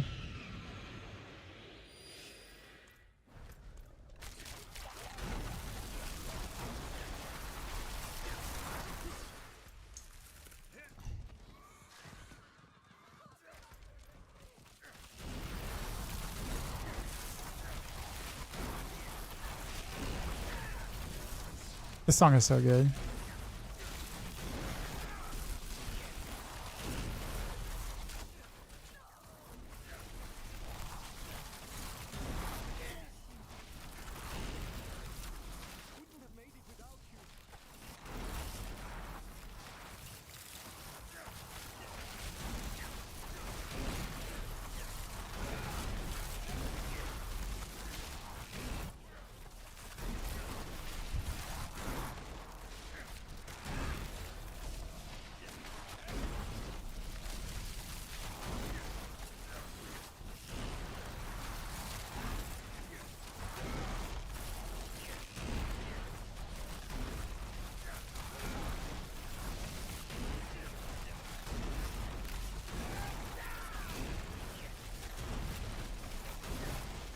You're a proud member of Tournament 1, although that means the least.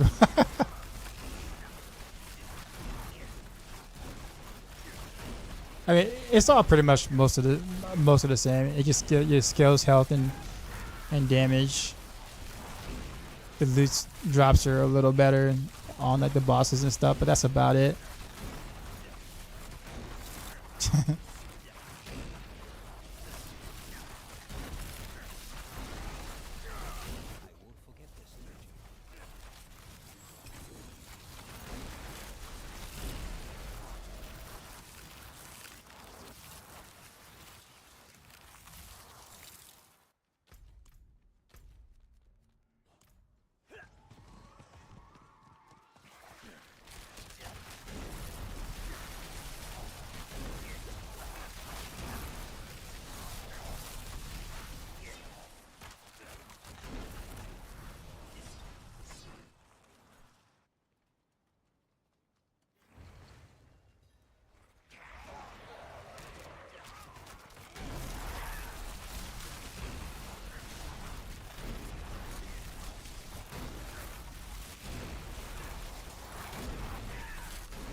I gotta kill more enemies at the higher threat level so I can finish up my seasonal journey. We gotta get mythics in T2 or get rid of T4. Well, right, if you're in T2, you don't really need the mythics right now. So I would just stick with the ancestral version of whatever build you're playing. Until you get the T4 basically. Now, I mean, get the uniques you need for sure. Like don't like skim out on that, right? But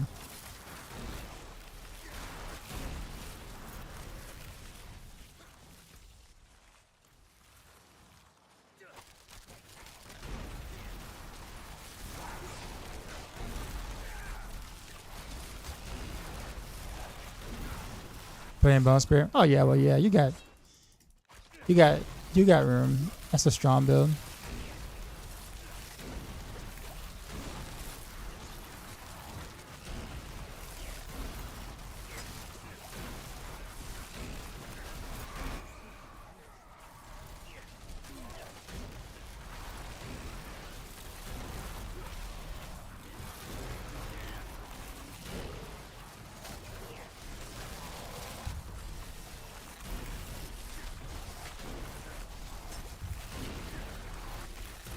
Whatever female Diablo. Are you talking about in Diablo 3?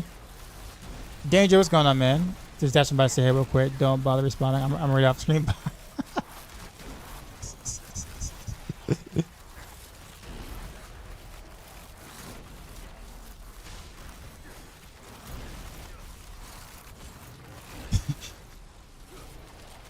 I ran right into that. The hard one? Oh no, Diablo isn't in Diablo 4.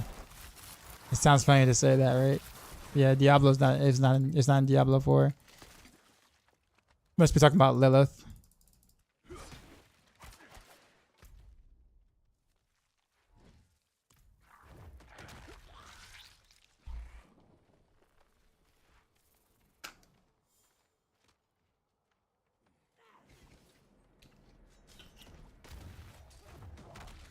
Is Machine here? I need a score update.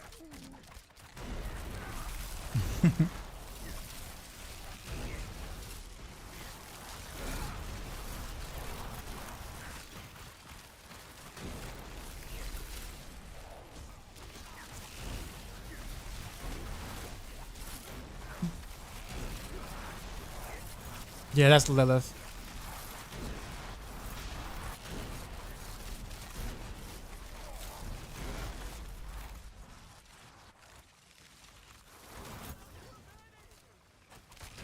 I think we're at least 4 expansions away from seeing Diablo. Okay.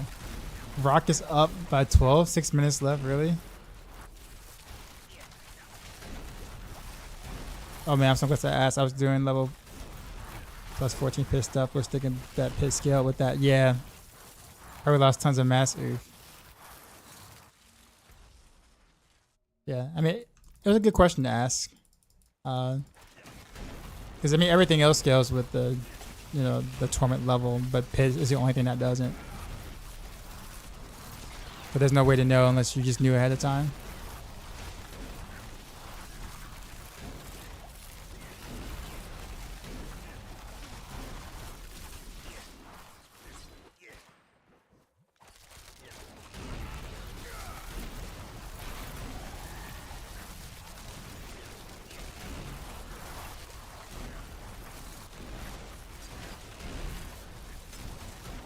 I haven't fought this thing in a long time.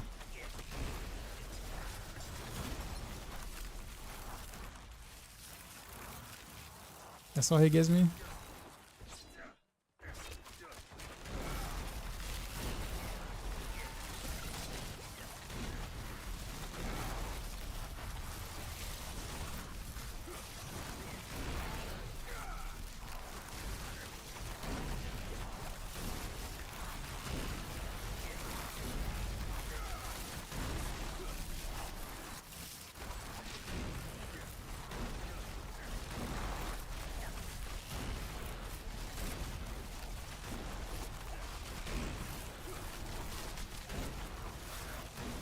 So it's ties to the best the farm for living still.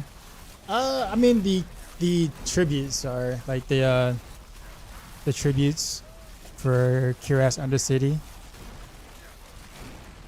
are the best place for boss mass in general, but Helltie's second or good for steel for sure. Yeah.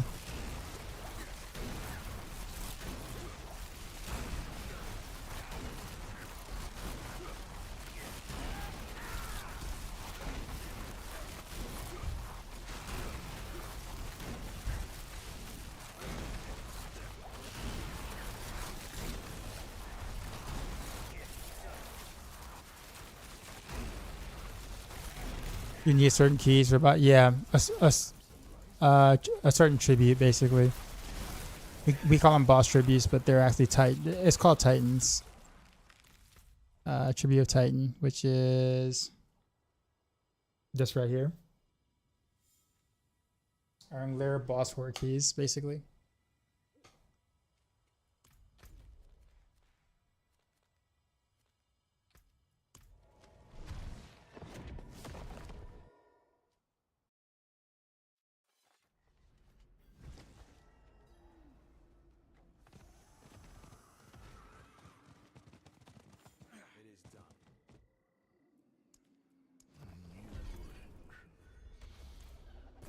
I was gonna take the gem fragments, but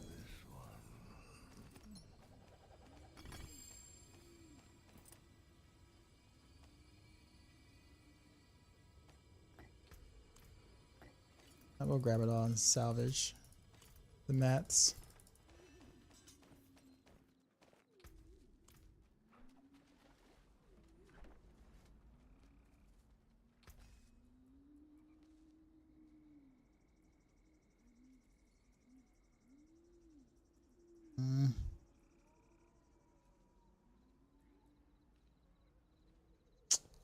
But it's the first game that I've seen with at least +1 Fridge finesse on it.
That's some stork bug.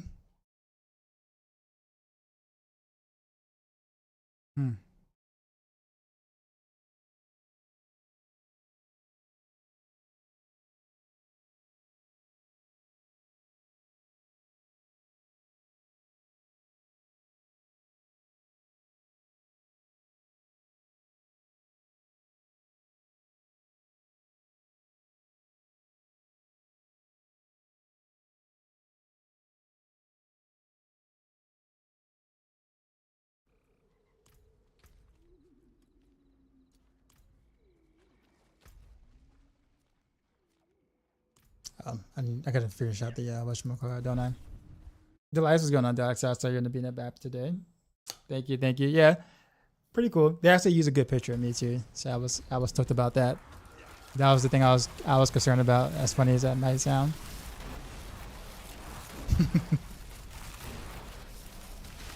I was like, which picture are they gonna use?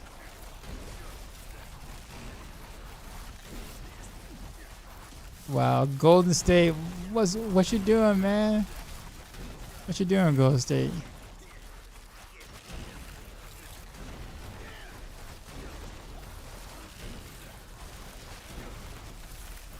The funny thing about it is that everyone was looking to kind of see Golden State versus Lakers or whatever, until like Golden State lost the Clippers or whatever, I think it was, which changed the outcome of what would have been the first round. And now, you know, potentially both Lakers and maybe Golden State next game will be out of the playoffs.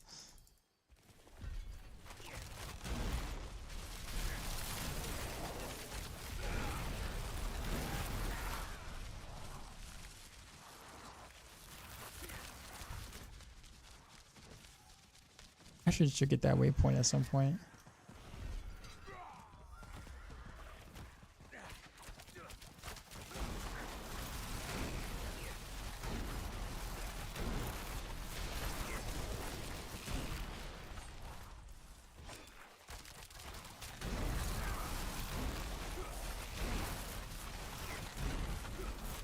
the chest sort by when you sort it.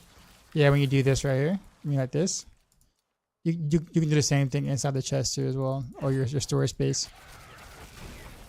Those that needs a dose of kit.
Almost got my my last mercenary to level 10.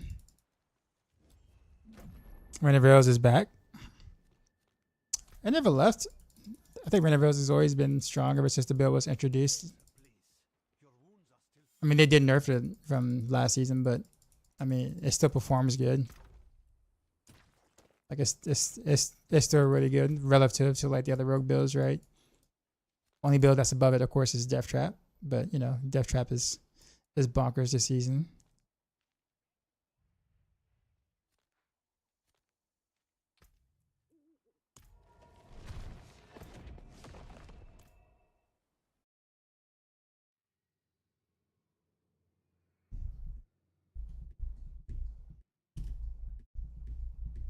Who drops Shard of Varathio again?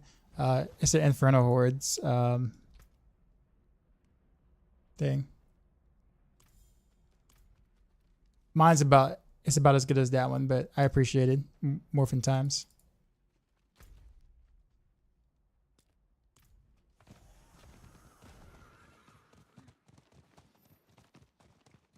Yeah, Shard of Varathio is Inferno Hordes.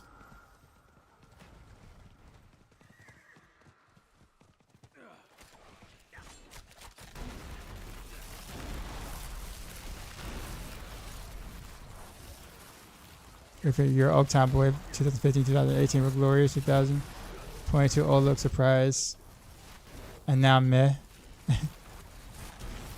Speaking of which, though, I'm gonna be honest. I actually liked the Warriors before the Kevin Durant era.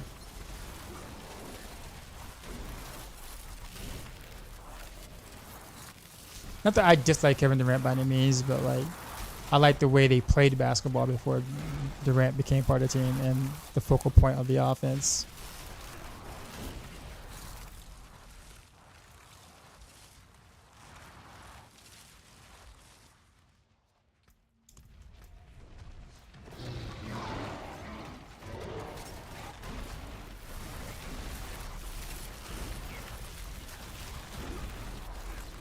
But I do enjoy, like, you lived through the Sleep Floyd era, the Rick Barry area. Okay, so yeah, you've been a fan since like way back. But I do like the addition of Jimmy Butler though. I think it was a really good piece. A piece in a position that they've never really had an all-star in since Andre Iguodala.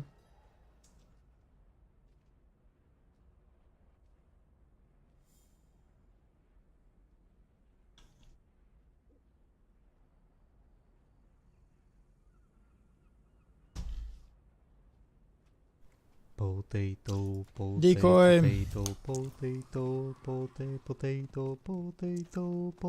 Potato. Hey. What's going on, sir?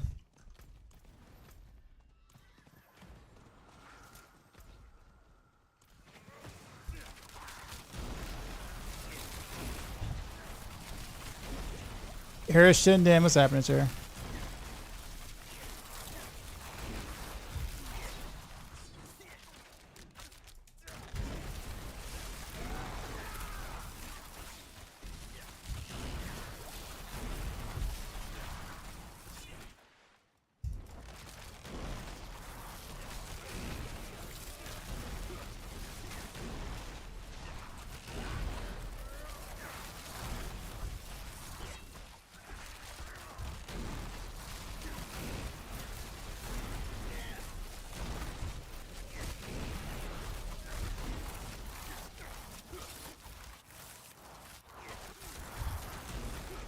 We're gonna avoid Javelin Sentinel. Sentinel, gotcha.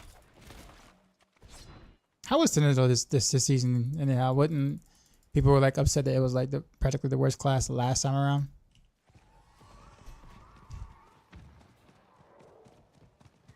I assuming much better this time around.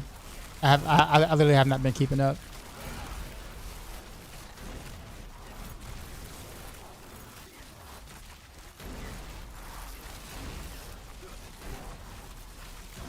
That the spin to win, the only guy with a doctor in spinology. They created the stationary bike and of the spin class, developer of the Beyblade, discoverer of the tornado, and writer of the song "You Spin Me Round Like a Record." That was a lot, but that was fun to read. 49% up. Okay, so yeah, they made major changes there. Neat.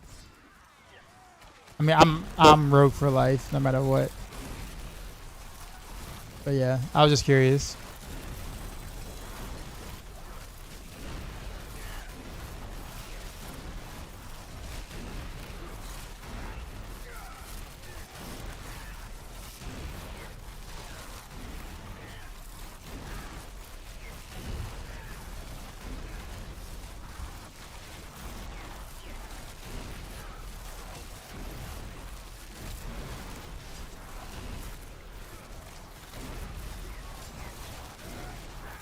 Yeah, I got a lot of cinders being over here. Oh, there's a lightning sword in here too.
Dude, friend of Drama LA died today falling off a golf cart.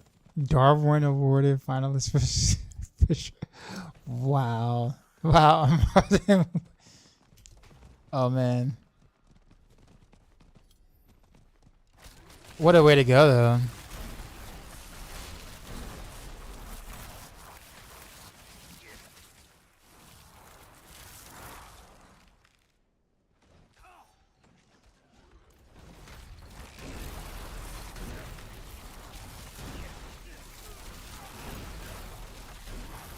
Okay, I think I did my seasonal thing.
Probably shouldn't have grabbed that one.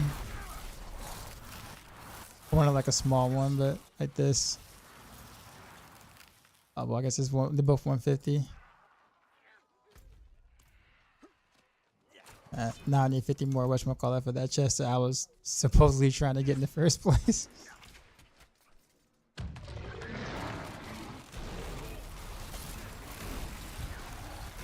How do you move without attacking the enemies? There are so many. Well, there's a lot of people tend to remap their keybinds or like that to have their force move to a different button and then use that to move. Because as long as you use force move to move, then you won't like accidentally attack something. So for me, force move is actually my left click. But everyone kind of does it differently. Some people do force move on mouse wheel, which for me feels really awkward, but some people like it.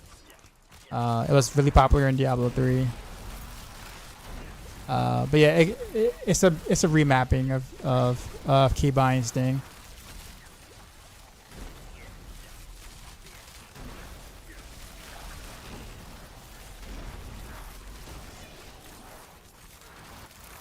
But your spells on right click too. So my forced move is on left click. So I do have a skill on left click, but if you notice, if you look underneath, it says shift. Right? So my left click is actually, so the skill is remapped to shift, but my left click is force move. So if I want to shoot with this and start a step at the same time, I literally just hold down left click and shift and I do this. And I can shoot while moving, basically. So that's the way that I do it. Some people do, you know, like I said, set theirs up differently, etc.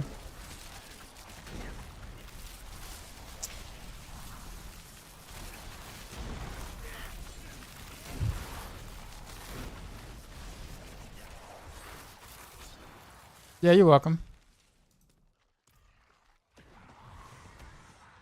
So yeah, it's definitely not an obvious thing for sure. The people who know about it has been playing action RPGs for a while, and so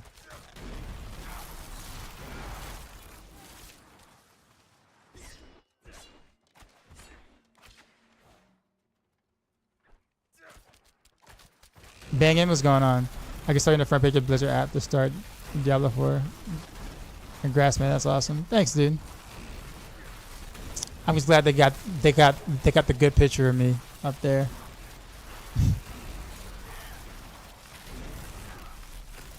That was one of the first things I checked. I'm like, which picture did they use?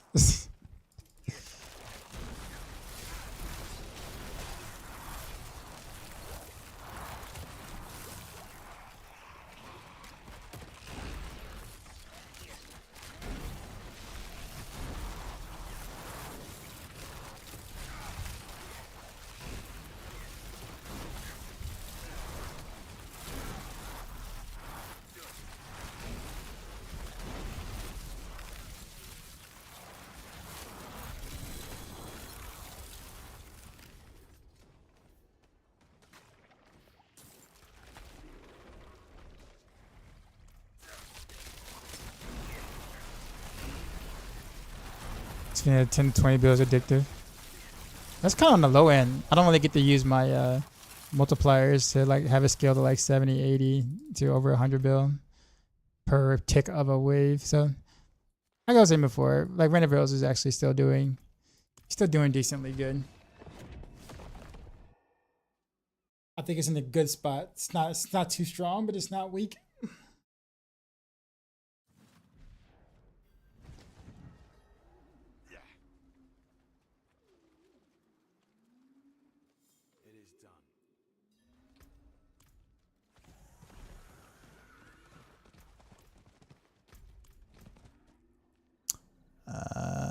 Hold on to that.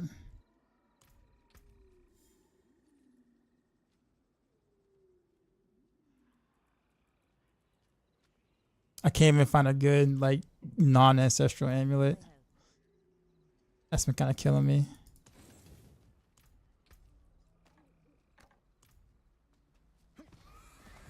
Looking for a good leveling build on controller.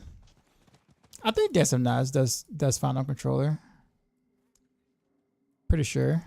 Always back.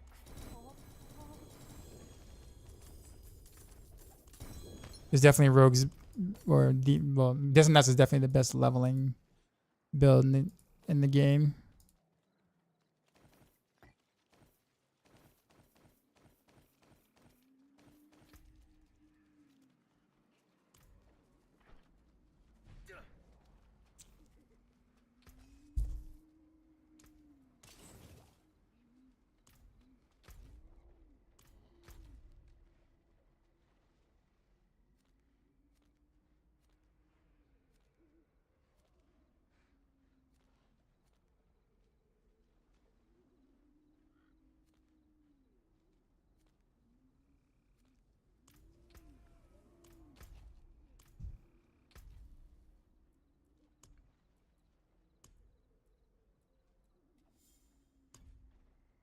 Let's grab that.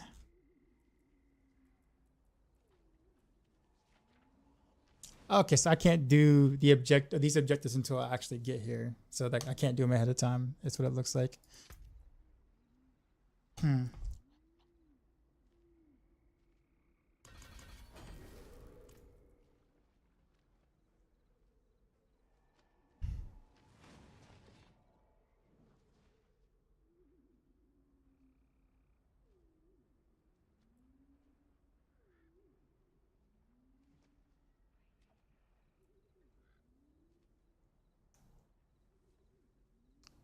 Torture gifts. Defeat Lord of Belial, like Belial, Lord of Lies, using Lilith's Wind of Hate main boss power. It's an interesting thing, and some other stuffs. Okay.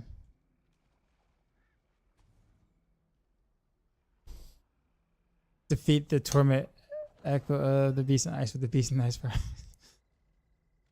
Okay, so defeat them. You get 1 ash for that.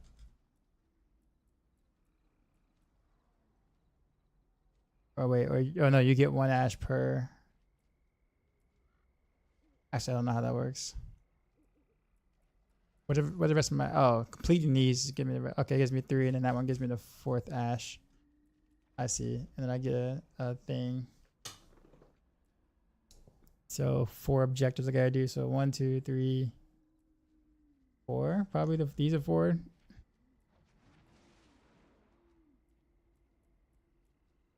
It seems simple enough to get this. Okay. All right.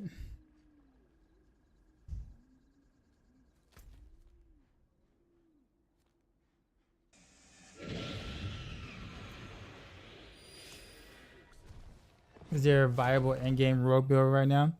Endgame range rogue build right now? Yeah, I'm playing it right now. Renovaros? Renovaros blasting again. Yeah.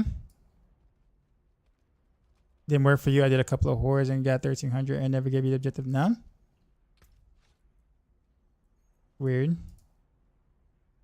Oh. I guess I already got all these already. Okay, Subo's at 10. Okay, so now I can go back to the one I actually want.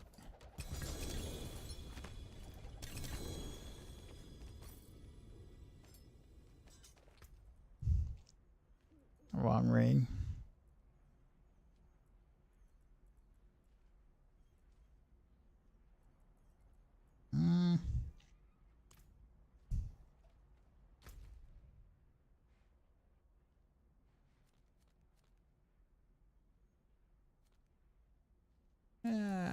I don't want to do the world boss. I thought about it, but nay. Is Conqueror's Kiss good this season? Well, it's only used on Rapid Fire, and Rapid Fire is really, at the moment, I don't think Rapid Fire is really in like a good spot, but I'll be playing it later to kind of confirm whether it is or not. But nothing's changed from last season, but I think something was bugged with Rapid Fire. I just couldn't put my finger on it, and I couldn't reverse engineer what the problem was.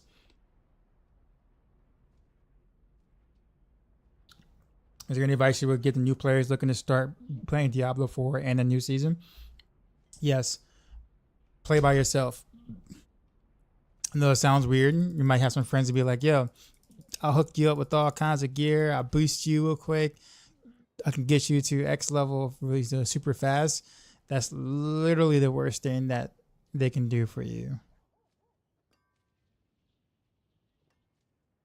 Reason being is because you're not going to learn the game if that happens. So once your friends dip and they go and play other stuff, you're stuck with no gear and T2, T3, wondering how in the world you're going to be able to do anything because you didn't learn anything. So best thing I would say is take your time. The campaign is actually done pretty well. Like the original campaign is actually good. But I would just take your time. Don't rush or get boosted by any of your friends. That's legit the best advice I can give you. Other than that, do !Maxroll as a command in my chat. We have a whole website dedicated to games like this. So if you need like information and resources on specific things, like, you know, what bosses are what do they do, what loot did they drop, build guides, how to get started, all that stuff, we have all that laid out for you too as well.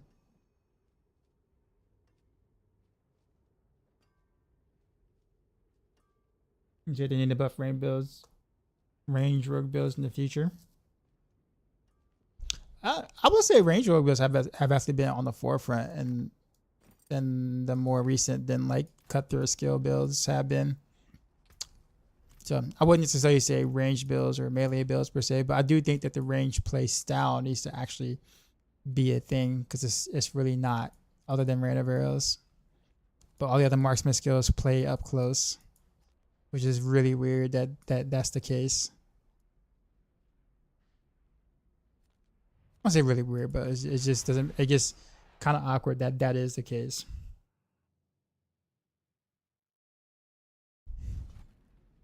I missed a good pin shot, Bill.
And yeah, I can swear ask the chat. Anybody have a ancient pit fighter's goal that they don't care about?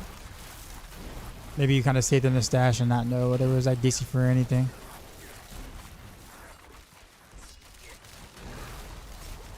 Because like no build wants it. But I kind of want to do some testing.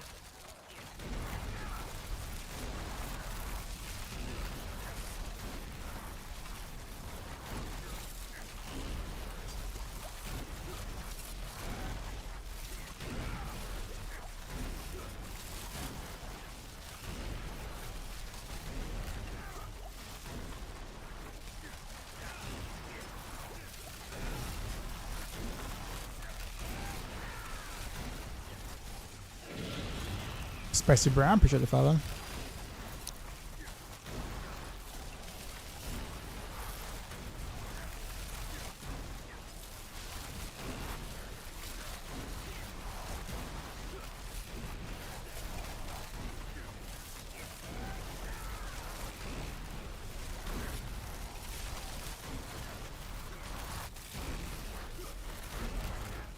Did they give us an Uber bow that's cracked out?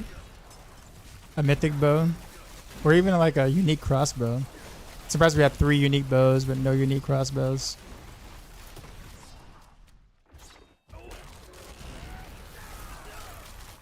Oh, what? Oh, I ran out of potions. Oof.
%, no.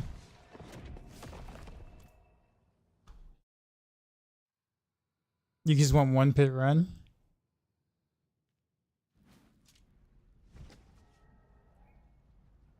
Sure, that's fine.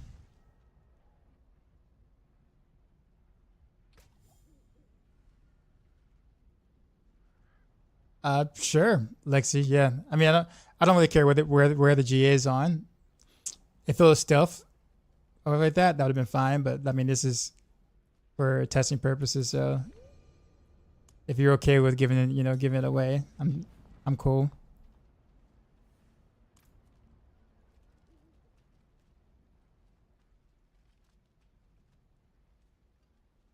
I appreciate you, sir.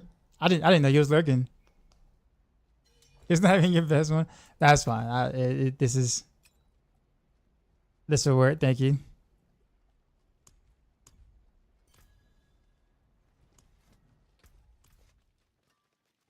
I also assume that the pit fighter's goal affix still double dips with precision, right?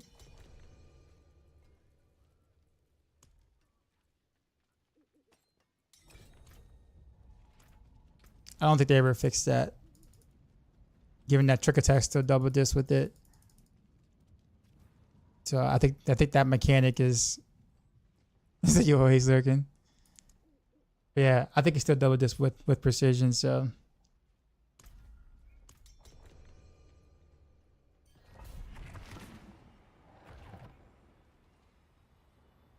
Woo DJ Well, wait. raided my stream with Yo, dark side. 1,167 Booty with got the raided, massive son. raid.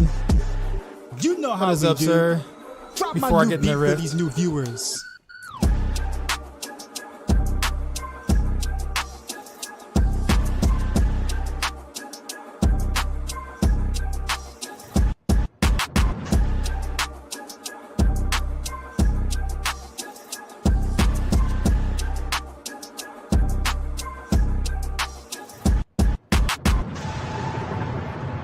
Got Sheezy out. What is up, Woody? What's happening? Be sure to follow us here.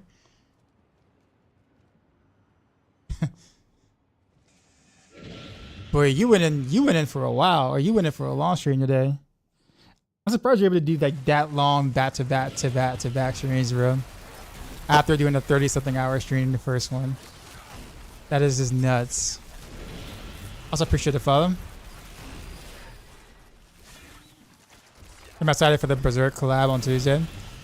The rogue stuff doesn't really look like it's a lot of fun, so not really. Not fun, sorry. The rogue armor doesn't really look that great, honestly, for Berserk. I love the anime, but I think we kind of got the shorter end of the stick in terms of the cosmetics on the rogue. Woody's not human. There's facts. And yeah, for those who are just jumping in, I am Dioxide. I am one of the rogue class specialists for Maxroll. So I do a lot of rogue guides. In fact, 10 of them for Maxroll. Generally speaking, I like to push a lot of buttons, watch things die, and yeah, just chill. You're gonna play this build. So it's actually not bad actually. The nerfs didn't hit it that hard at all. Obviously it's no death trap, but I think 3-1 makes it feel like combo points. And yeah, you're looking at what, like speed farming 80s roughly with rain of arrows with the ancestral version, so definitely not bad. You forgot to mention former StarCraft 2 yeah, well, I don't like coming off as bragging, but yeah, I guess. Yeah.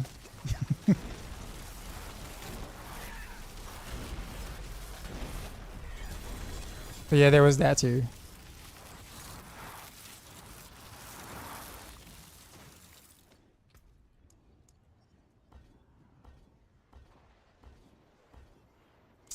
I fail all of my upgrades. That's Scott, appreciate the follow. Facts aren't brags, there's there's stats.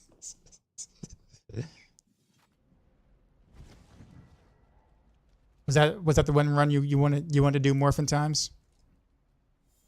That was so awesome. Sorry I started late because I was doing a raid dance. So it looked like it took longer than it really did. But GG, sir.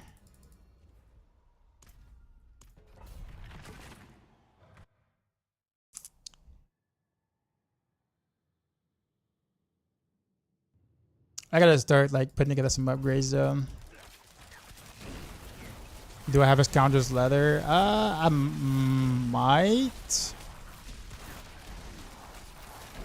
I don't really think about keeping it because I have no plans on playing Death Trap, but I also forget that people might need them. So if I find some, I will hold on to it.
Do you feel like they need to buff rune drops?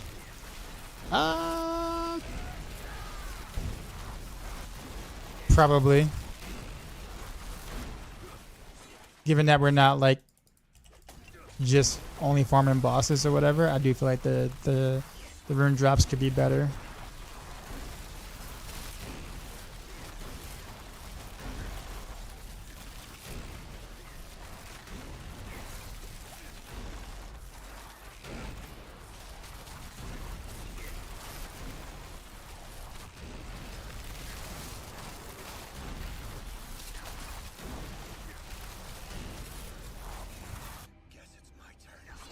I wish I could play a role like this. I swear when I play it, I'm going around slow. Charlie Brown, I appreciate it. Sorry, Charlie Brown, appreciate the sub.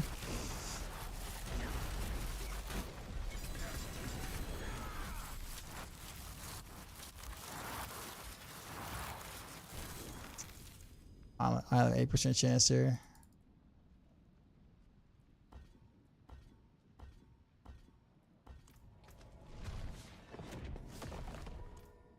morphing the mythic bow would be legit, or X bow. Why not? Why not both? Betty. Maybe you just burn out on Death Trap from last season, but this build looks 10x more fun to me. It's just kind of I mean, it's. I don't say preference, but you know what I mean. Some things appeal, some things don't appeal to some people. So I always kind of feel like the weirdo for not liking certain things, especially like if certain things are like considered meta or end up being meta, and I'm just like, yeah, I still can't see myself playing said thing or whatever. I was like that with Twisting Blades towards the start, where I didn't too much care for the, like, I like Twisting Blades, but I didn't like Poison Twisting Blades, and so like the Poison variant was obviously bugged and way stronger. So it's like, if you play Twisting Blades, you pretty much should be doing that. And I'm like, yeah, I don't want to just stand there and stab poison. I want to like stab stuff and like run through and take advantage of the returning blade stuff. But it just really wasn't really a thing anymore. So I was kind of sad. But I go back and I think to myself, man, I should have made build guides on Twisting Blades anyway. I would have had like a way more like subscribers on YouTube if I went that way, because everybody was looking for Twisting Blades builds. But oh well. Oh well. I gotta do it in front of hordes.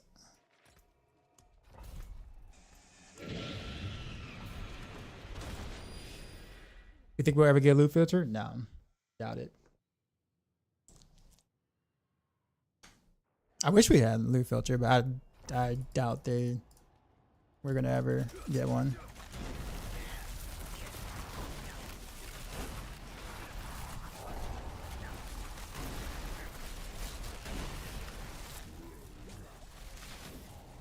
Do I like dancing knives? That's another one I don't like.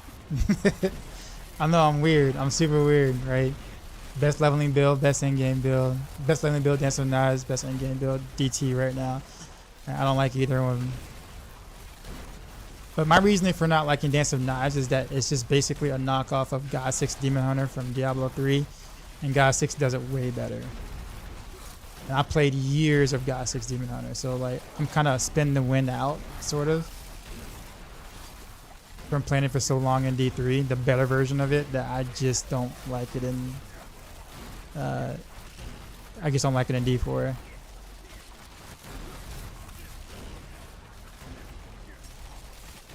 I think on Rogue, I will almost play anything else.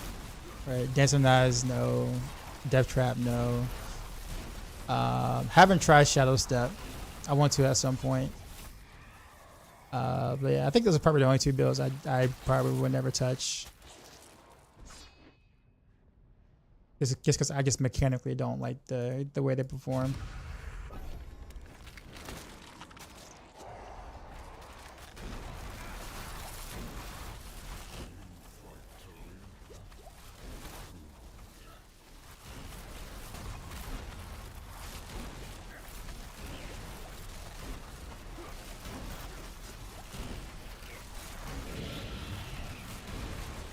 D3 we're playing now. It depends on what you consider worth. I do think D3 is in a very good state right now, despite that it's not getting any more changes or anything. But it got left in maintenance mode at a really good spot. So if you like Diablo 3 or whatnot, if you played it a while ago or something like that, I think it's worth. Especially if it's a good season. Like I think right now it's in a really good season. The Sanctified Powers is an excellent season for it. So if you're thinking about playing it, I think now is probably the time to do so. Or this season for it.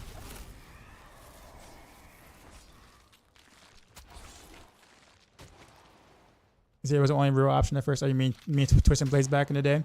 I don't think the other builds were that bad. Rapid Fire was actually pretty good around that time frame. It just wasn't as good as Twisting Blades.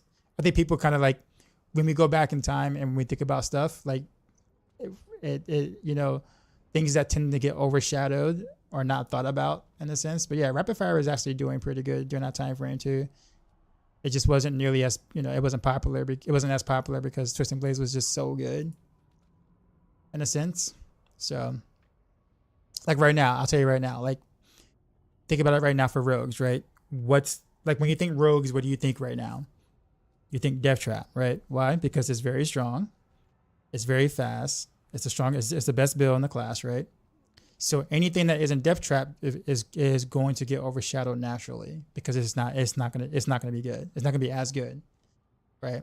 That doesn't mean that other builds on Rogue are bad. No, it just means that it's not as good as Death Trap. But this is Reign of Veils right now, right?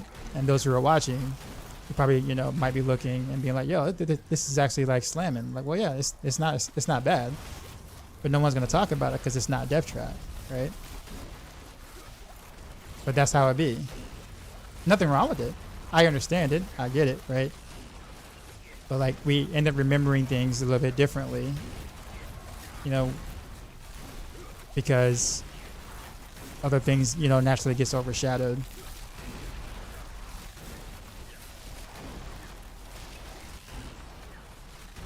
You remember Fireburst Finery? Yes, I remember that. Need that in D4.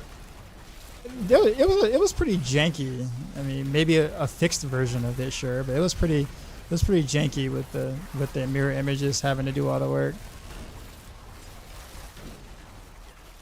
And then they didn't know what to attack, so they were like derp off screen and stuff. It was kind of frustrating to play. It was strong. People remember how strong it was, but yeah, people forgot how frustrating it was to play that build. Never played it before. D4 is your first one. Okay. Yeah. D3 would be fun. Like, it'll be fun to visit for sure.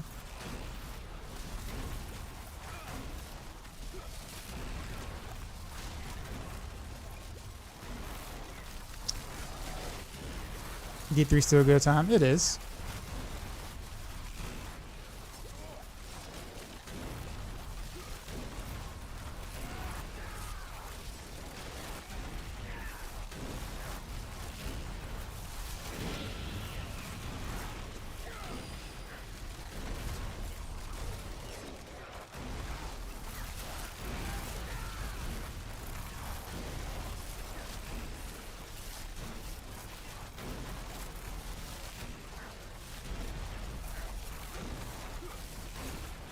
My opinion on set items in D4.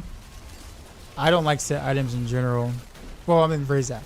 I did not like the 6-piece sets in Diablo 3. I thought that was one of the things I really didn't like about the itemization, because it took up over half your character space, or half your character space basically, and it told you exactly how to play whatever skill. So like you basically built around exactly what the set told you to, because it just made whatever skill that it said for you to pick deal like 300,000% more damage. And I was like, okay, well, I guess I don't have a choice then, huh? So I wasn't really a fan of that. Now, if D4 decided to do like maybe like a 2-piece set, maybe 3-piece at maximum, I think that's okay. I thought the 3-piece set in Diablo 3 was good. Like the Augils and the Captain Crimsons, where it like gave you a little bit more damage and some utility or whatever to help with your build. Like those were really good sets. Those are really good design sets. The Guardian set, like those are really good sets. But the 6-piece sets were, in my opinion, atrocious and should have never been a thing.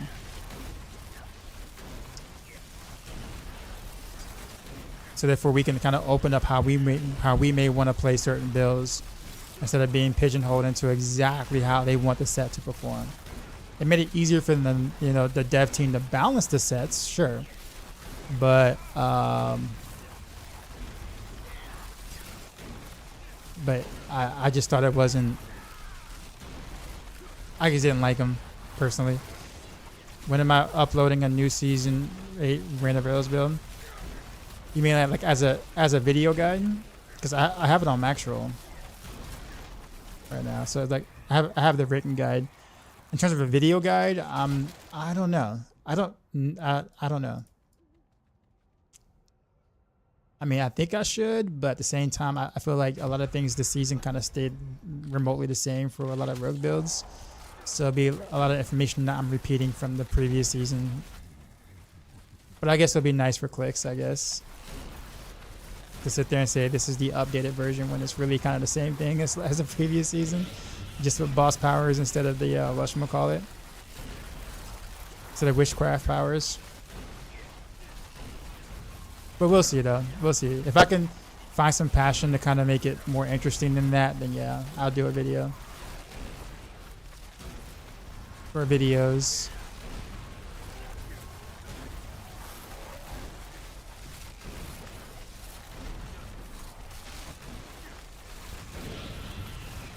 Maxroll, and you didn't know what class to play for Diablo 3. I would say for the current season that is on Diablo 3, I would say Demon Hunter. The strafe powers are so much fun. Crusader powers are also pretty fun too.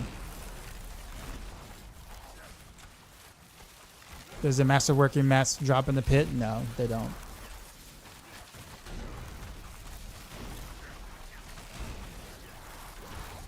Helton says 100%. Yeah, yeah.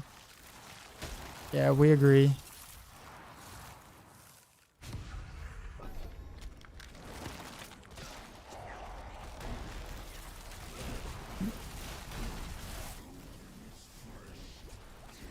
Hot take though. That's why I actually preferred, even though the itemization in Diablo 3 vanilla was like really bad, I preferred making builds in Diablo 3 vanilla because the items were so bad that it didn't really matter too much what you wore as items. So people made builds based off of how the builds actually perform. So they put skills together and try to make full builds using these skills and what damage they actually did on the tooltip. So we have more creativity in D3 vanilla with builds than we did in Reaper of Souls because there was no set pieces and all the items sucked. Anyway.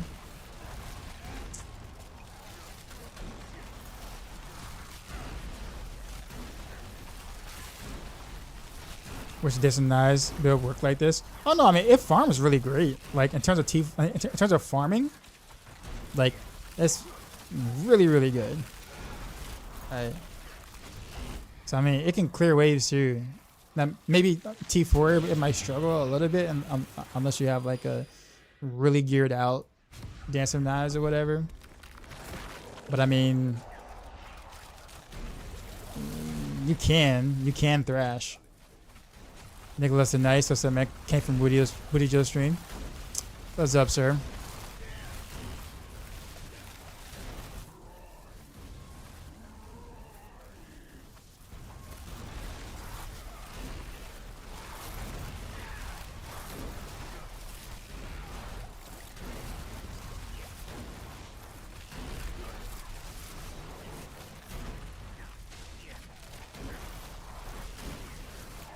How's Rogue this season? Well, Death Trap is doing really well. That's probably like the talk of the season right now, in general. But yeah, Death Trap is doing really, really well. Reign of Rose is doing good. I can't speak about the other Rogue builds yet because I haven't played them yet. I'll have more information on Heartseeker and Rapid Fire and Barrage and Pin Shot later on down the line.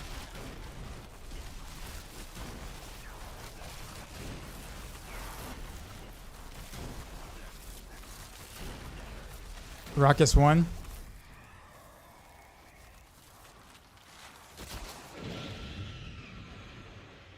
No lie. I think I'm actually like secretly. I mean, not secretly. Like, I do want Golden State to win only because like, just to see how far this Jimmy Butler trade thing that they have going, like how far it really goes, because they became a much better team when Jimmy Butler joined, right? But if it wasn't for Jimmy Butler joining, at this point of the season, I totally would be going for the Rockets, because Golden State wouldn't be. I would just write them off as like, you guys don't even deserve to be in the playoffs kind of thing.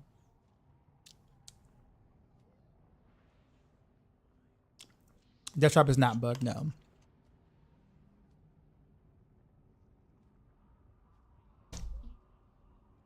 Now I did have a glove drop and Chronoloucian that kind of made it scale and do like some infinite damage or whatever that you probably heard and seen in some videos.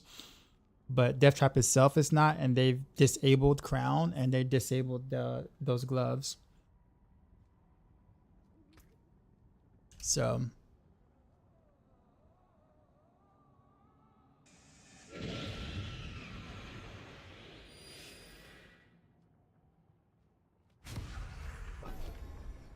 Sixers, oof. Yeah, I don't understand, man. I feel bad for Tyrese Maxey. Such a cool dude, man. Such a good dude, and he's kind of stuck in that situation as a young upcoming superstar, right? Soon to be superstar. There's Death Trap skill, rotational, easy for controller. That's actually a good question.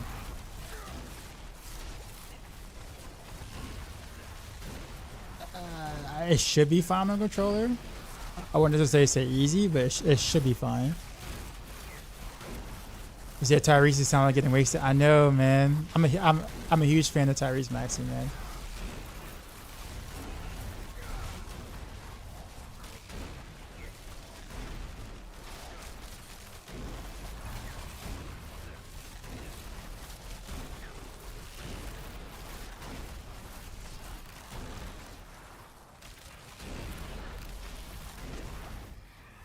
I'm glad Lakers lost.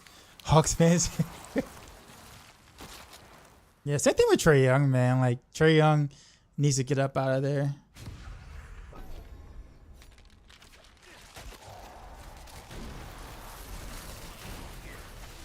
I know he tried to get with the Spurs, and the Spurs, chose, DeAndre Fox instead. But I would have loved to see Trae Young with Victor.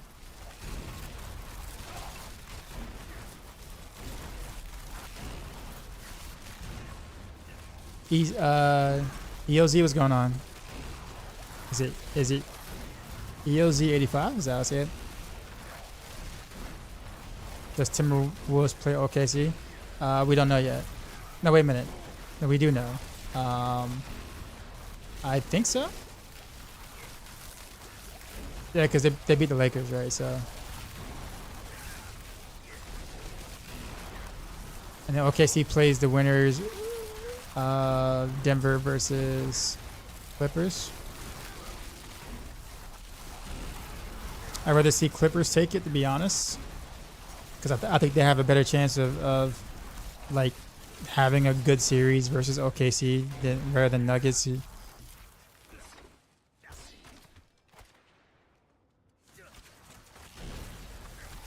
you know what's so surprising about the Clippers, man? Like freaking like Kawhi Leonard, man. Dude could sit there and like not play for like years, right? And then just come back and like as if he's never left, with putting up better numbers than before. Like he just disappears. You don't see him, and he just comes back on the court for some months, and all of a sudden it's like dude, like where's the rest? Like he's just, that's insanely hard to do.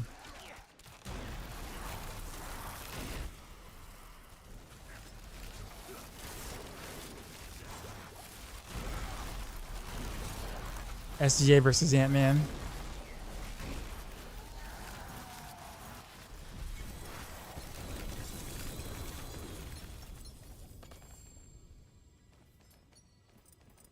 So you want to know why I also want to see OKC versus Clippers?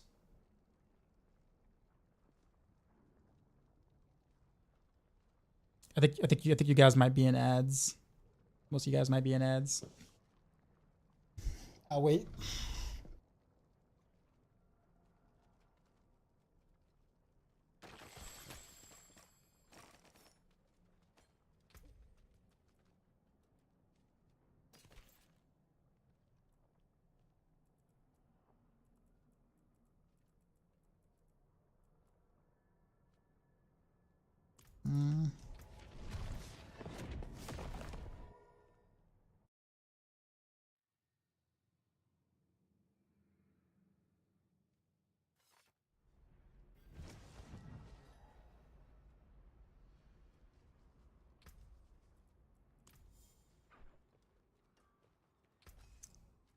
Let's see.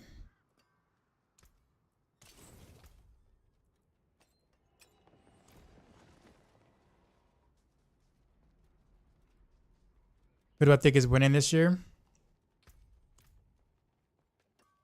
I don't know, man. That is. I don't know. I still think Boston has the most complete team, and they really kind of just ran it back with their crew, which makes sense to do that. But I mean, Cleveland's gotten considerably better. Obviously, OKC's gotten considerably better. I don't know. What is the song? Waterfalls by TLC. You remember this, right? Yeah. Waterfalls by TLC. Yeah. Oh, we're talking about like, geez, like 25, 26 years, 27 years ago.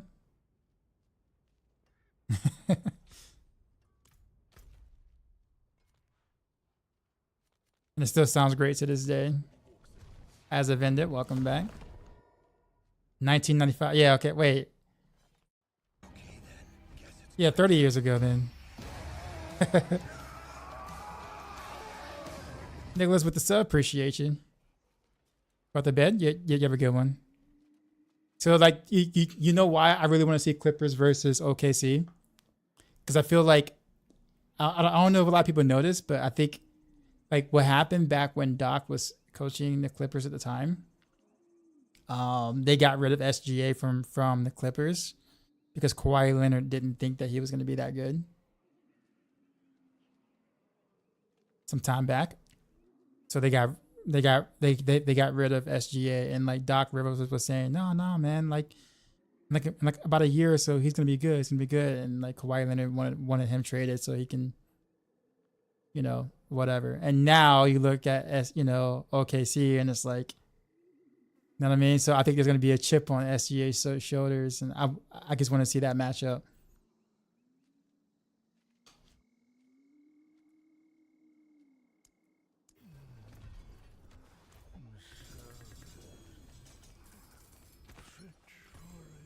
I mean, I would be. I'd feel some kind of way.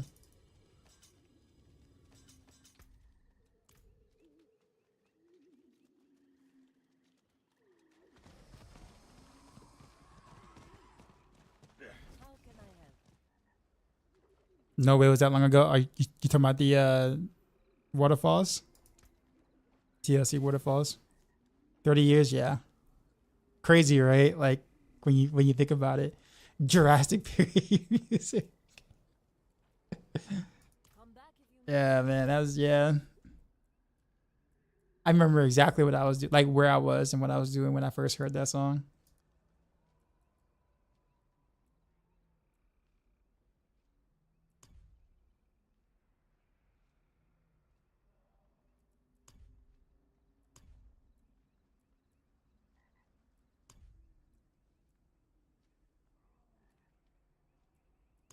Wait, why is it? Yeah, I guess whatchamacallit said that.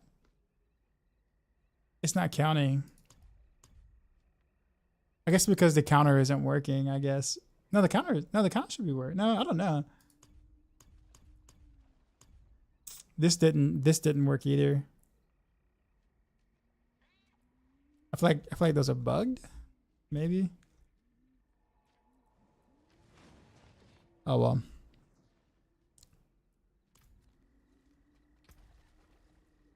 It counted. It still says 3 out of 7 objectives complete though.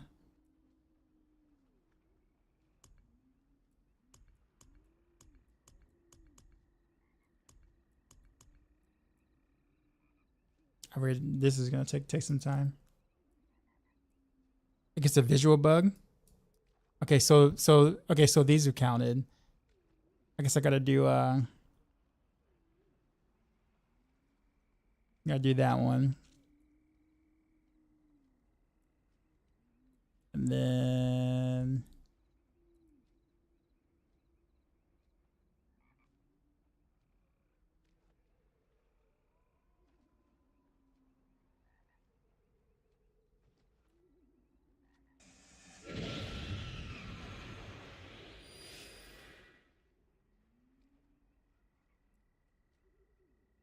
Yeah.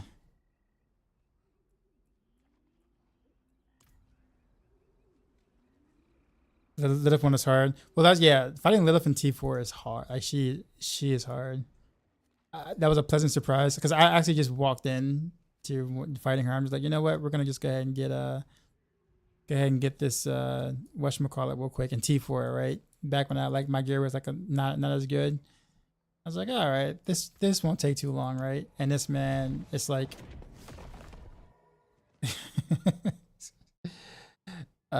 yeah, I was in for a rude awakening, but I actually like the fight now. I think the fact that she you know, they beefed her a bit makes the fight a lot of fun again on T4.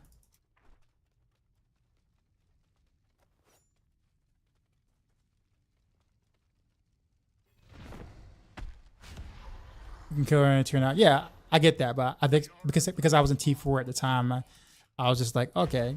I didn't know she had new mechanics at the time, so I was like, oh, okay, we'll just do it real quick and you know, like the old way or whatever. And that's not how that happened. That's not how that worked.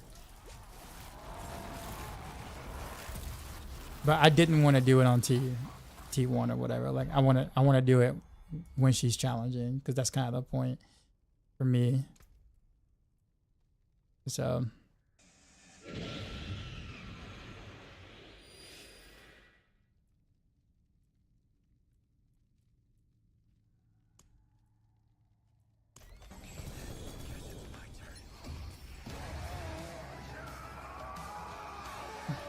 appreciate the sub.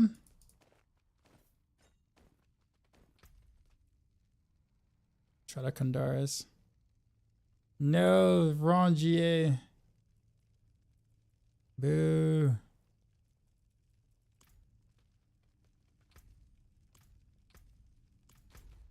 You know what? We'll do a couple more just guys.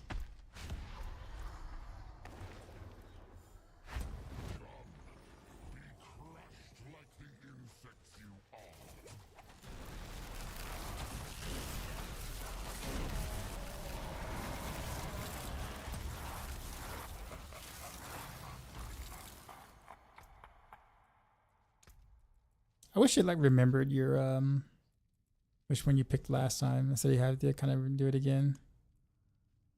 Modify your rewards.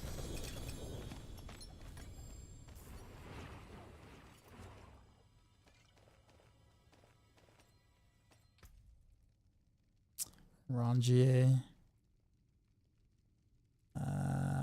We'll do a couple more. So you said the bottom three are the completed ones. All right, I'll take a look at it again. So I should have 6 out of 3 instead of 3 out of 3. It's just not showing up. Go below, you can pick any of the bosses. Yes.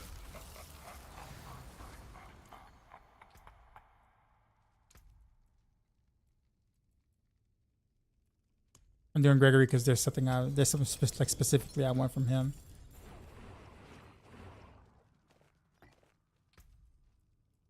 Wrong glove, sir.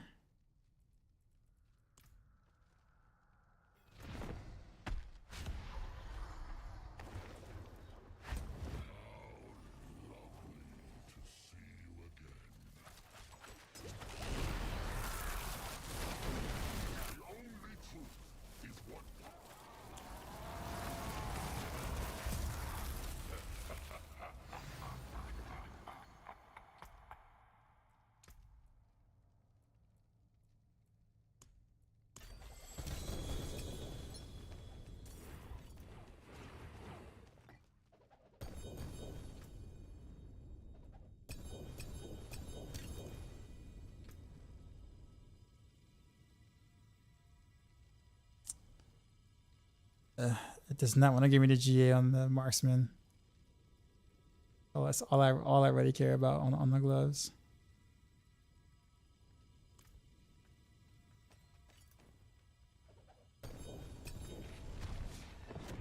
Once I get finishes updating, I'll be getting on to work on leveling. Okay. Level sir, recently just got back to Diablo, playing for Rogue for the first time and using your Mentorship rogue guide. You're leveling. How far have you gotten with it? I'm actually curious.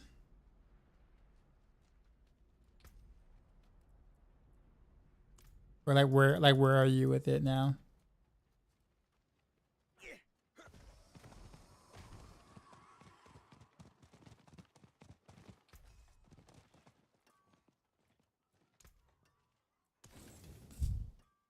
I guess when I say how far have you gotten, like what torment tier are you at the moment, or how far are you with the leveling?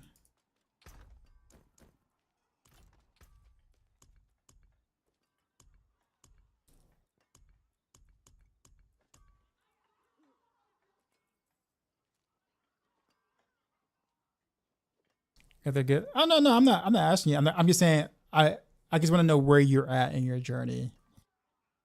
I guess is what I'm asking. Oh, okay, cool. All right. I was just curious.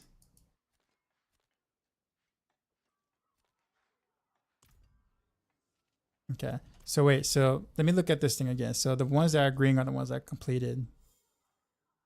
Okay, so I completed 3. So that's why it says 3 out of 7. Yeah, because there's 7 here, right? So 4, 5, 6, oof. There are a lot of things I don't want to do in this category. I really don't.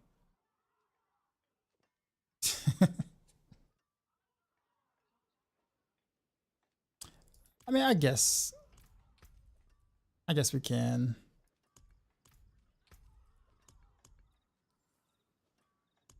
Yeah. That'll be the first one I would do.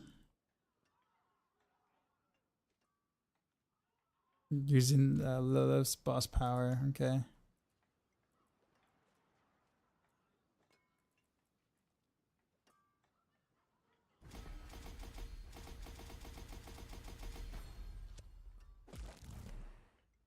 So I'll fight Duriel before Duriel. A few boss powers juice and just started rogue. What's good powers? Plus leveling build. Dance of Knives is very good leveling build. Boss power would be like a Shava or really anything. Like the main boss powers don't really matter that much. It's really all about the sub boss powers, honestly. Because you're not really taking them for, you know, in terms of damage from us. But also the Wandering Chest being for Dance of Knives is fun. What am I running? Random Bells.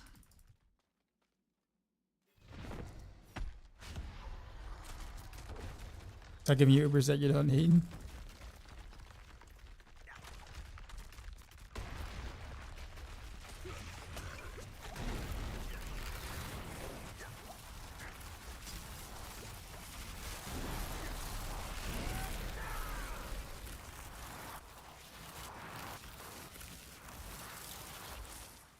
Wait, am I doing the wrong boss with the power?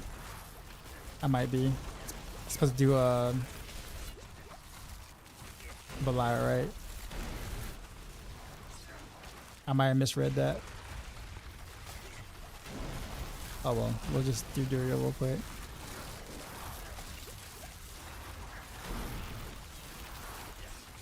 And you get rank 4, or 2 minutes, so you do rush to the finish? Yes.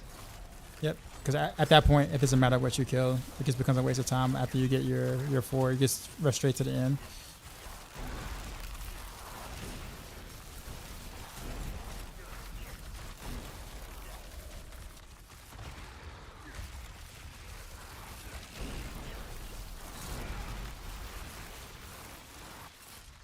Yeah, I think I did this wrong. Yeah, I'm supposed to go Belial, not Duriel. Oh well. That's fine. I'll just...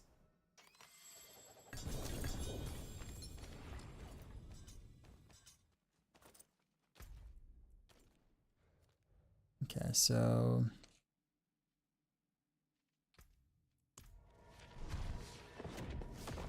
So you can put a bargain on with the tribute. Up to you. They don't really make them that much of a difference, except for the more expensive ones, which you're probably not going to have the goal for anyways. You know that there's an advantage in buying and gambling obols at T1 versus T4.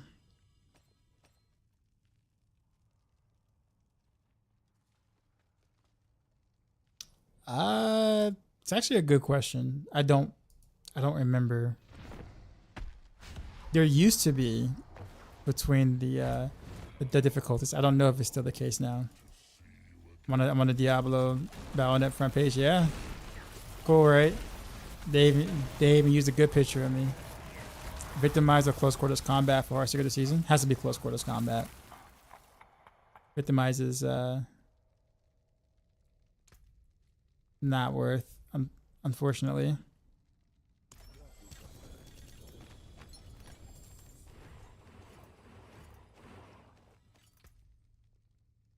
Wrong glove. Oh, pretty decent. Whatchamacallit. Okay, did I get that? Okay, so that's 4. Not doing that right now. That's gonna take a while. That'll take a while. Crap. I got 10 gifts there, so I gotta do 3 more. And this is considered one whole one.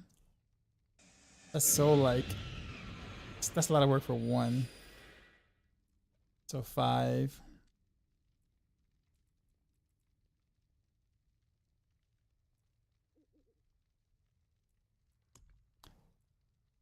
I guess I might probably have to do one of these then to get 5, and then that'll give me 5 here.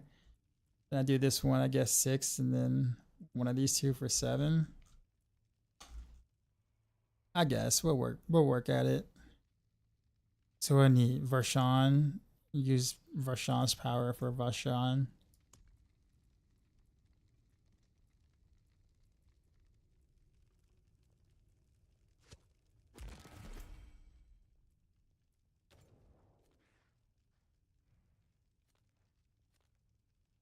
Oh, Zero is a Whisper. 39 minutes. Okay.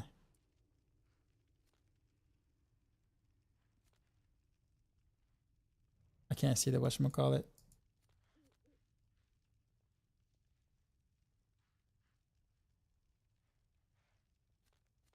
There it is. I was like, I can't see the thing.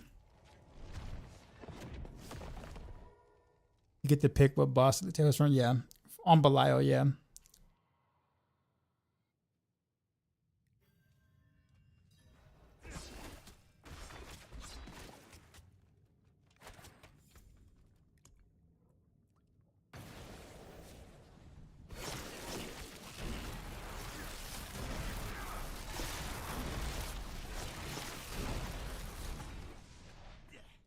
Our weather query is bugged for anyone else on PS5. What do you mean? Like you can't get to them, or?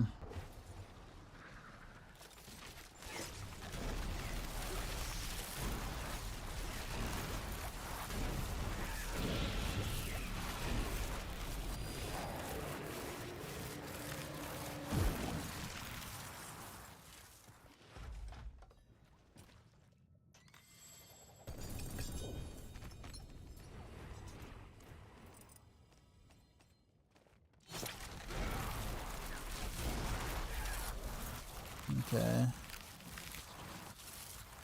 Alright, so we did that checklist. I guess let's do Gregory with the squares. Actually, can I even do Gregory? I guess I have to have him equipped, right? I don't have to like hit him with it.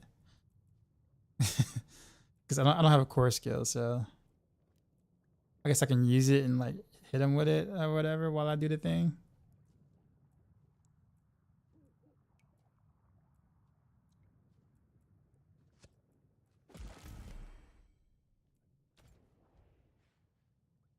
Where is he? How's the night going? Not bad.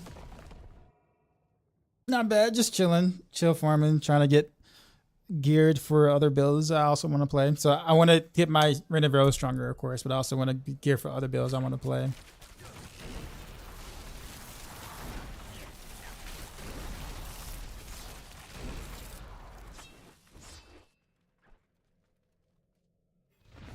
Let me see if it'll count. Cause I like, you know, I have it worn, but I can't really like use it without a core skill on my bar.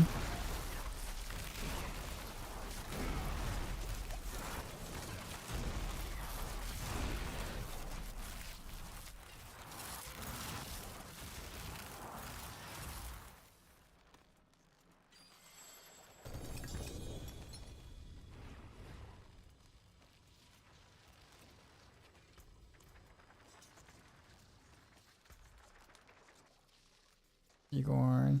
Yeah, Barrel. Alright, let's see if that worked. Okay, yeah, so I just have to equip it. I don't have to actually use it. Alright, word. That works.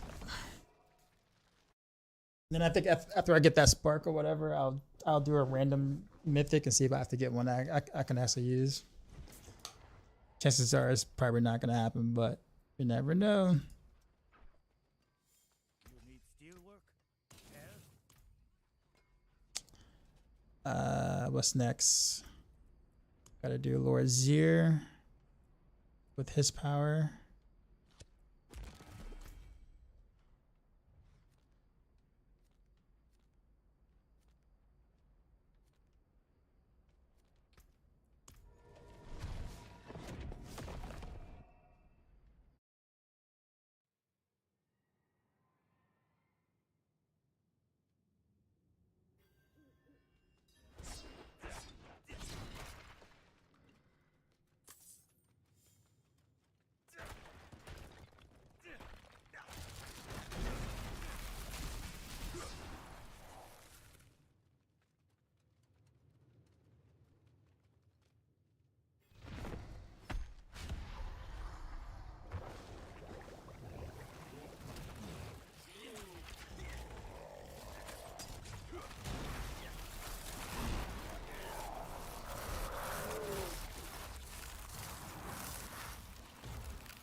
Whoa, where'd he come from?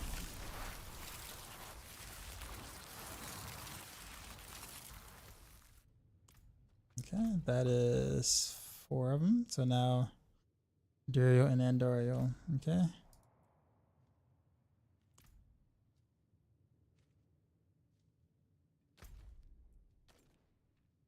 Oh, let me get the Whisper first.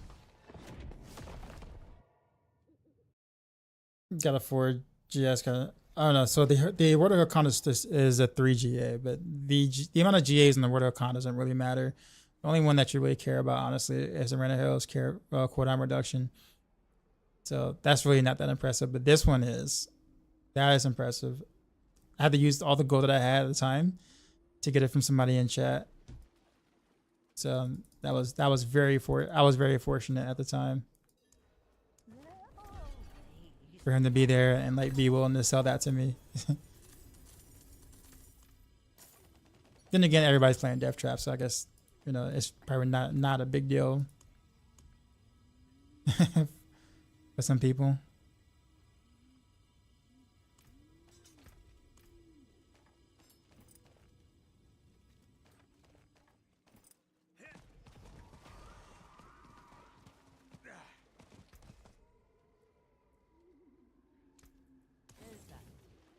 Okay, now let's go to Belial.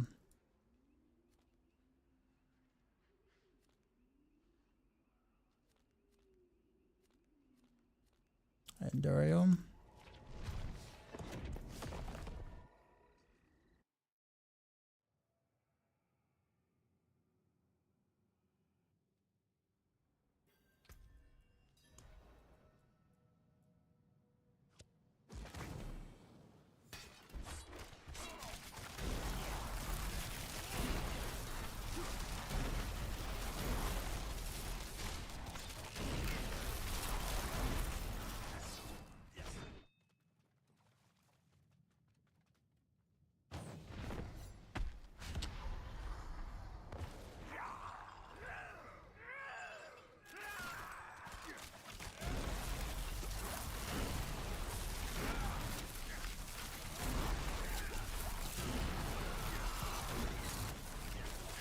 Hey, I heard you mention you're all rogue all the time. Yeah, pretty much. Any shout out for a good Spiritborn god? Anything on Maxroll? Sorry, but any pay attention? Yeah, anything on Maxroll, maxroll.gg. All of our Spiritborn guides. I personally don't have any because I don't play Spiritborn. But yeah, nice noob. I know, right? I'm terrible at the game. Awful. Worst ever. Worst ever person you've ever seen play.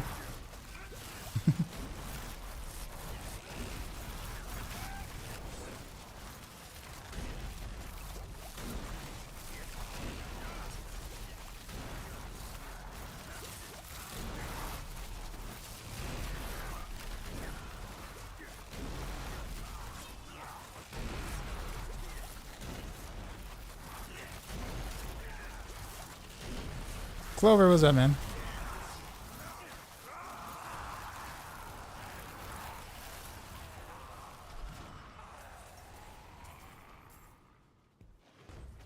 What I do? Nothing, just chilling. Trying to finish up my little seasonal battle pass thing.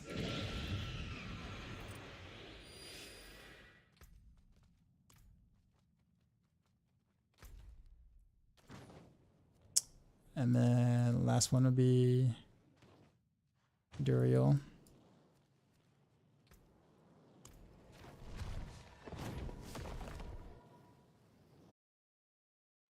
Dixie Dre, appreciate the follow. Yeah, exclamation mark Maxroll if you want to get direct link to the site for the build guides.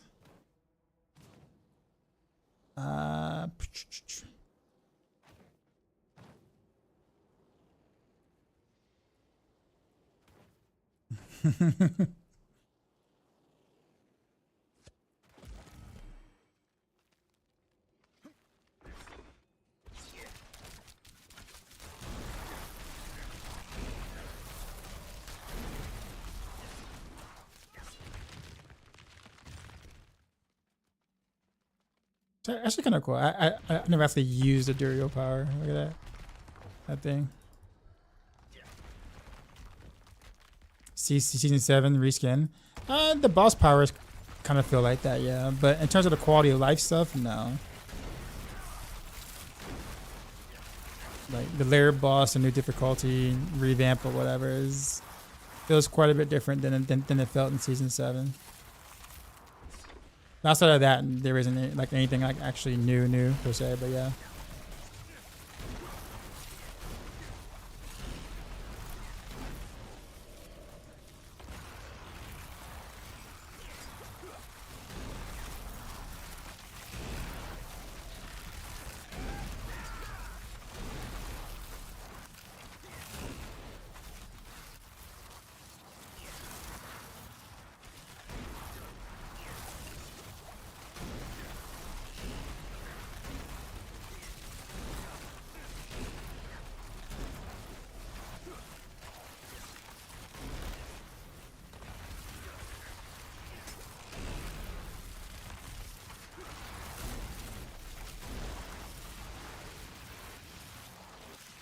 Quit hitting yourself. That's what it's called. That was a good name for it.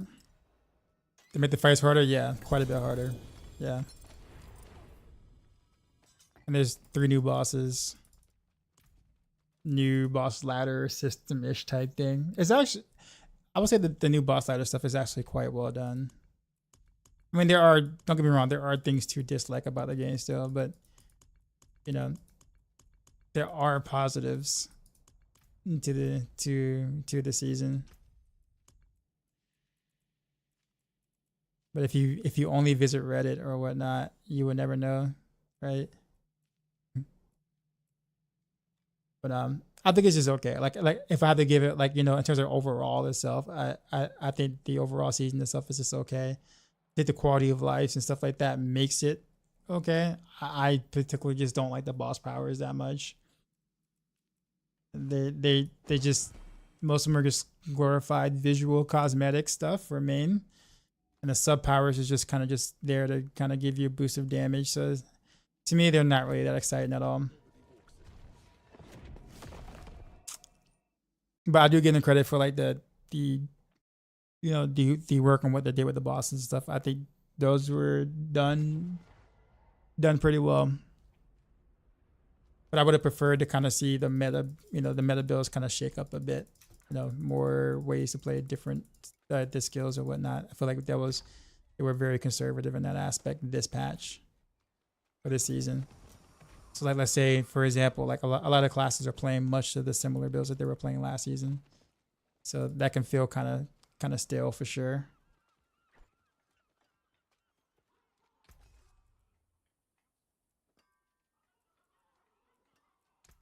Yeah, so that's like my fair assessment to it, in a sense. Don't ruin all that work. The good and the bad.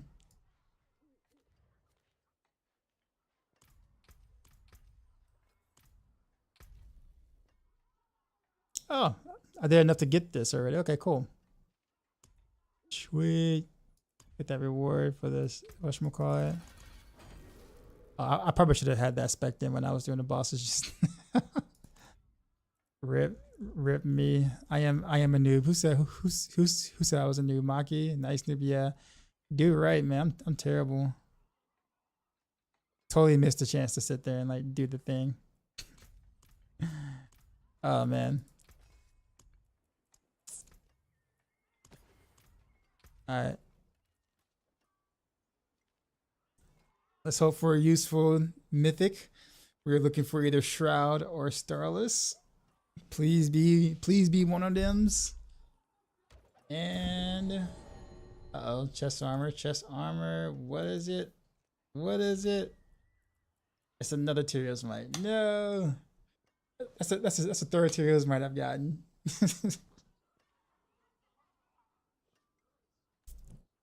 Don't get me wrong, it's a very good stopgap. Like, it's like a good like until you can get the Shroud type thing. Tyrios Might makes gearing really easy early on for a lot of things, a lot of builds. But I'm at that point that I'm really ready for that Shroud like right now. Be a big damage boost.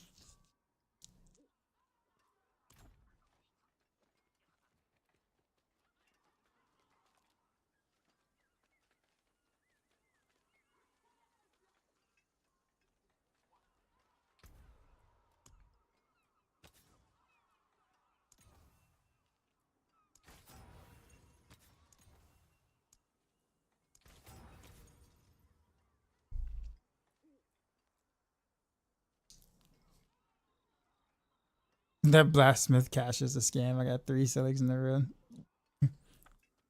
Yeah, man, it's yeah. Cache do be hating, man. Alright, let's try to make something happen with some stuffs. Get some extra upgrades here. Like trade this sword out here.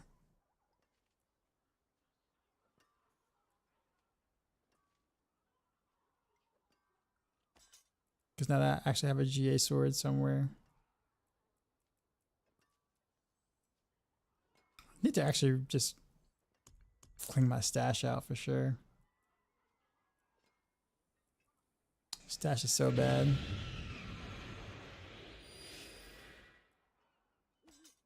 Take that one. Appreciate the follow. Wait, why did it roll? Why did it? What? Wait.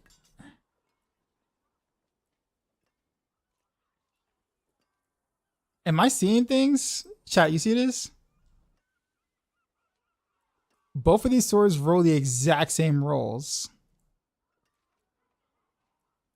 As if it's like duped, but with a different aspect or something.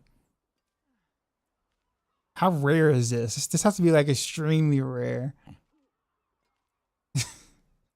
They're literally the same rolls. 444 max life on both. 34 damage on both. GA critical strike damage on both. Or am I seeing things?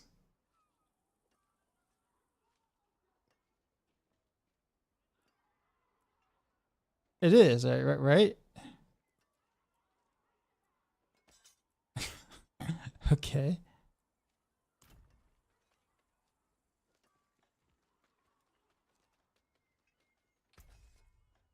All right, let's temper.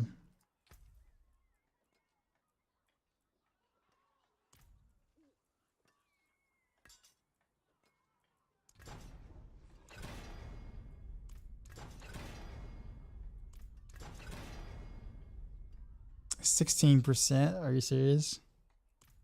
We gotta get higher than that. 19. Sure. We'll see how this goes. You mean break, not temper? Also fair.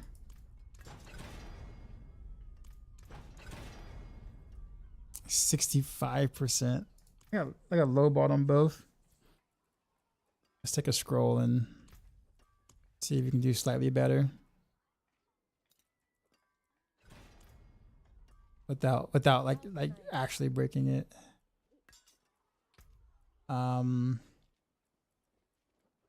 Let's do it for the whatchamacallit.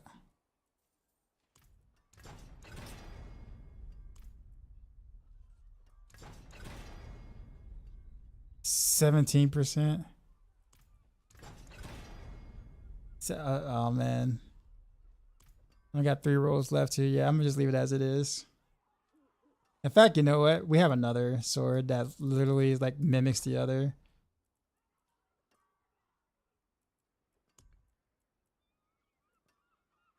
How about that? That looks worn. I can fix it. The forge is always hot.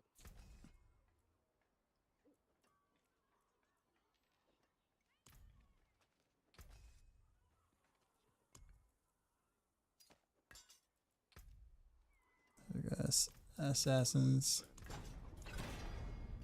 There we go. That's, I mean, was that so hard, game? Was that so hard? 77%. Probably should just leave it alone. Come back if you need the forge. We should have followed him before. Alright, so I got this and this. We'll keep this. Actually, I probably need to get rid of both.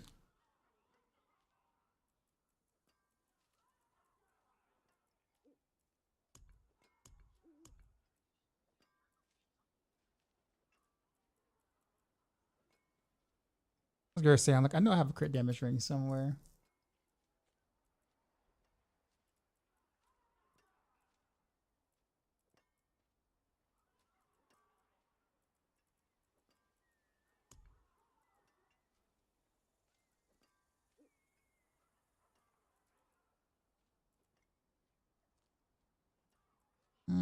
Yeah, I guess that's it.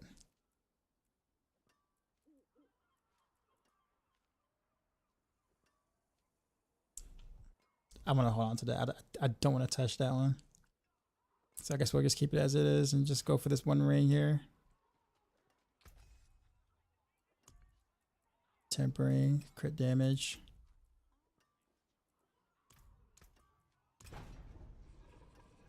You got 666 marchers.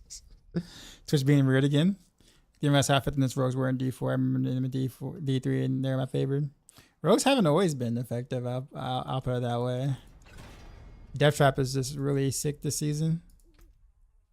Renovails is also not doing too shabby. But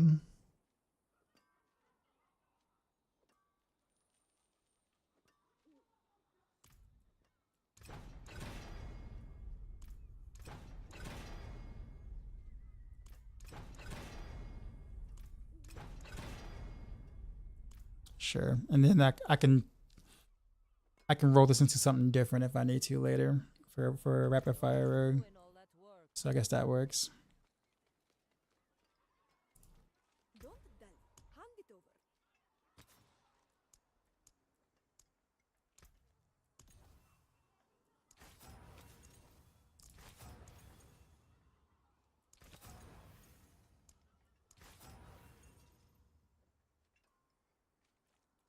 Yeah, I guess that's fine. That'll work.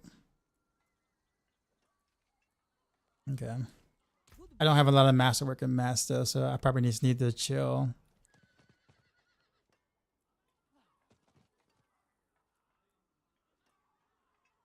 Yeah, let's do some in front of horrors before I like go in on trying to fix these, I guess.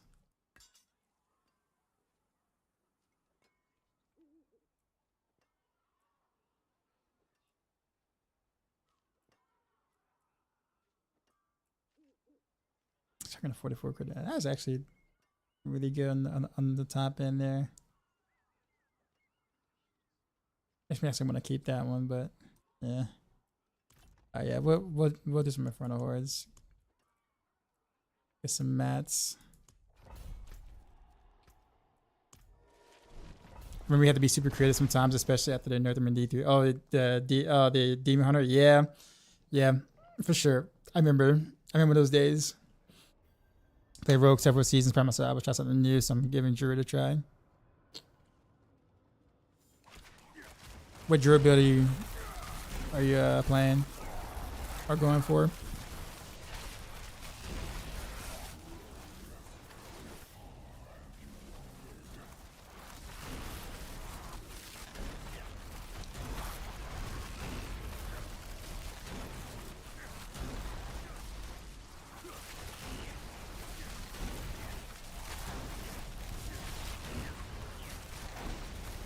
Want to try get the Cataclysm?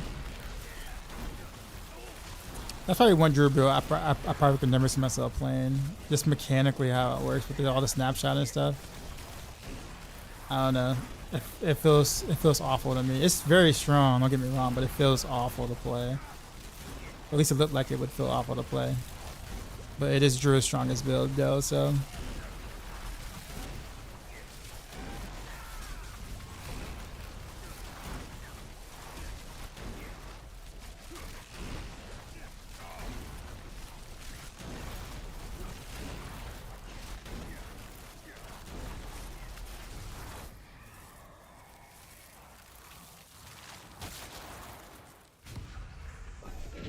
Oh, nice. Hellborn is starting.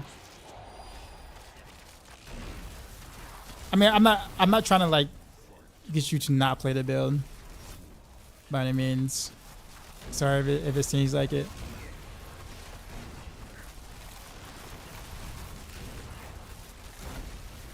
But yeah, snapshotting is it's pretty big on snapshotting for like its full power potential. I would look at like a video guide or whatever, like look at some video gameplay of it and see if that's something that you think you would like doing.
Let me do this.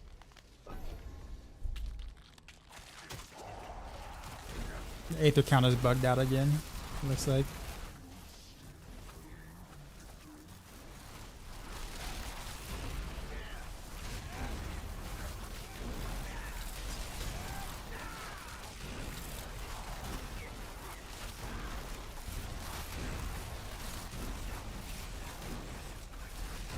The Rosary, appreciate the sub. 12 months in a row. What a baller. You got the, what is it, the Ultra Instinct Goku sub badge now?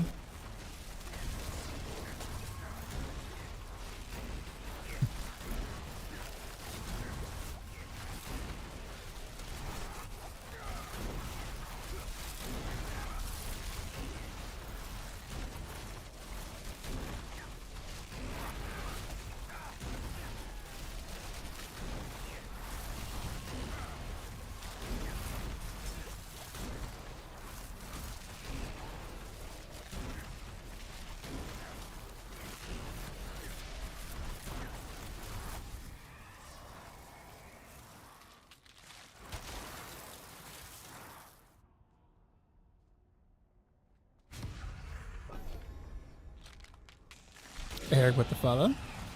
Appreciate you.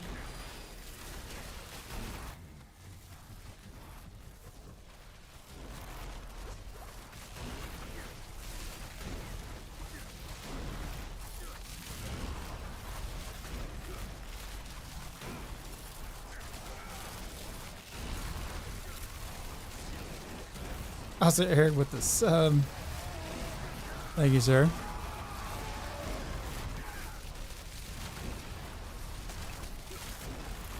Hoping to get the prime sub. PG's happy grinding. Thank you, sir.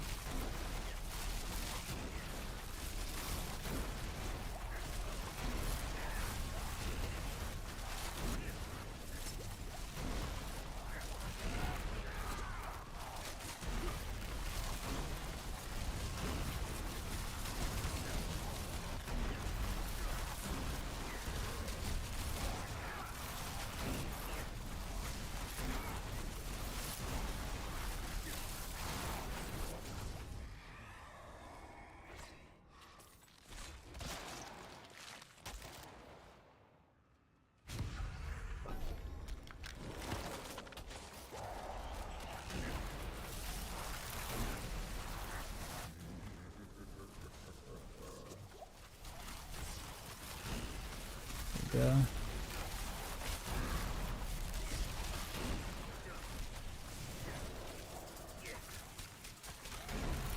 Oh, my elixir ran out.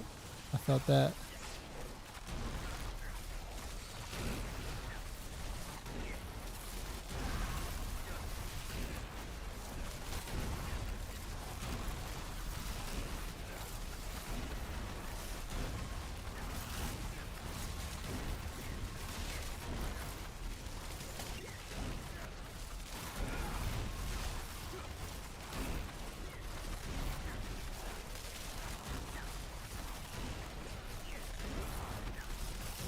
Yeah, I'm on 11-11 with your rose. I can't do the pink cushion of early death yet. Soon, sir. Soon. Mythics are so rare this season. They are. Really, like the only like the best place to do it is Belial, but getting enough master Belial also takes a bit of time. Yeah.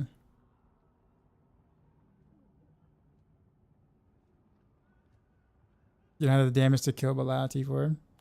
Are you on Flurry?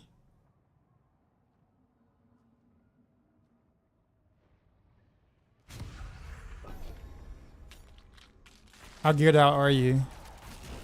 Like you've been like grinding for a bit, or?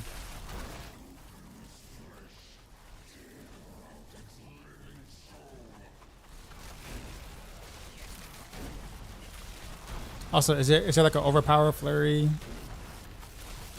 You see how that mixed it? Yeah, I think a lot of us don't.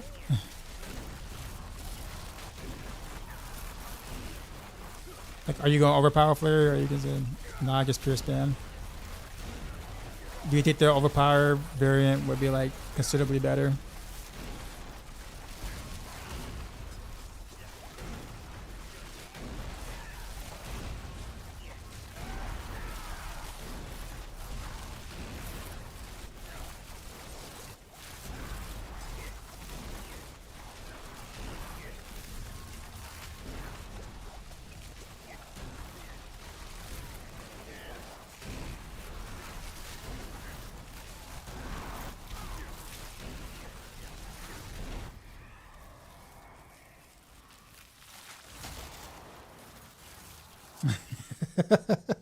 Your hands hate it. Fair.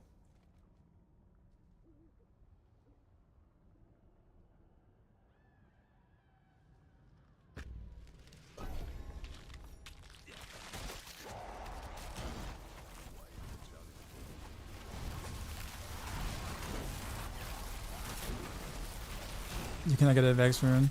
There's several runes I still haven't gotten yet either.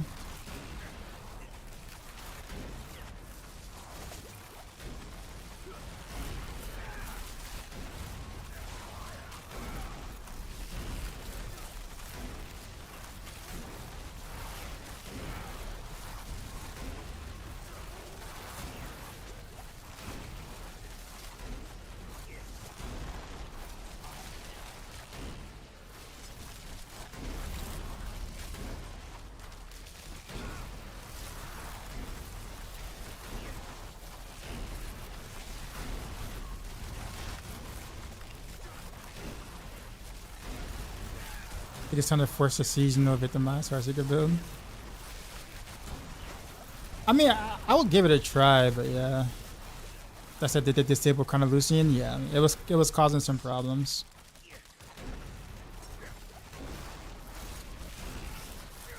So yeah, they did.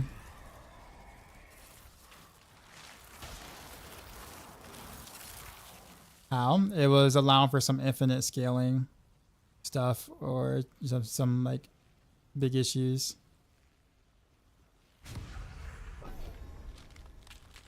They'll fix it, but they disabled it until they fix it, which I think honestly they're doing a good job of like catching those things and like disabling them before it becomes like a huge problem.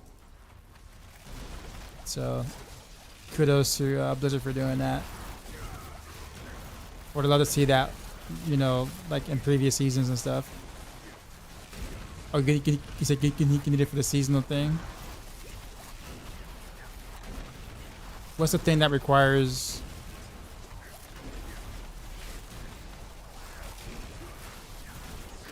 Just right before update hit. Peter, you got some gear pieces you don't want, or gear pieces that you're looking for as well. Still hunting for a slightly better shard of Erathiel. Shadow, like Grasp of Shadows. I don't know if you have a GA one or not, or if you want one or not. And what else is there? Look at your grass from Belial. Were you looking for a grass? Yeah, I mean grass is probably best in slot now, right? For like every build except for ultimate builds or most builds or something. Yeah, okay.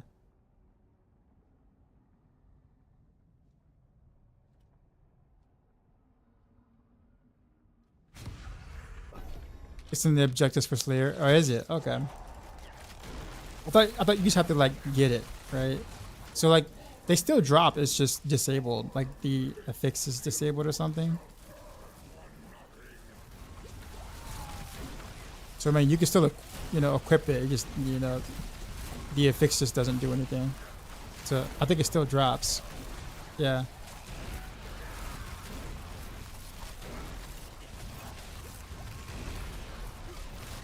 No, you're good. You're good.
And Pabs appreciate the follow.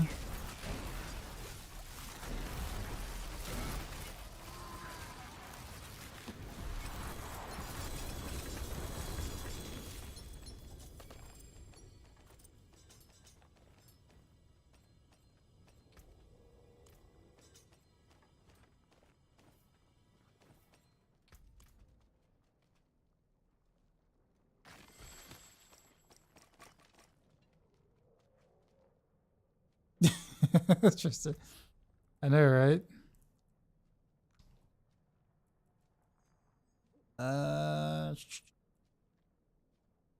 It's a good bow. What does my materials look like? Was that just one? That was a single Infernal Horrors. It felt like forever. I feel like it took forever.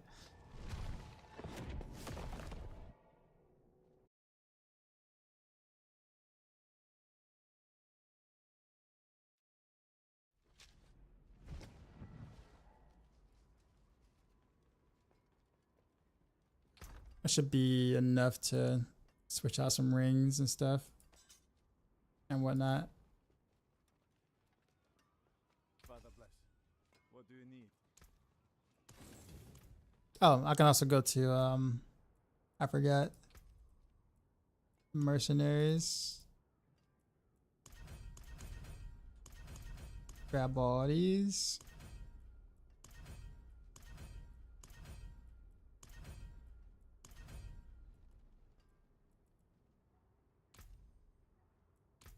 And then I guess what you got.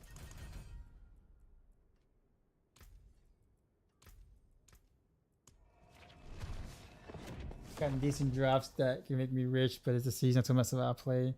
Stop playing without trading for gear go. You don't know how I do it. The trick is to never be tempted in the first place. So like, if you don't know what you're missing out on, then you can't know. You can't feel like you're missing out if you don't know what you're missing out on, right? That's why in like Path of Exile 2, I started solo self found. So like, yeah, sure it was a slog, but I don't know what I'm missing out on. So like, I'm okay with that. That's fine. At least that's what I tell myself.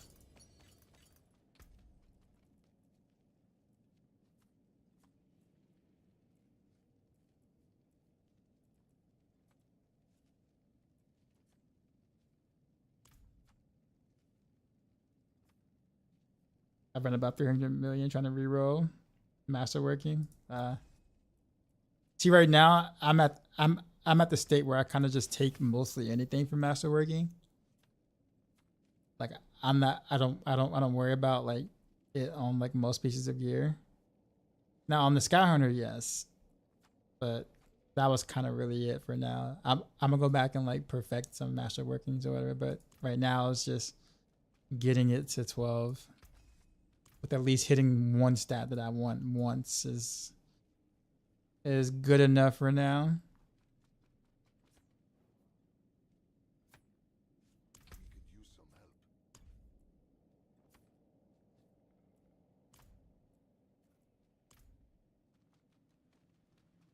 So, and then later on, like once I'm like farming a bunch and like, you know, I have a bunch of stuff and I'm like blasting or whatever, then I'll go back and be like, okay, I got all these masks and stuff to redo stuff. So therefore it feels like it's progress still, you know what I mean? Like I still have something to look forward to. If I land on my master workings now, then I'm kind of done. Except for like maybe getting like a you know, 2 or 3 better pieces of the same thing or whatever. Maybe that, I mean, I guess that's just kind of how I look at it. Rockets are doing my warriors dirty. 2 game 7s on round 1. I know, right?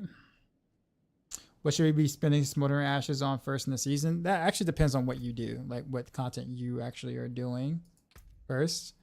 So like if you're, generally speaking, the Ancestral Whispers is usually probably one of the better ones to do because you're going to be trying to do a lot of Whispers to get XP and get gear and mats and stuff like that. So Whispers are a good source of that. So Whispers is usually my first go-to. Past that point, it just depends. Right, if you're doing bossing, right, if you're doing quite a bit of bossing, start doing the Urn of Lies or whatever. If you're not doing bossing but you want to do masterworking materials, then you do the Urn of Masterworking.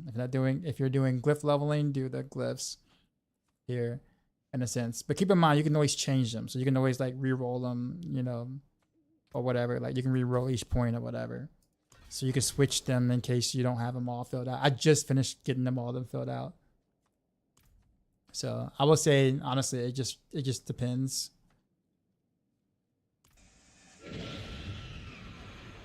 Appreciate the follow.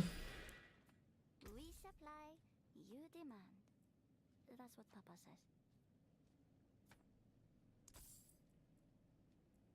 Okay. Let's spend all these whatchamacallits I got.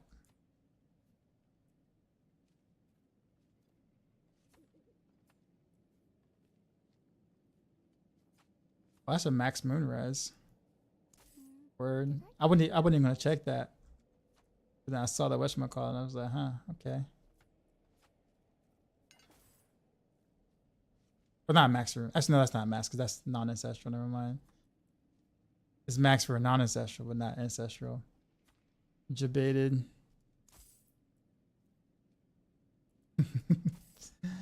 So debated. Oh well.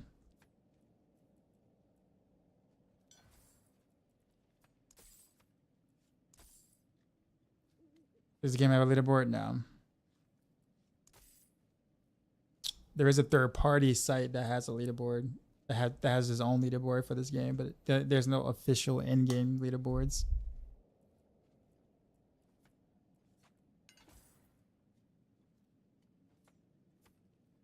Okay, now this is a max moonrise. I complained that I got it debated, and then I actually get a max life, a max roll one. That's how it works.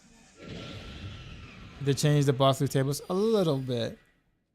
A little bit. But each boss also has chances to roll or get the other uniques as well. So kind of makes it harder to target farm what you want.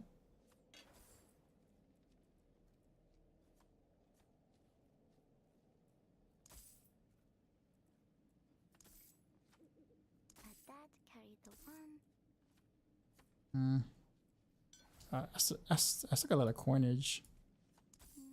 Did I count it out right?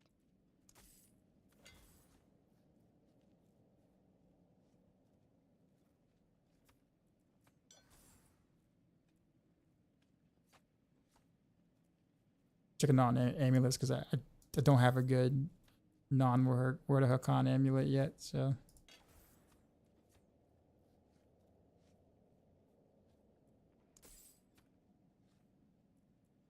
That carried the one.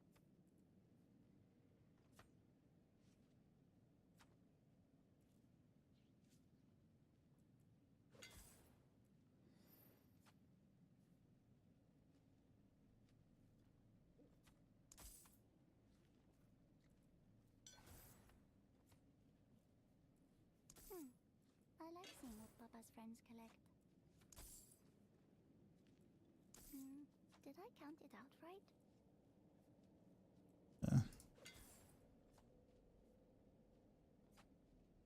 yeah.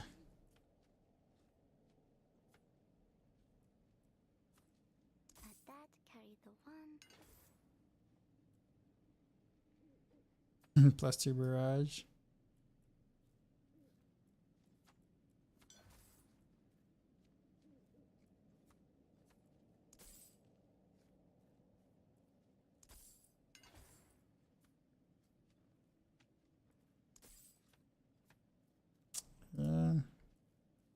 Oh, I'm out of stuff. Not even like a minute ago, I was like, yeah, I got all this whatchamacallit. I ran through that quick.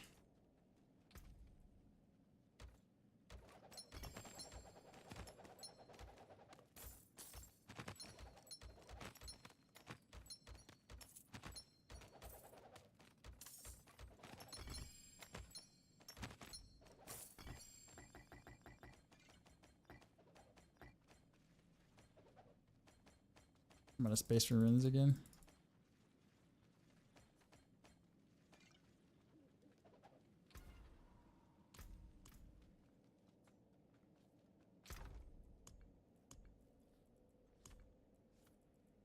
Oh, just because of these are in there. Okay, so salvage. How many mass did that give me? Oh, nice, like 7K.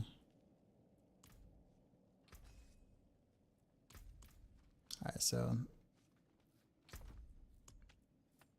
let's grab these. Alright, masterworking. We'll masterwork this first.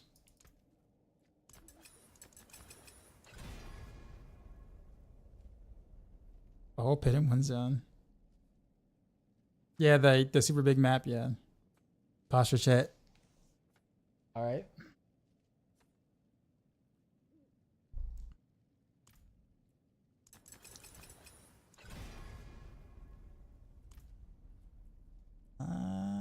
Do I want to fully send it? Maybe not. Maybe not a ring of this caliber, honestly, but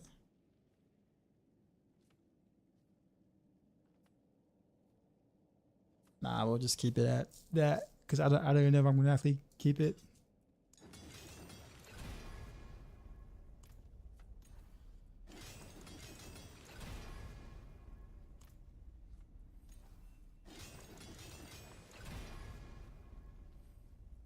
Wait, what is that? I guess that would have been Dex.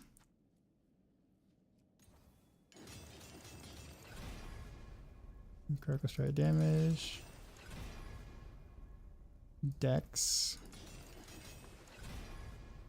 Critical strike damage. Okay, we'll take that. So we'll do these two. Probably keep that. Oh no, I don't know. This is more critical strike damage here.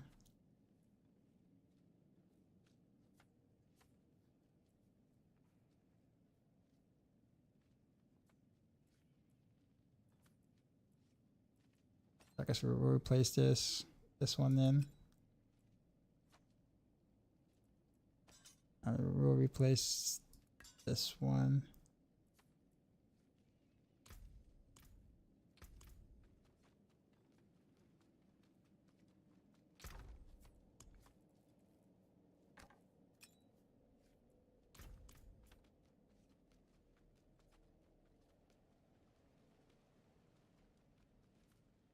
Wait, where's your jeweler at?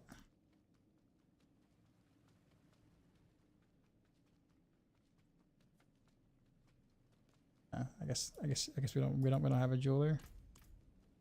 Or am I missing it?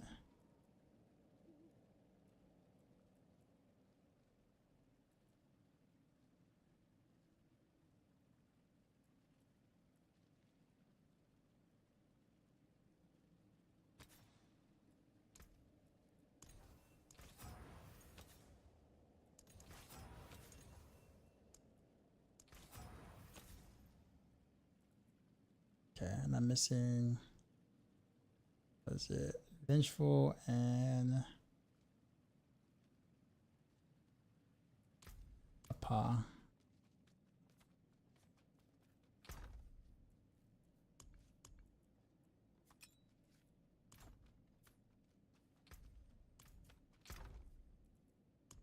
Yeah, I guess we can get rid of this random. I probably can't really technically use it for anything else then.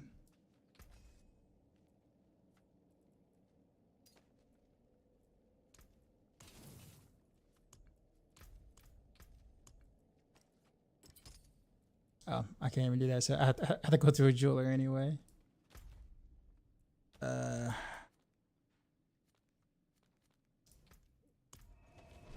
Is there a tech from Pit Fighter? No, just the. I think it's. I mean, I don't think they fixed the double dipping for the crit damage on precision.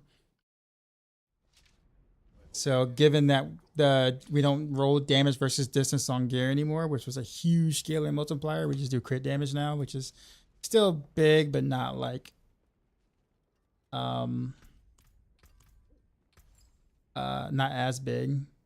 I figured that Pit Fighters might just be a better option, or could be. And I'm casting smoke. I'm casting concealment. So I do get that additive damage or whatever. It's not a lot, but it's something. So, and it might just be temporary until I get a Starless Skies to see if the build actually works with Starless Skies. If it doesn't, I think the Pit Fighter's goal makes sense here. Like I wouldn't run both, because the aspects are more valuable than what Starless Skies can bring. At least the rest of them. Looking for a build that includes flicker step. I got one with 4GA. I mean, I don't know what build actually includes. I think it's that. I put it this way, like in this game, it's difficult to build around a particular item. So like if you get a 4GA item, like the first thought, you know, probably wouldn't be I'm gonna try to build around it, because it could possibly be some sort of like really awful feeling build. Yeah. I actually forgot what class actually uses. I'm not sure if any classes uses flicker step in the serious way now. So I got a 4GA scout Shroud of Kondaris, and I can't use it. So I feel you. Stuff happens.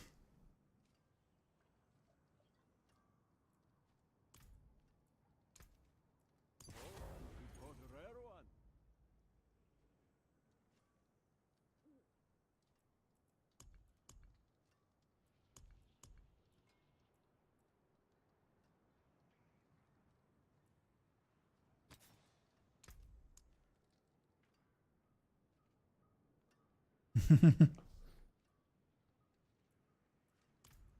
Let's throw that there. That's a good omen.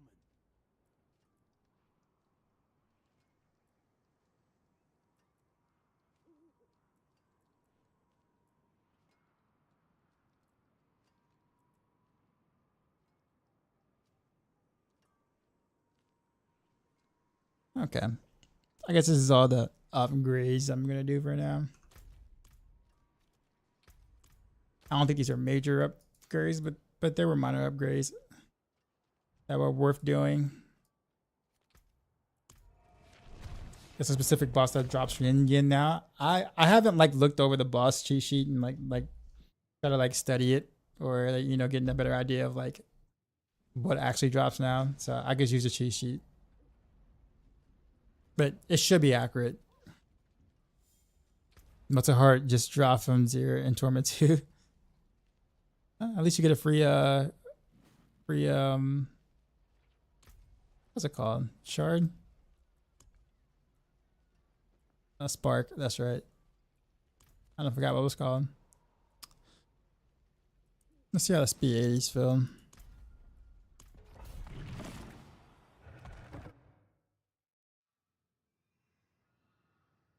Are we saving strongholds until 45? Yes.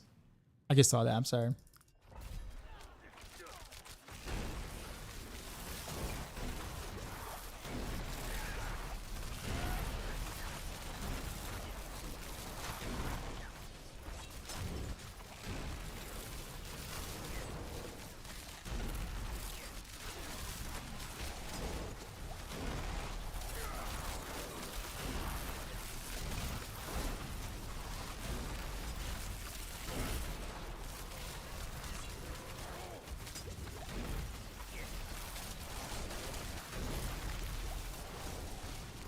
Wait, something changed.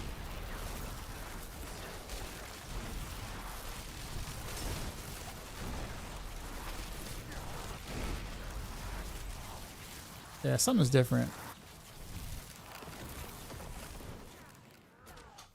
Weirdly feels different. Did I pick the wrong elixir? I'm sure this doesn't change anything.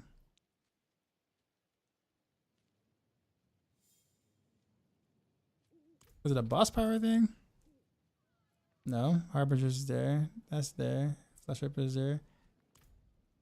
My energy is 157. Yeah, so like what happened?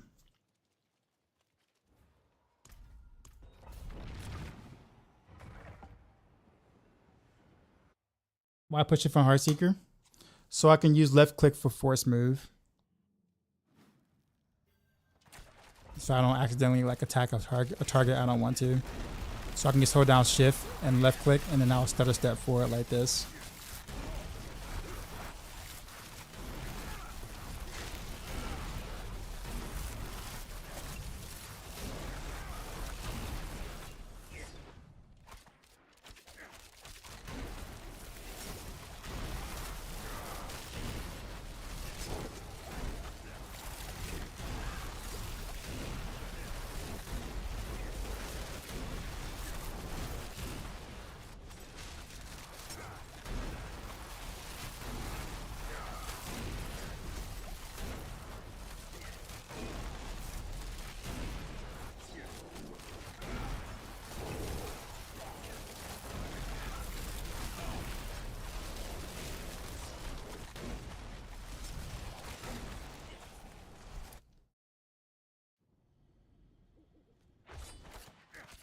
You still do that?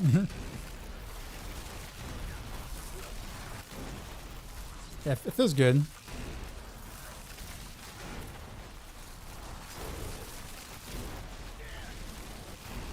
Although I didn't do it in D3 though, actually. Literally did standard controls. I didn't change a thing.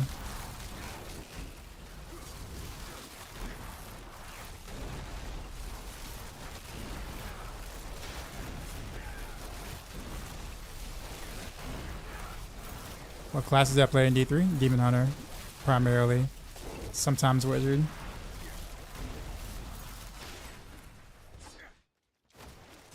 Yeah, I did the whole 4-stop stutter stepping thing.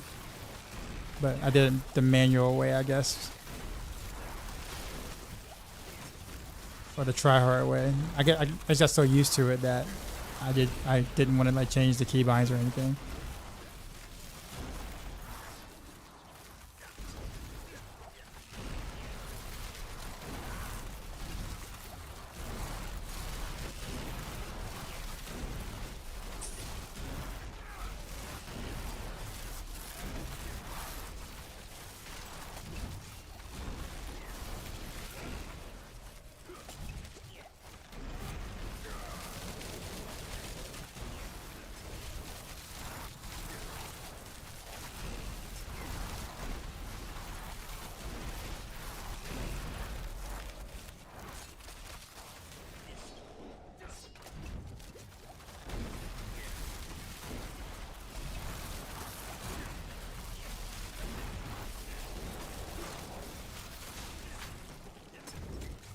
I don't know if it's the ring that's making it feel really clunky for some reason, but like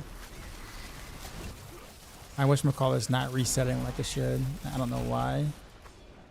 I didn't change a single thing except for the ring. But my elixir just ran out though, too, as well.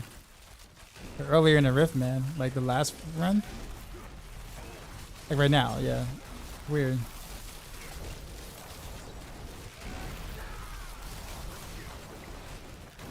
Yeah, it feels janky. We might just go back to a regular ring.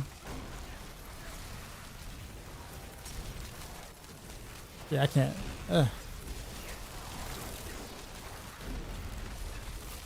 Middle row, it seems like they have a lot more passes than the other class. Possibly. Yeah.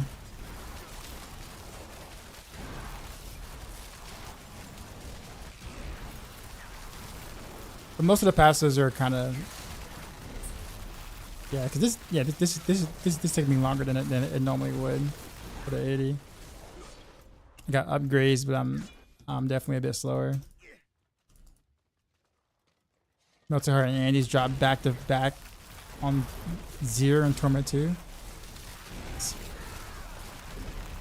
Are we back to 0 being bugged again, or? Does he have all the goods?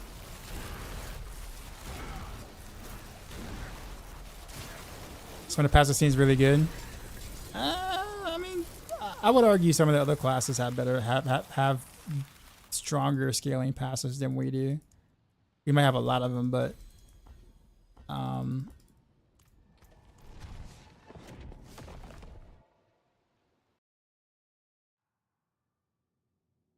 like trick attacks and unstable elixirs are very strong. Frigid finesse is pretty strong. Malice can be if you can get both of the conditions right, but that's really I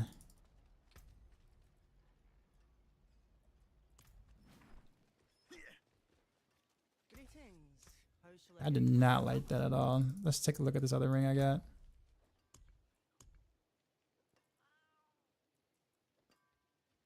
I think I had another ring. Did I not have another ring?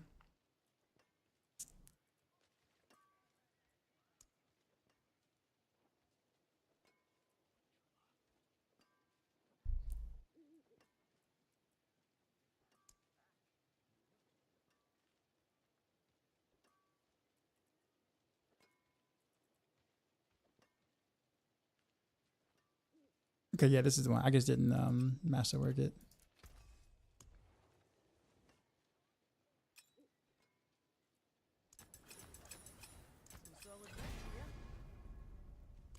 damage. Oof.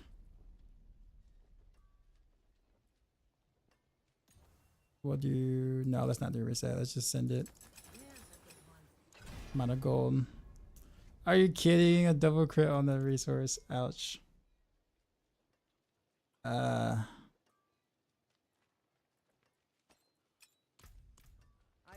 That was not worth sending it. Oh well.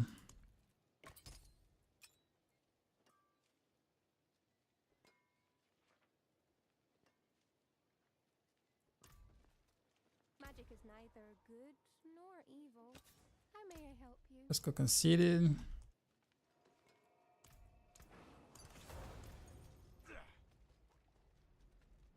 Does Andy's and the Shavas power interact? No.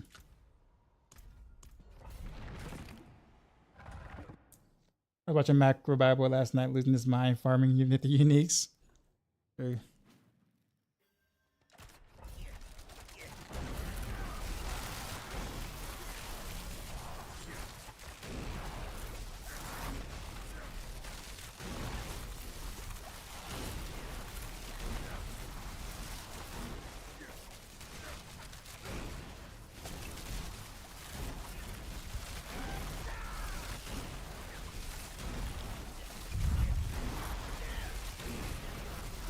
This was a lot better.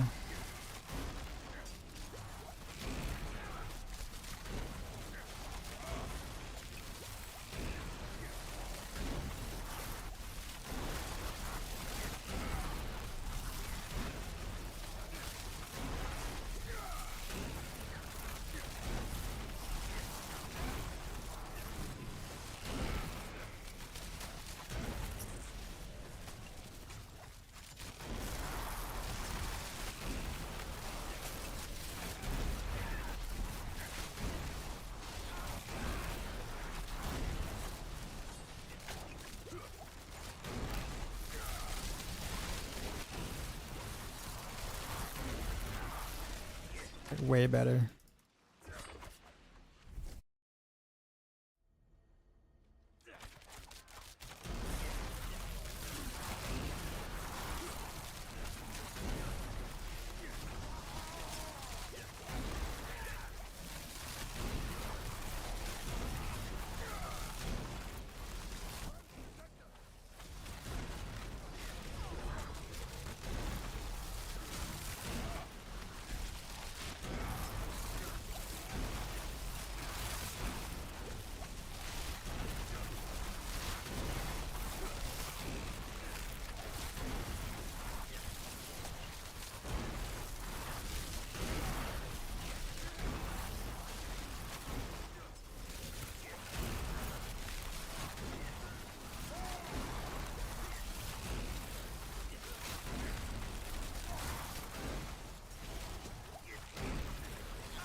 Okay, not bad.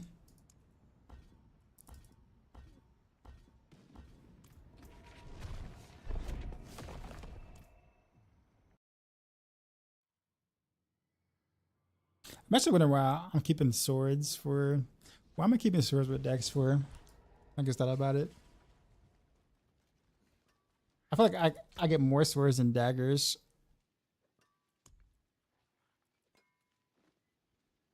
Yeah, I kept a lot of swords with decks. I don't like thinking back at that. Thinking back at it now, I don't know why.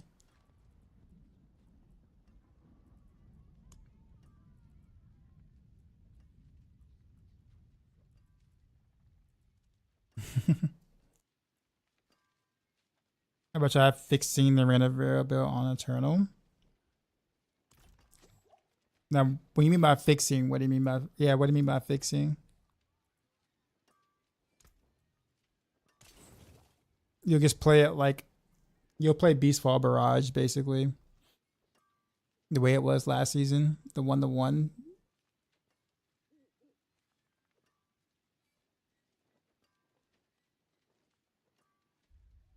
There's a little boss powers good.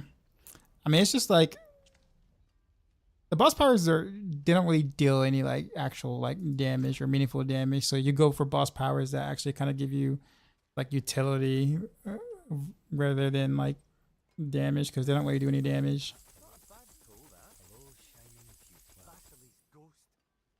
It drops 740% damage. Oh no, I mean I'm playing it right now. And I played it on PTR without the boss powers.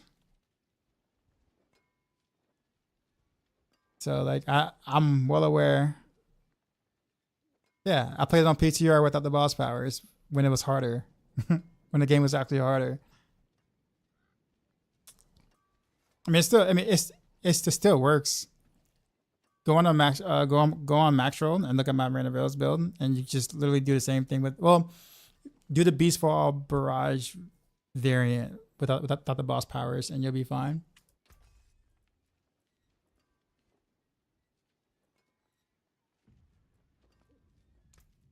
I mean, it is a damage loss, don't get me wrong, for sure, but like, it still destroys T4.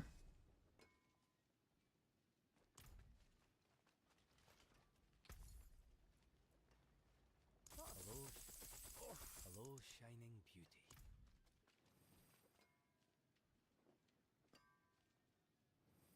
These random rails last season did 120, going Death Trap this time. Death Trap is crazy, but keep in mind the pit scaling is a bit different, so you're not gonna get to 120 on like this season on the road. It's just not possible. Without some like new bug or something that was gonna come up. But that's because the pit scaling has been rescaled, so it's just harder per tier anyways. Oh, you remember this song?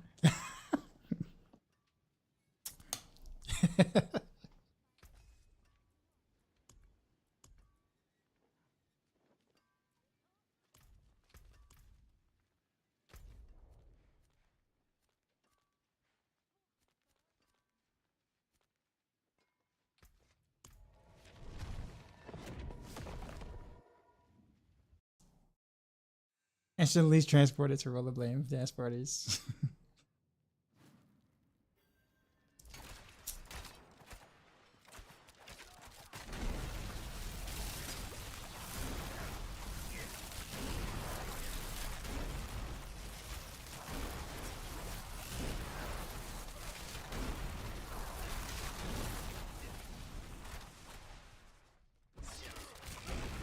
Yeah, I mean,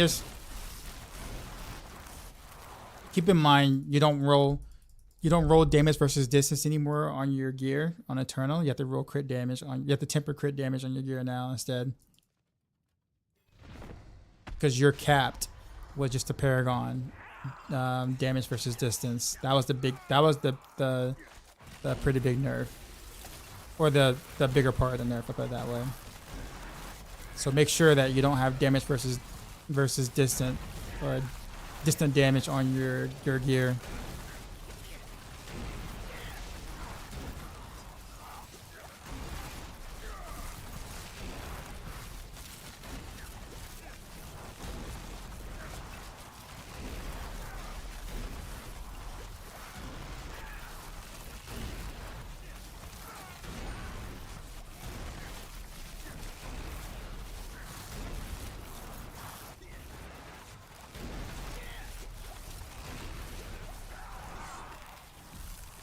Lock it in.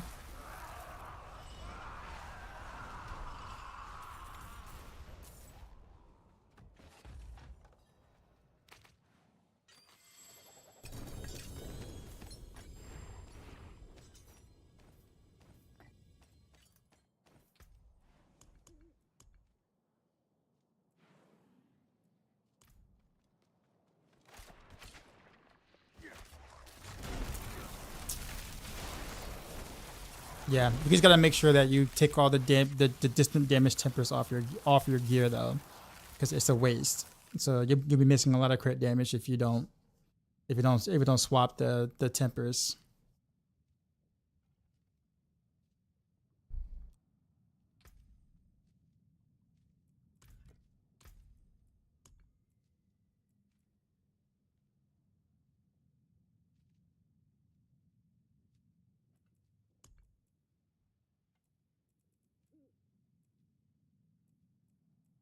Mm.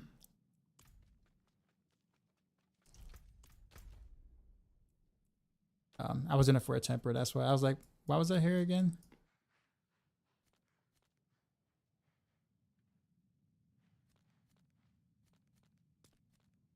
Oh, in front of horse is a whisper. We'll do that. We did a 10.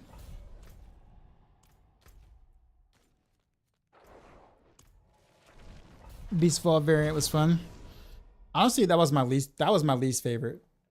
You need to do that for sure. Yeah, that's a lot of crit damage you're gonna gain. You're gonna gain like, I don't know, like somewhere between like 2,000 crit damage probably, somewhere around that range. So it'd be massive. Almost 2,000. Yeah, I actually I won't say despise the Beastfall variant, but because there's no way for you to know whether or not you're proccing precision. So sometimes you'll literally be inverted and not know that you're inverted, and you're doing no damage on your random arrows. Best case scenario, 50% of your random arrows dealt damage. So I just was not a fan of that, honestly, that inconsistency.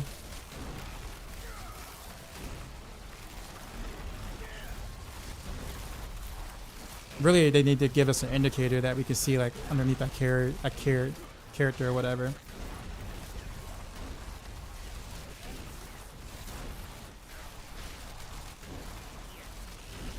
It was annoying. You could like the massive amount of arrows. That's fair. That's fair.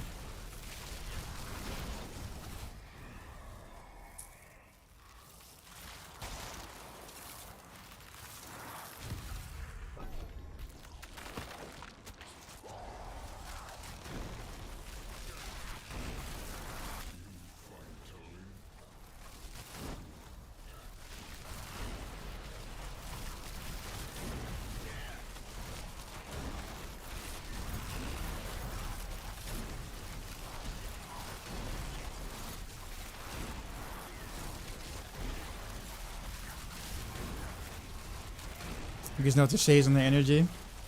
Thug Life shades.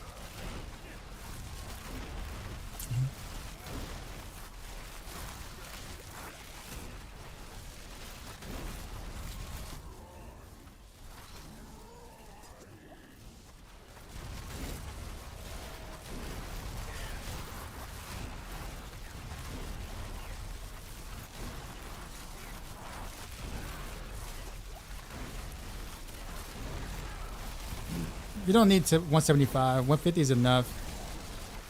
Do you have the expansion? If so, use Seer Vex for your runes, and you'll be fine. Or should be fine, given that given that you have a GA cooldown on your Waterhawk Con.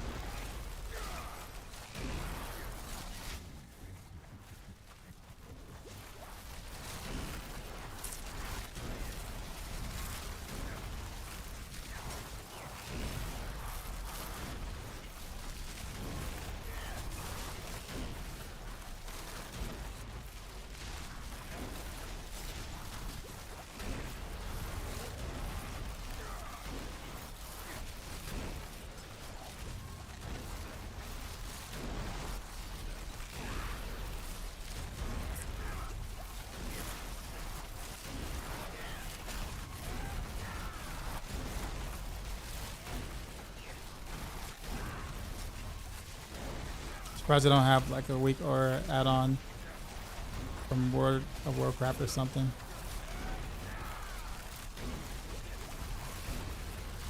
I'd probably like that actually.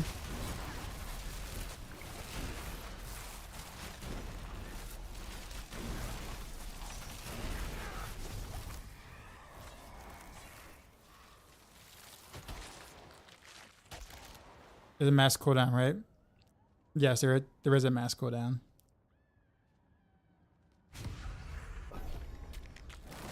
Yeah. Yep. There is a cap on cooldown.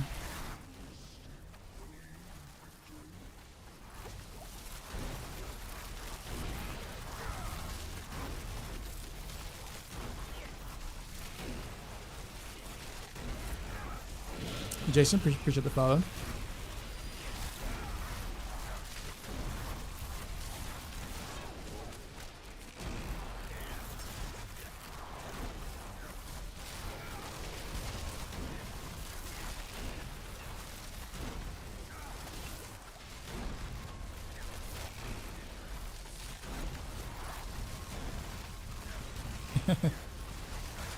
Also, Riper, same day. Appreciate the follow.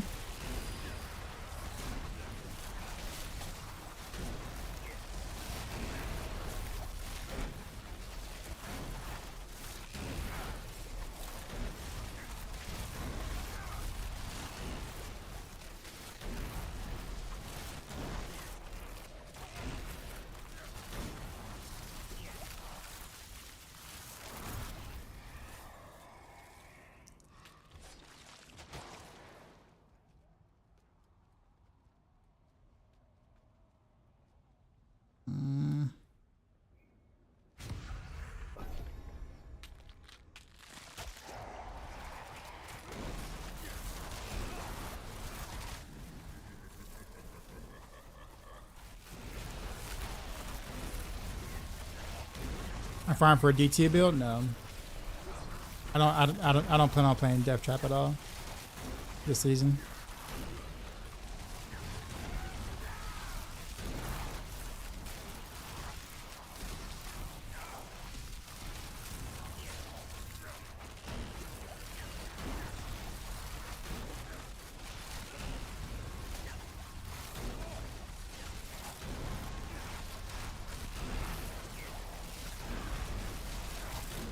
I'm gonna play Doom: The Dark Ages. See if we gain that the Fisher personality.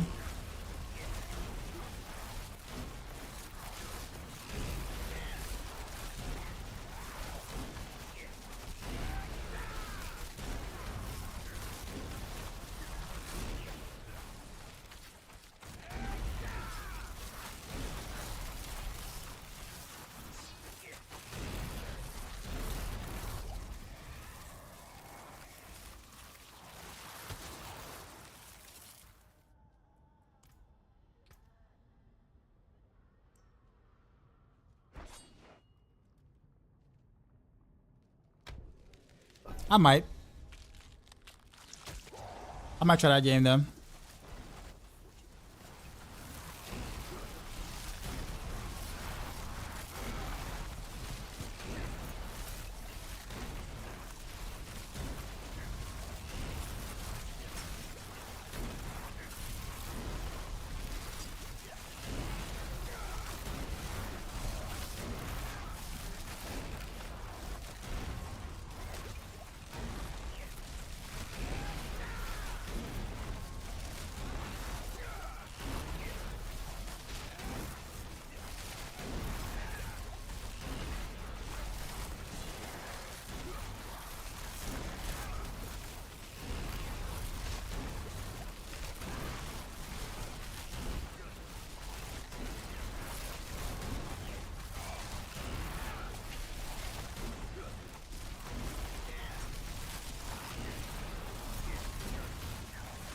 Hey Soldier, appreciate the follow.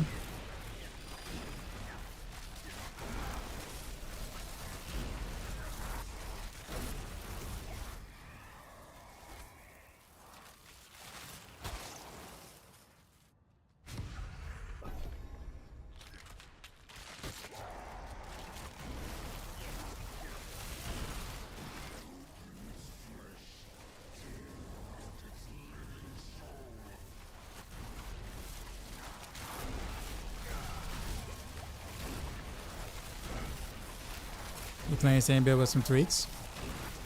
How are you playing it?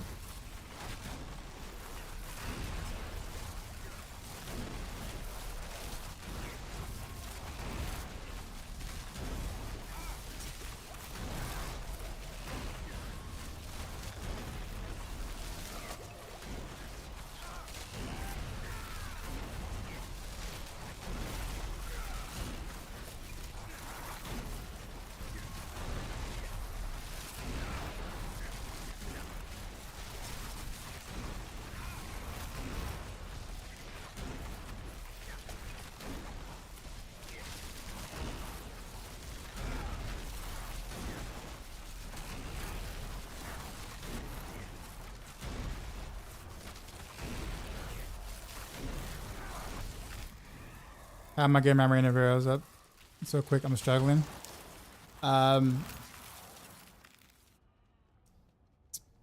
It's pretty much having the right gear pieces, honestly. So if you let's say you're following my guide on Maxroll,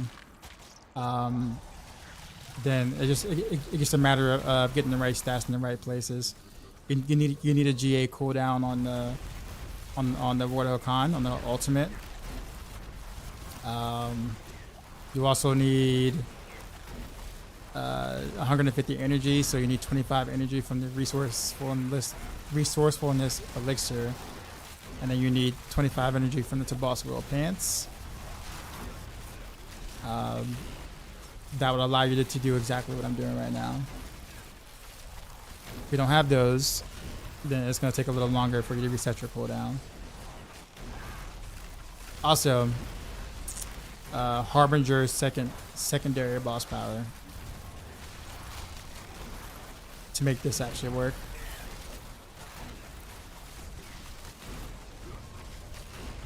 Just watching you trying to be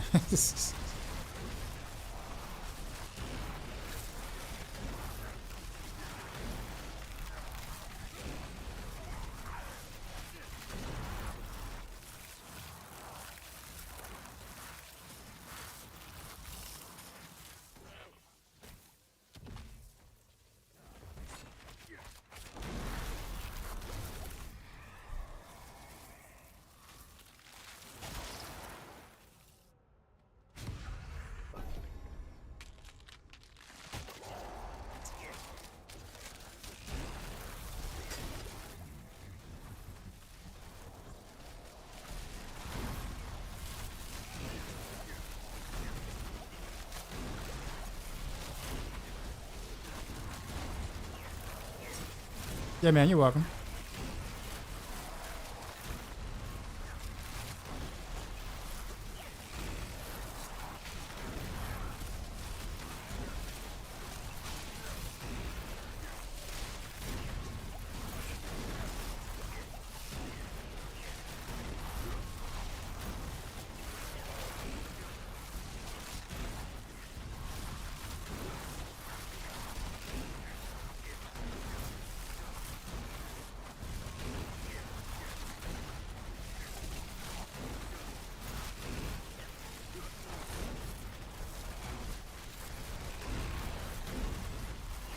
The DT chests, along with the grenade, aspect grenades or traps. Then smoke grenade procs it. So smoke grenade wouldn't prop, like smoke grenade is proccing what exactly though? I'm curious.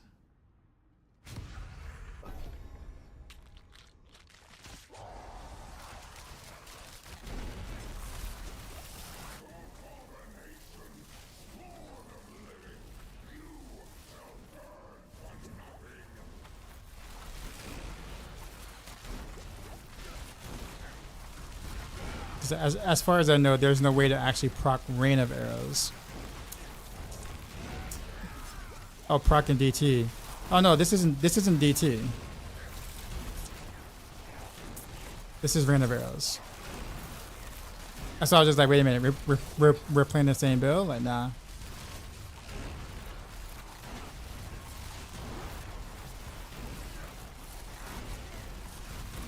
Oh, you are. Okay. So, okay. Interesting.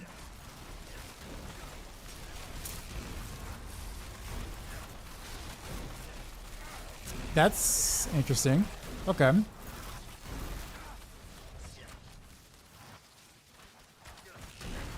I mean, you can do that.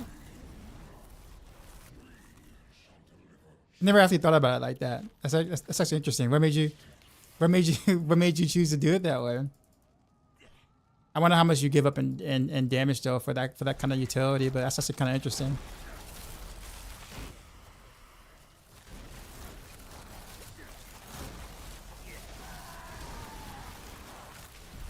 Alright, I'm gonna have to look for me for a chest.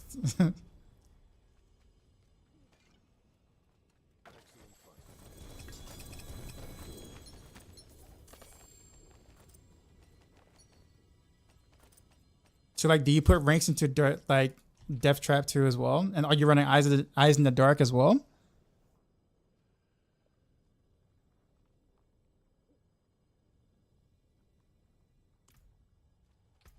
Or just like the bots? No? How do you get your Rain of Arrows cooldown?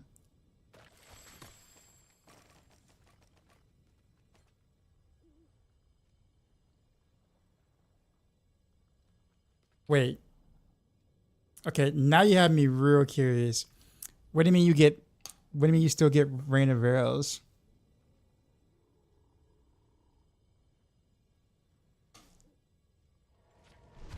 You got my attention.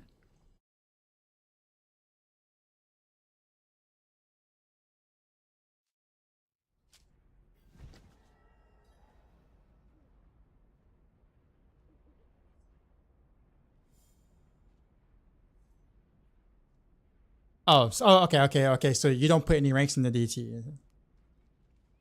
You just still build into random. Okay, I got you. I got you. Okay, that is definitely a unique way of doing it.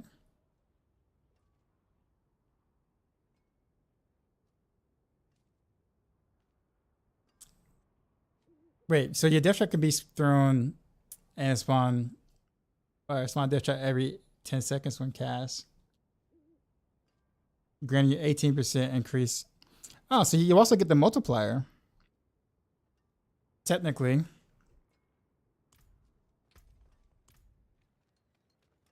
Yeah, I didn't even think of it like that. I'll have to give me a better chest. That's actually really cool. Thanks for sharing. I'm gonna have to theorycraft that in my head while I'm playing.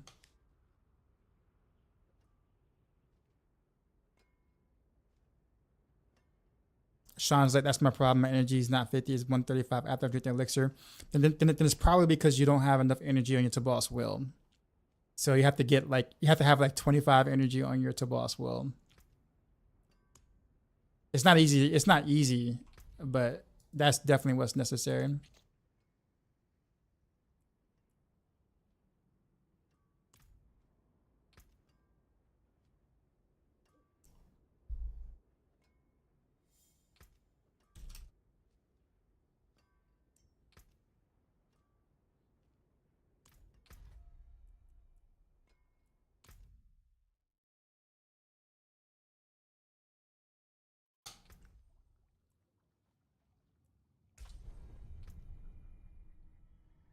I have to figure out my resistances and stuff again though, because that Tyrios is kind of make things super easy to cap stuff. Not that would be hard, but I have to actually go like the guide version and like, you know, put things in the proper places and roll some different stuff.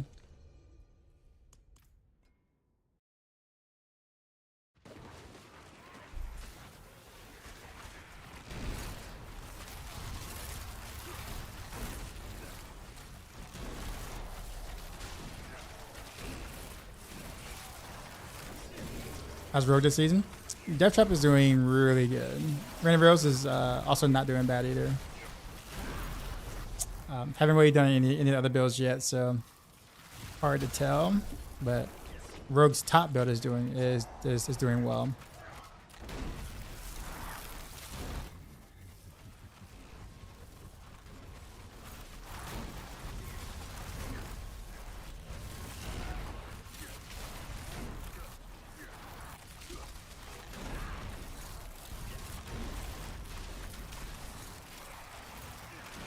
Jimmy's laggy. Yeah, it is.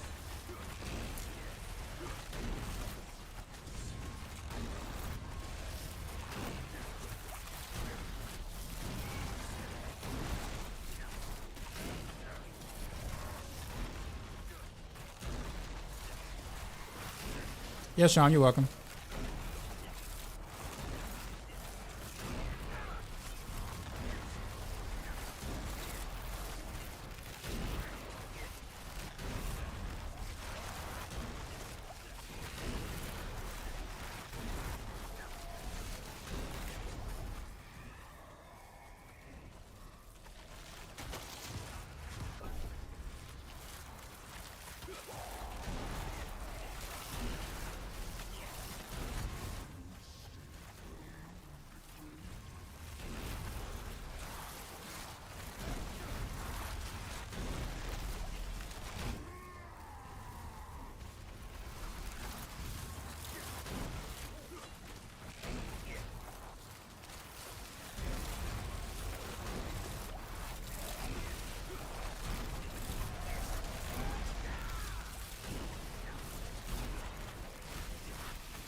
It says wave 2 for me still. I get stuck on that. Any advice on leveling faster or a build out that levels well solo? Dance of Knives. Best option for leveling. In terms of how to level, just doing incursions. And Helltide. Helltide chests are actually good. Like, good for XP early on. Once you hit level 45, do Strongholds. Because Strongholds give a ton of XP. But don't do them until you're level 45, where SP starts to slow down.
wonder they're on Discord.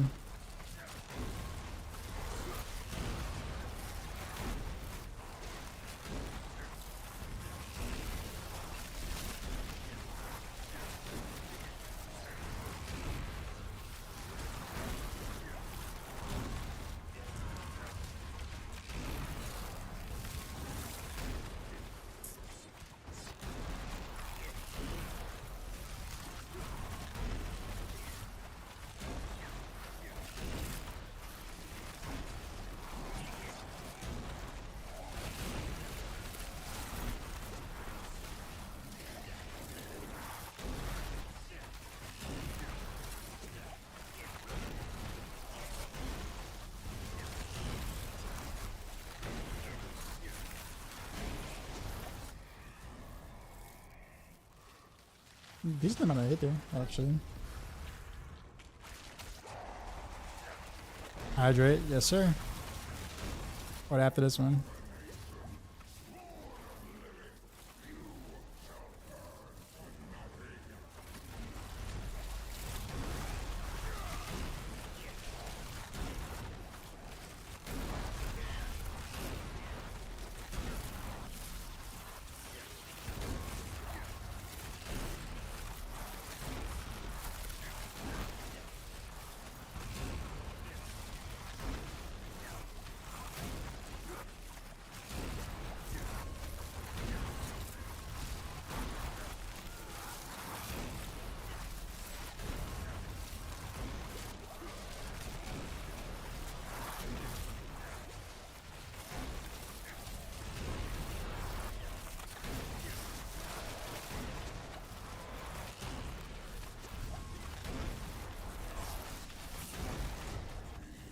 Kamik, what's going on?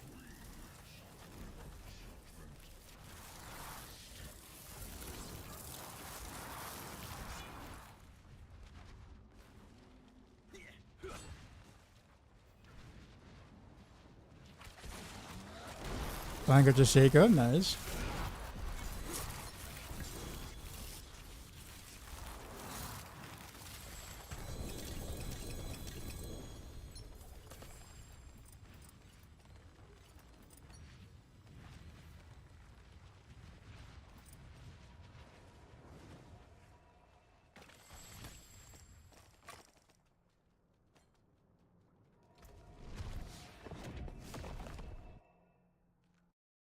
Too much house Diablo for you this season?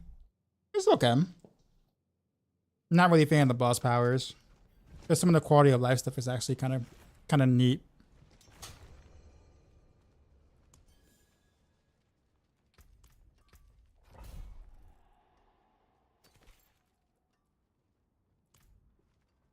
Father bless. What do you need?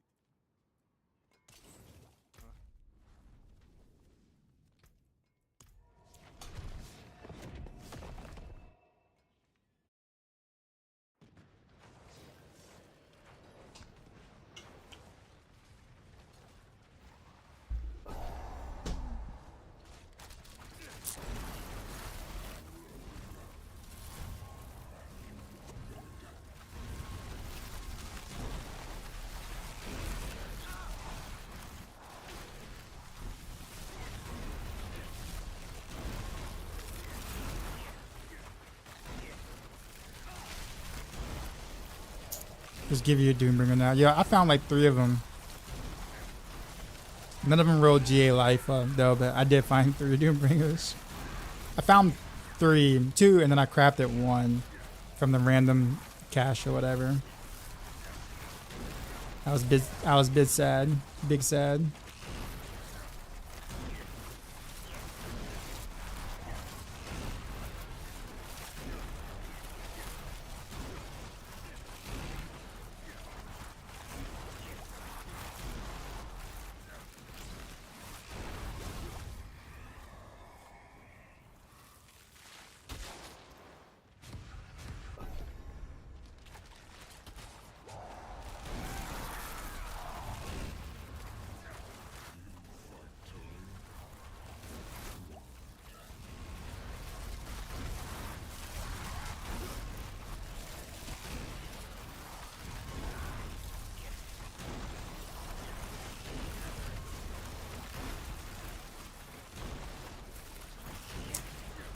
You could craft it? You got the runes to do it? Dang.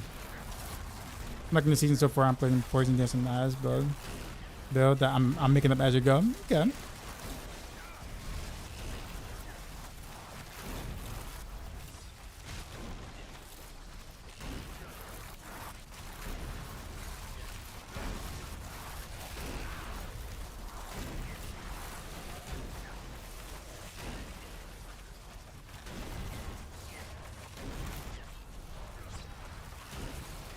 Been doing bosses all day. Speaking of which, do different bosses drop like different quality of runes, or is it all the same?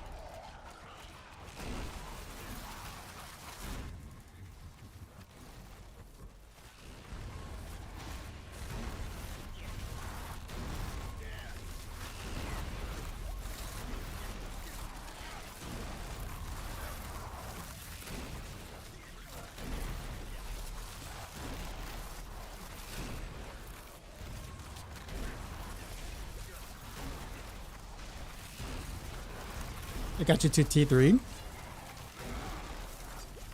Okay, cool.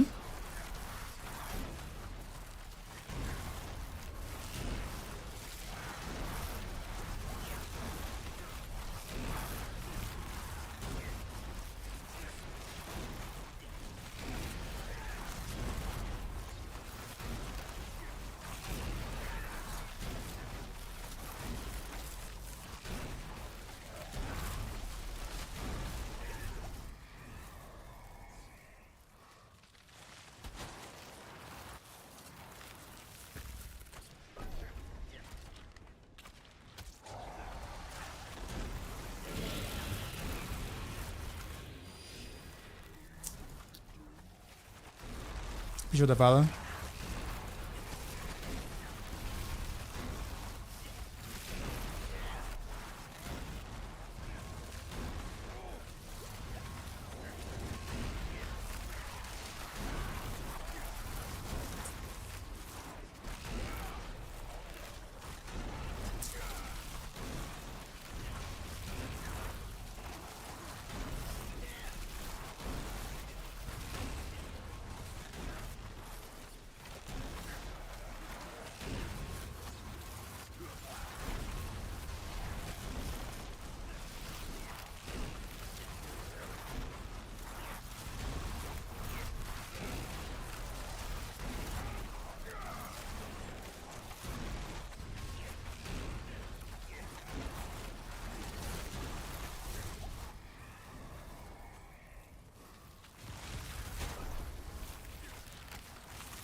Three, so I hit about 135, 140.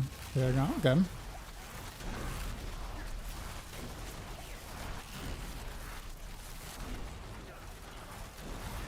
Sounds good. I usually don't hear people like stick around to play Dance of Knives into the end game, so.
Guess I would think it's your first time playing it. That's enough. Okay, that's fair. That's fair. It's not a bad thing. I just you just you know, at least now it's just rare to kind of see people kind of stick with it through the end game, especially given how strong DT is. So I think it's cool.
That's not skill points, and I'm just of 60. Where I get the 2 skill points from? Either renown or the expansion. Do you have the expansion? I think the expansion gives you 2 skill points. I'm not 100% positive. You don't have the expansion? Okay, well I think that's why. Do you always prefer 10 waves? For masterworking match, yeah. Masterworking match and experience, yeah. If I just want just the gear from it, then the 6 waves are better.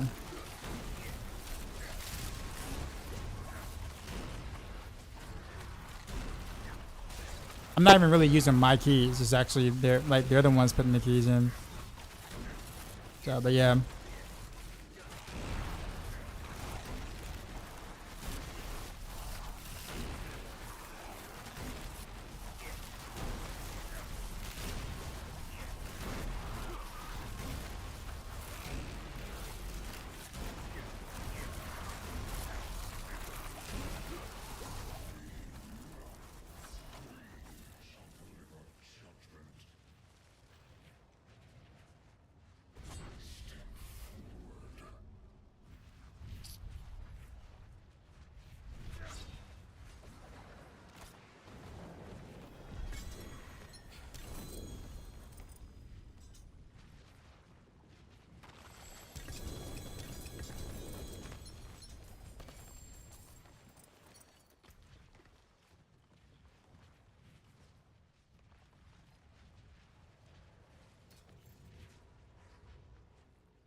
Like a lot, like a quote. Spiritborn.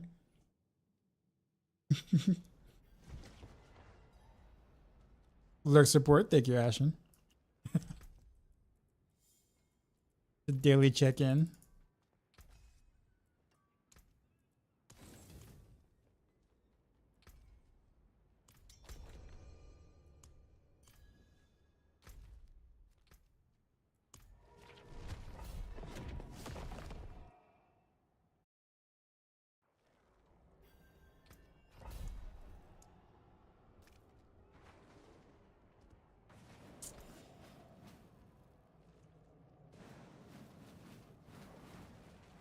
All right, I gotta go make me a or get started making me a snack because I'm hungry.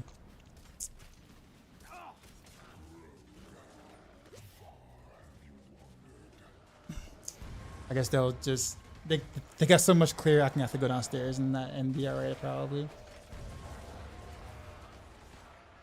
All right, BRB.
I'm dead. You be T105 pit with DT. So that does that put you on the same playing field as the Bloodwave Necro that did the 105? Oh, also, did your new super secret tech work? Your 10x tech.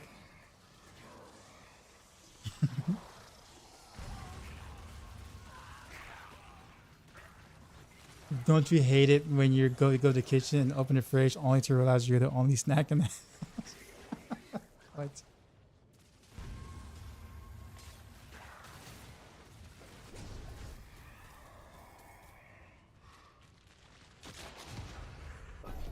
Perdition with no BLT. You feel that works out better? Very interesting, actually. What kind of amulet are you running? Just a traditional Frigid Finesse, Malice, Dex Ami?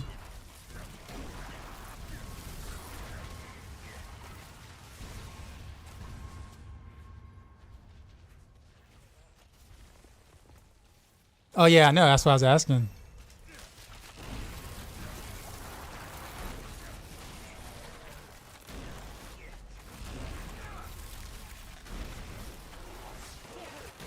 The fact that you have an amulet like that is actually insane. I can't even give it a non-ancestral amulet with like 1 passive and dex percent. I can't even get that. I'm looking for something like mediocre for my Heartseeker Invigorating Strike rogue coming up. And it's been rough.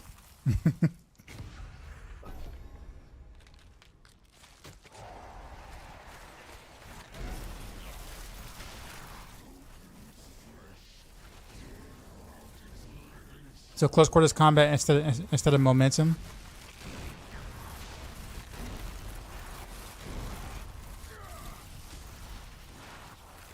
Yeah, see, I'll take that. Something like that would be nice.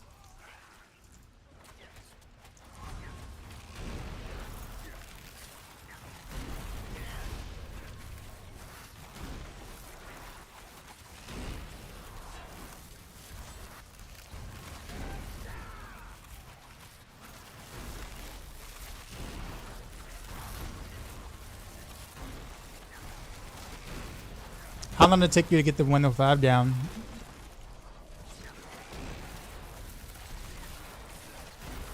Was it kind of like a slog, several attempts, or was it like maybe 4 or 5 tries?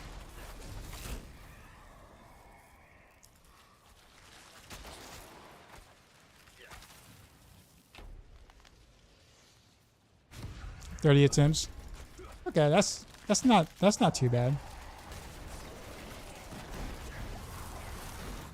We got to swap off combo points when I went from TB to Disney's. For like 45 Paragon. I've done stuff like that.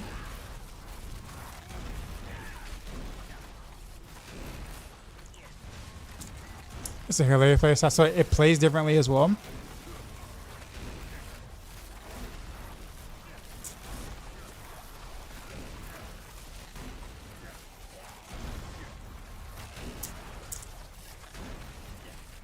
You can pull away champions with DT. Now that's cool.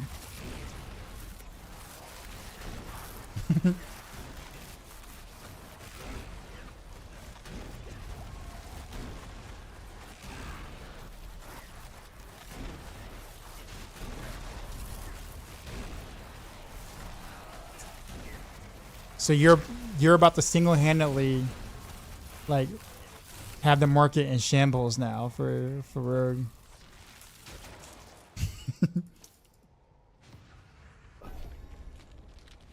You about to tank the price of BLTs up the price of regular amulets now.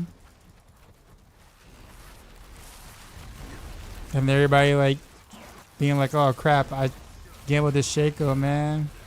And I gotta go get a Perdition. Oh man, so now like the price of runes for the Perditions are gonna go up.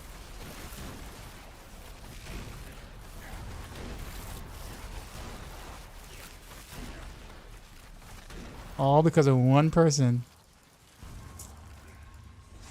So you guys already know who's house to egg and toilet paper. It's just well, maybe not egg because eggs are very expensive, but toilet paper. You know whose house to toilet paper?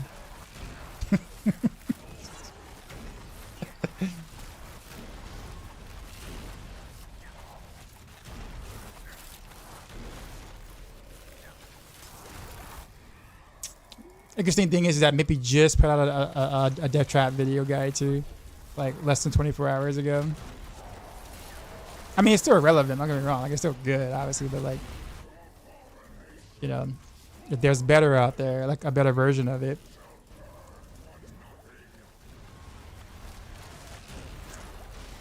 People standing outside the house with fish nets waiting to catch the hedge.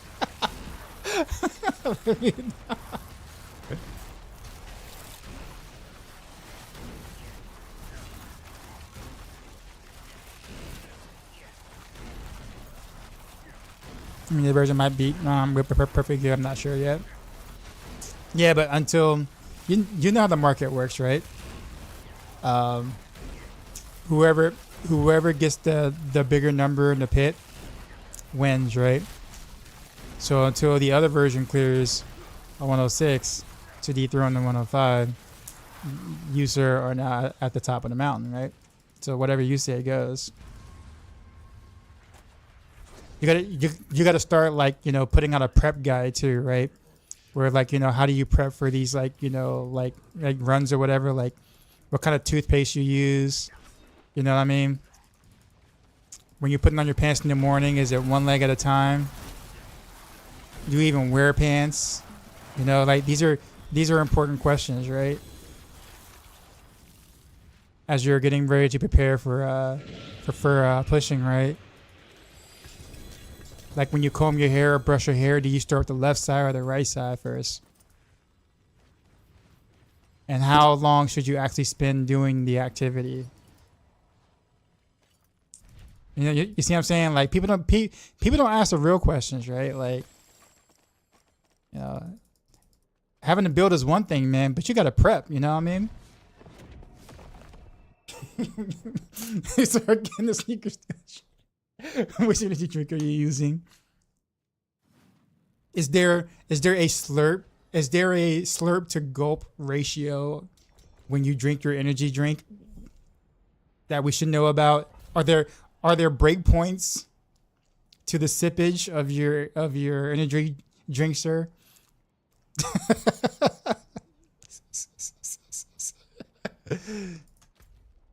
Asking the real questions.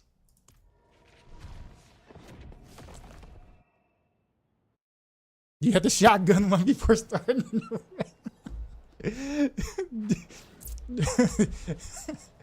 Do you whip your bangs back to the left or to the right?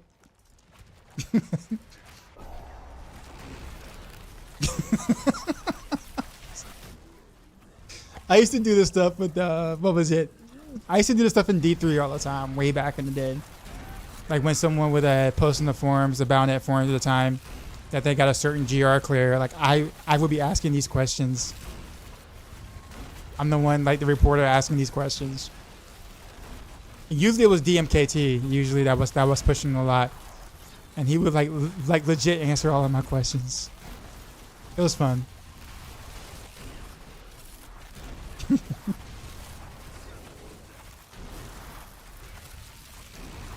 So is this the new bug to exploit? No. There is no exploit here. Like the DT stuff is literally like just how it works. I know it's crazy because usually it is taking advantage of a bug on Rogue to be viable, but this time around, it literally is just the damage. Oh, you mean like in front of horrors? No, there's no exploitation. It just doesn't show the correct wave. So it's still 10 waves.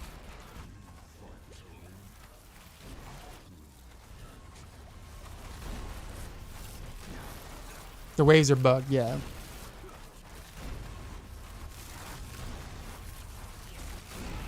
You have to start your morning by eating exactly elite calories.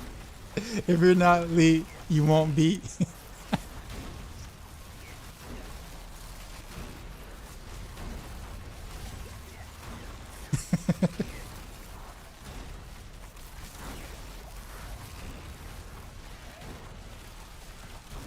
Even if it's a bug, I don't blame you. No, we wouldn't. If it was like a bug that can be exploited, that it can be exploited in content like this, we wouldn't do it. Like we legit just wouldn't do it. Like it's literally in our contracts to not exploit these kind of bugs or game bugs that like give you a significant advantage. We generally don't do that. When I mean by our contract, I mean like Maxroll contract. So we don't do that.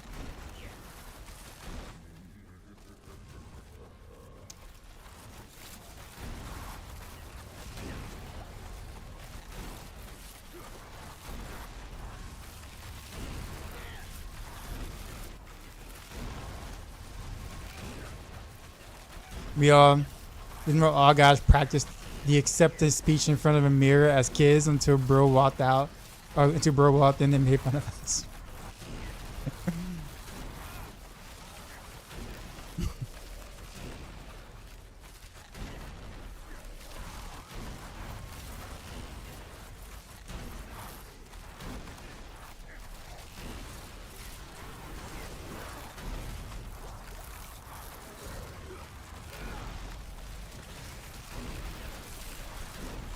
Well, with that said, Batias, I can't do anything cool like that on Rain of Arrows.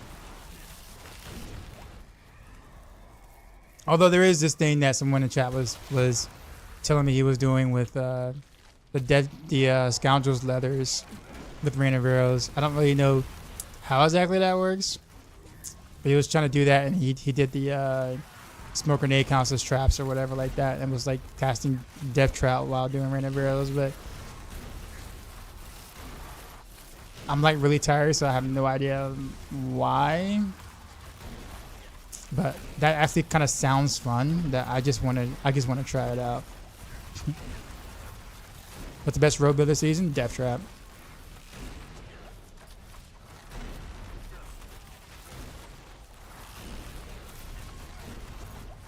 Yeah, like he could be. I mean, it could be something pretty cool. I don't know, but like I'm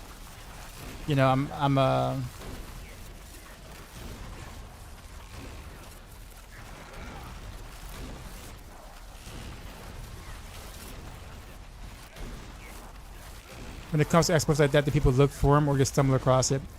It's usually stumbling across it, because it's like you don't even know how, like you don't even know what to look for to exploit, if that makes sense, unless there is something that, like a new mechanic or a new something where someone can be like, oh, that looks like that could be exploited, I guess. But most of the time is people usually stumble across it on accident.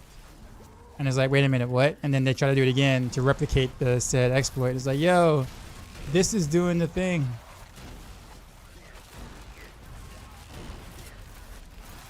Yeah. But other than that, yeah, I don't have any cool tech like that or cool stuff.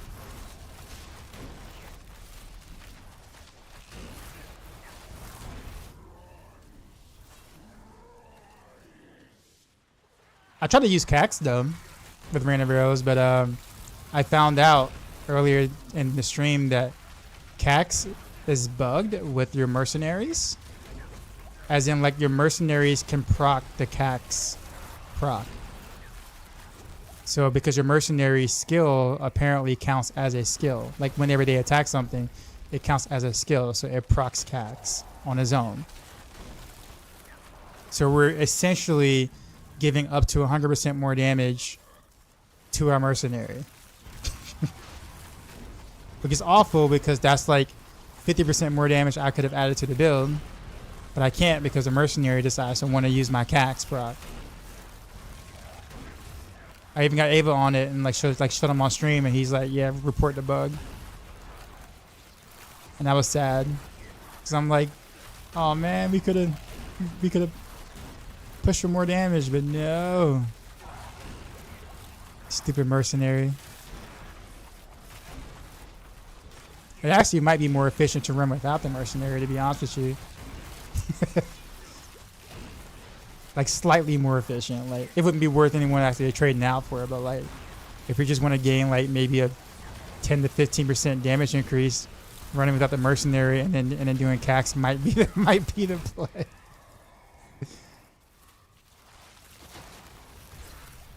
I don't know, man. That's as far as my theory craft goes. Right now we're right.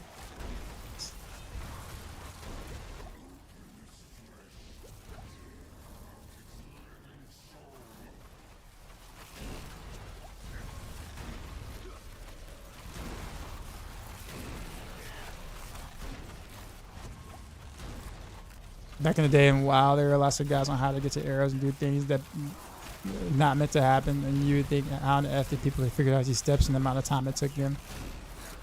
Well, you gotta remember, like, generally speaking, especially like when a new season comes out or a new big patch or whatever, hundreds of thousands of people are playing. And in some cases, depending on if it's like an expansion or whatever, like millions are playing. You know, all it takes is for like 2 or 3 people to just, you know, happen. You know, so with that many people playing, right, something is bound to happen. Whether it's accidentally or whether it's like looking for something or whatever, like, so that's a lot of people, right? Like, let's just say even if, let's just say 2 million people are like coming back to play an expansion, whatever. If 7 people found the exploit, right, that's still like less than like 1% chance of someone finding an exploit that can be usable, right?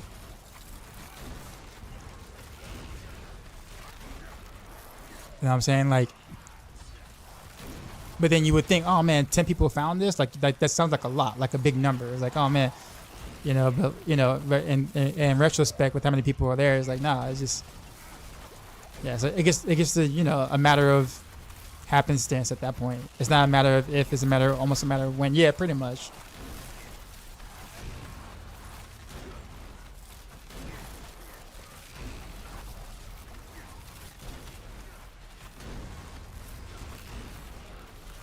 Like the skill weaving technique on PC, I stumbled across that like on accident, pure accident. Apparently, controller players could do it, but no, you know, no one's did it or tried it on PC, or at least figured out how to do it on PC.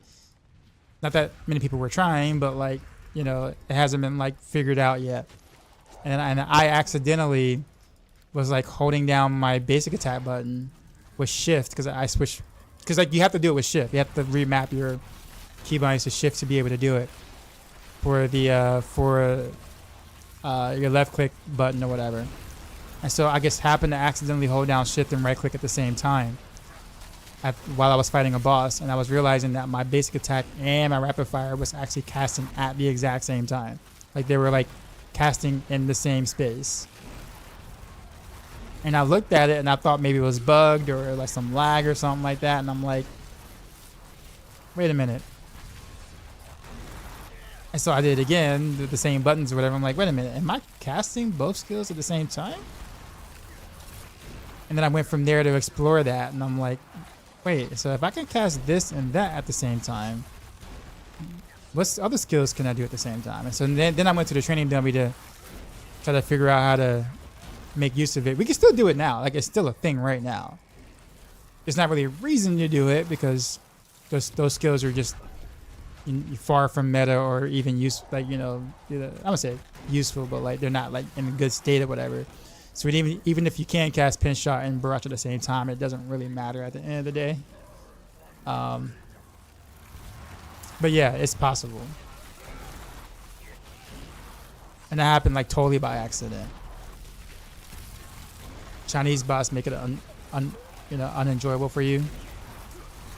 Yeah, that's every game though, unfortunately.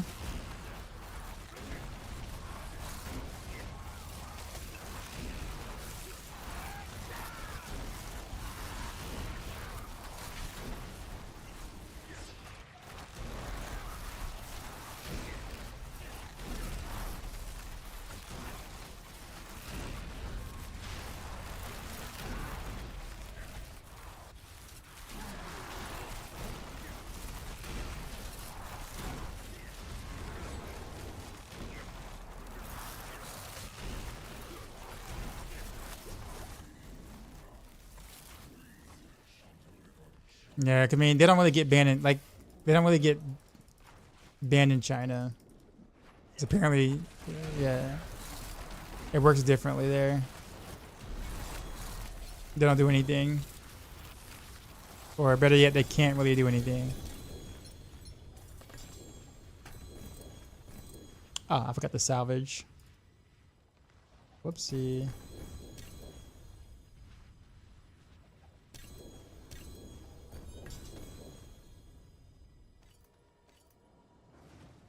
Two ancestral amulets.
Alright. I think that was my last run there. We'll kind of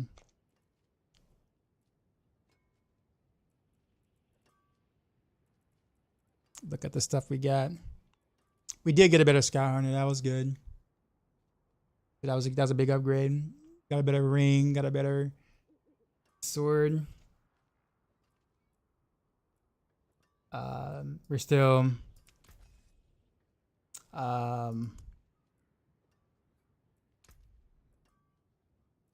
still got some work to do with some other stuff, but so far not bad. Oh, I probably need to upgrade my gems too as well. These are Papega gems.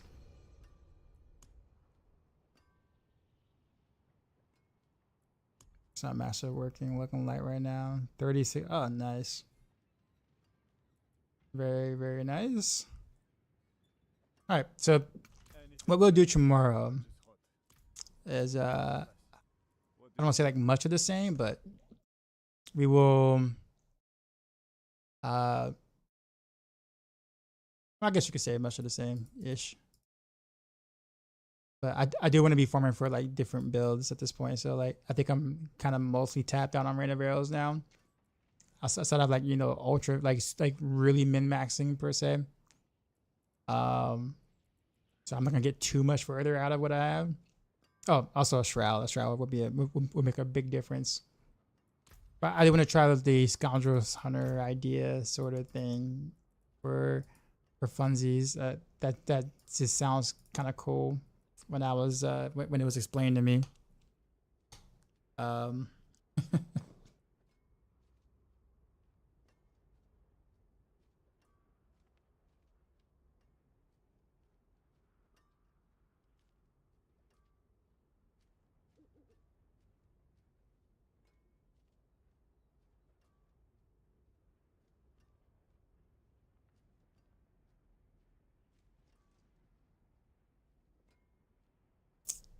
Your trap skills can be thrown.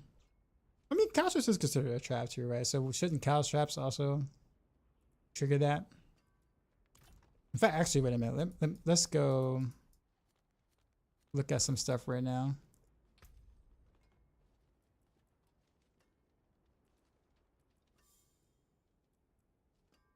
A malice, but Come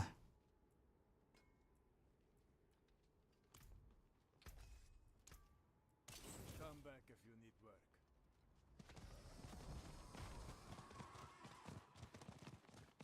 do you have eyes with GA Aftermath? Like, goodbye. I do not. I've given away most of my eyes in the dark, but they weren't great, but they were starters for people to get started with the build. Like I do have eyes in the dark, but it's this GA on the ultimate damage.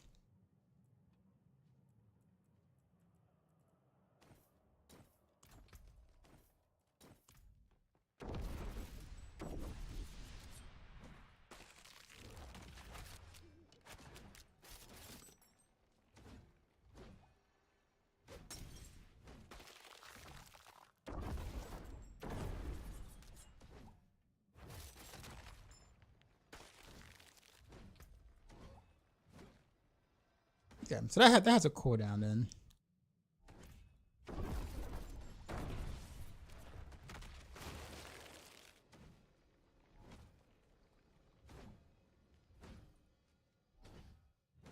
Let's see something.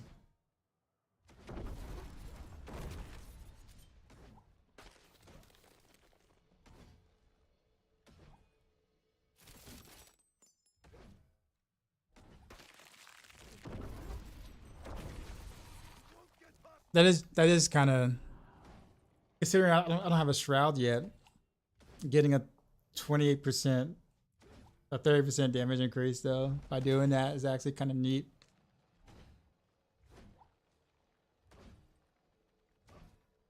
I guess I could scale it a tad bit, not like big time, but that's interesting though. Like I'd be willing to explore that a little bit more. Probably tomorrow.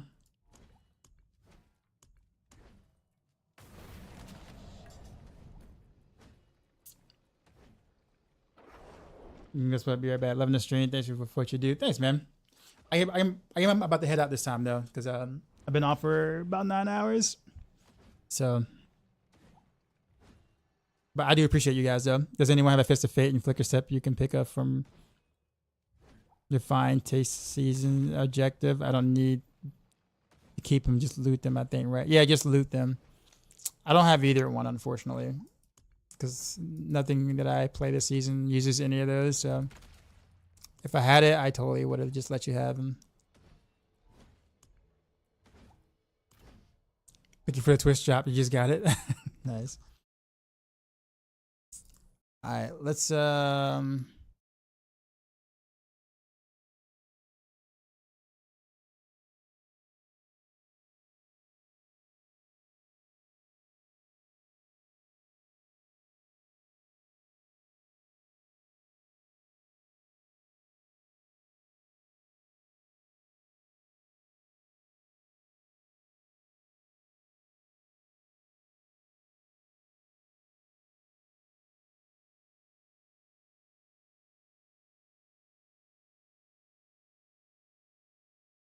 hold on a sec. Let's add in.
There's only one Twitch drop. Yeah, it was just one.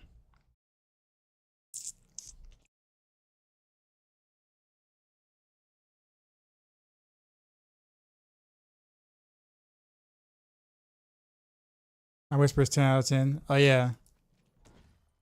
Let me go get that real quick.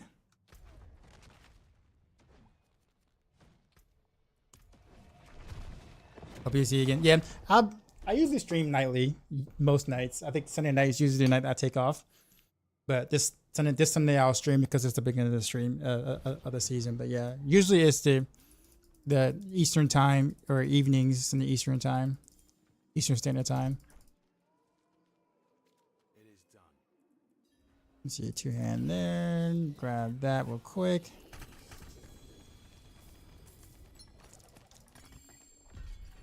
All right, good, cool. All right, We gotta raid out.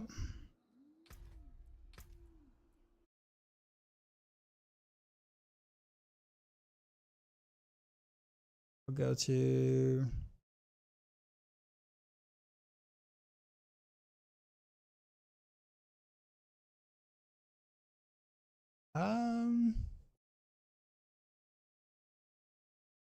we're gonna clip this.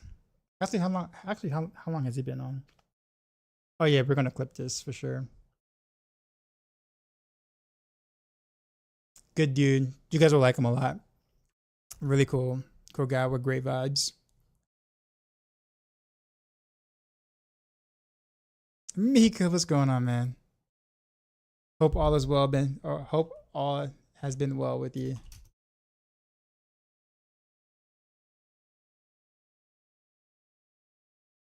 All right. Well, show some love for clip this. I'll be on later tonight or Saturday evening. And as always, life be lifing. And as always, until next time.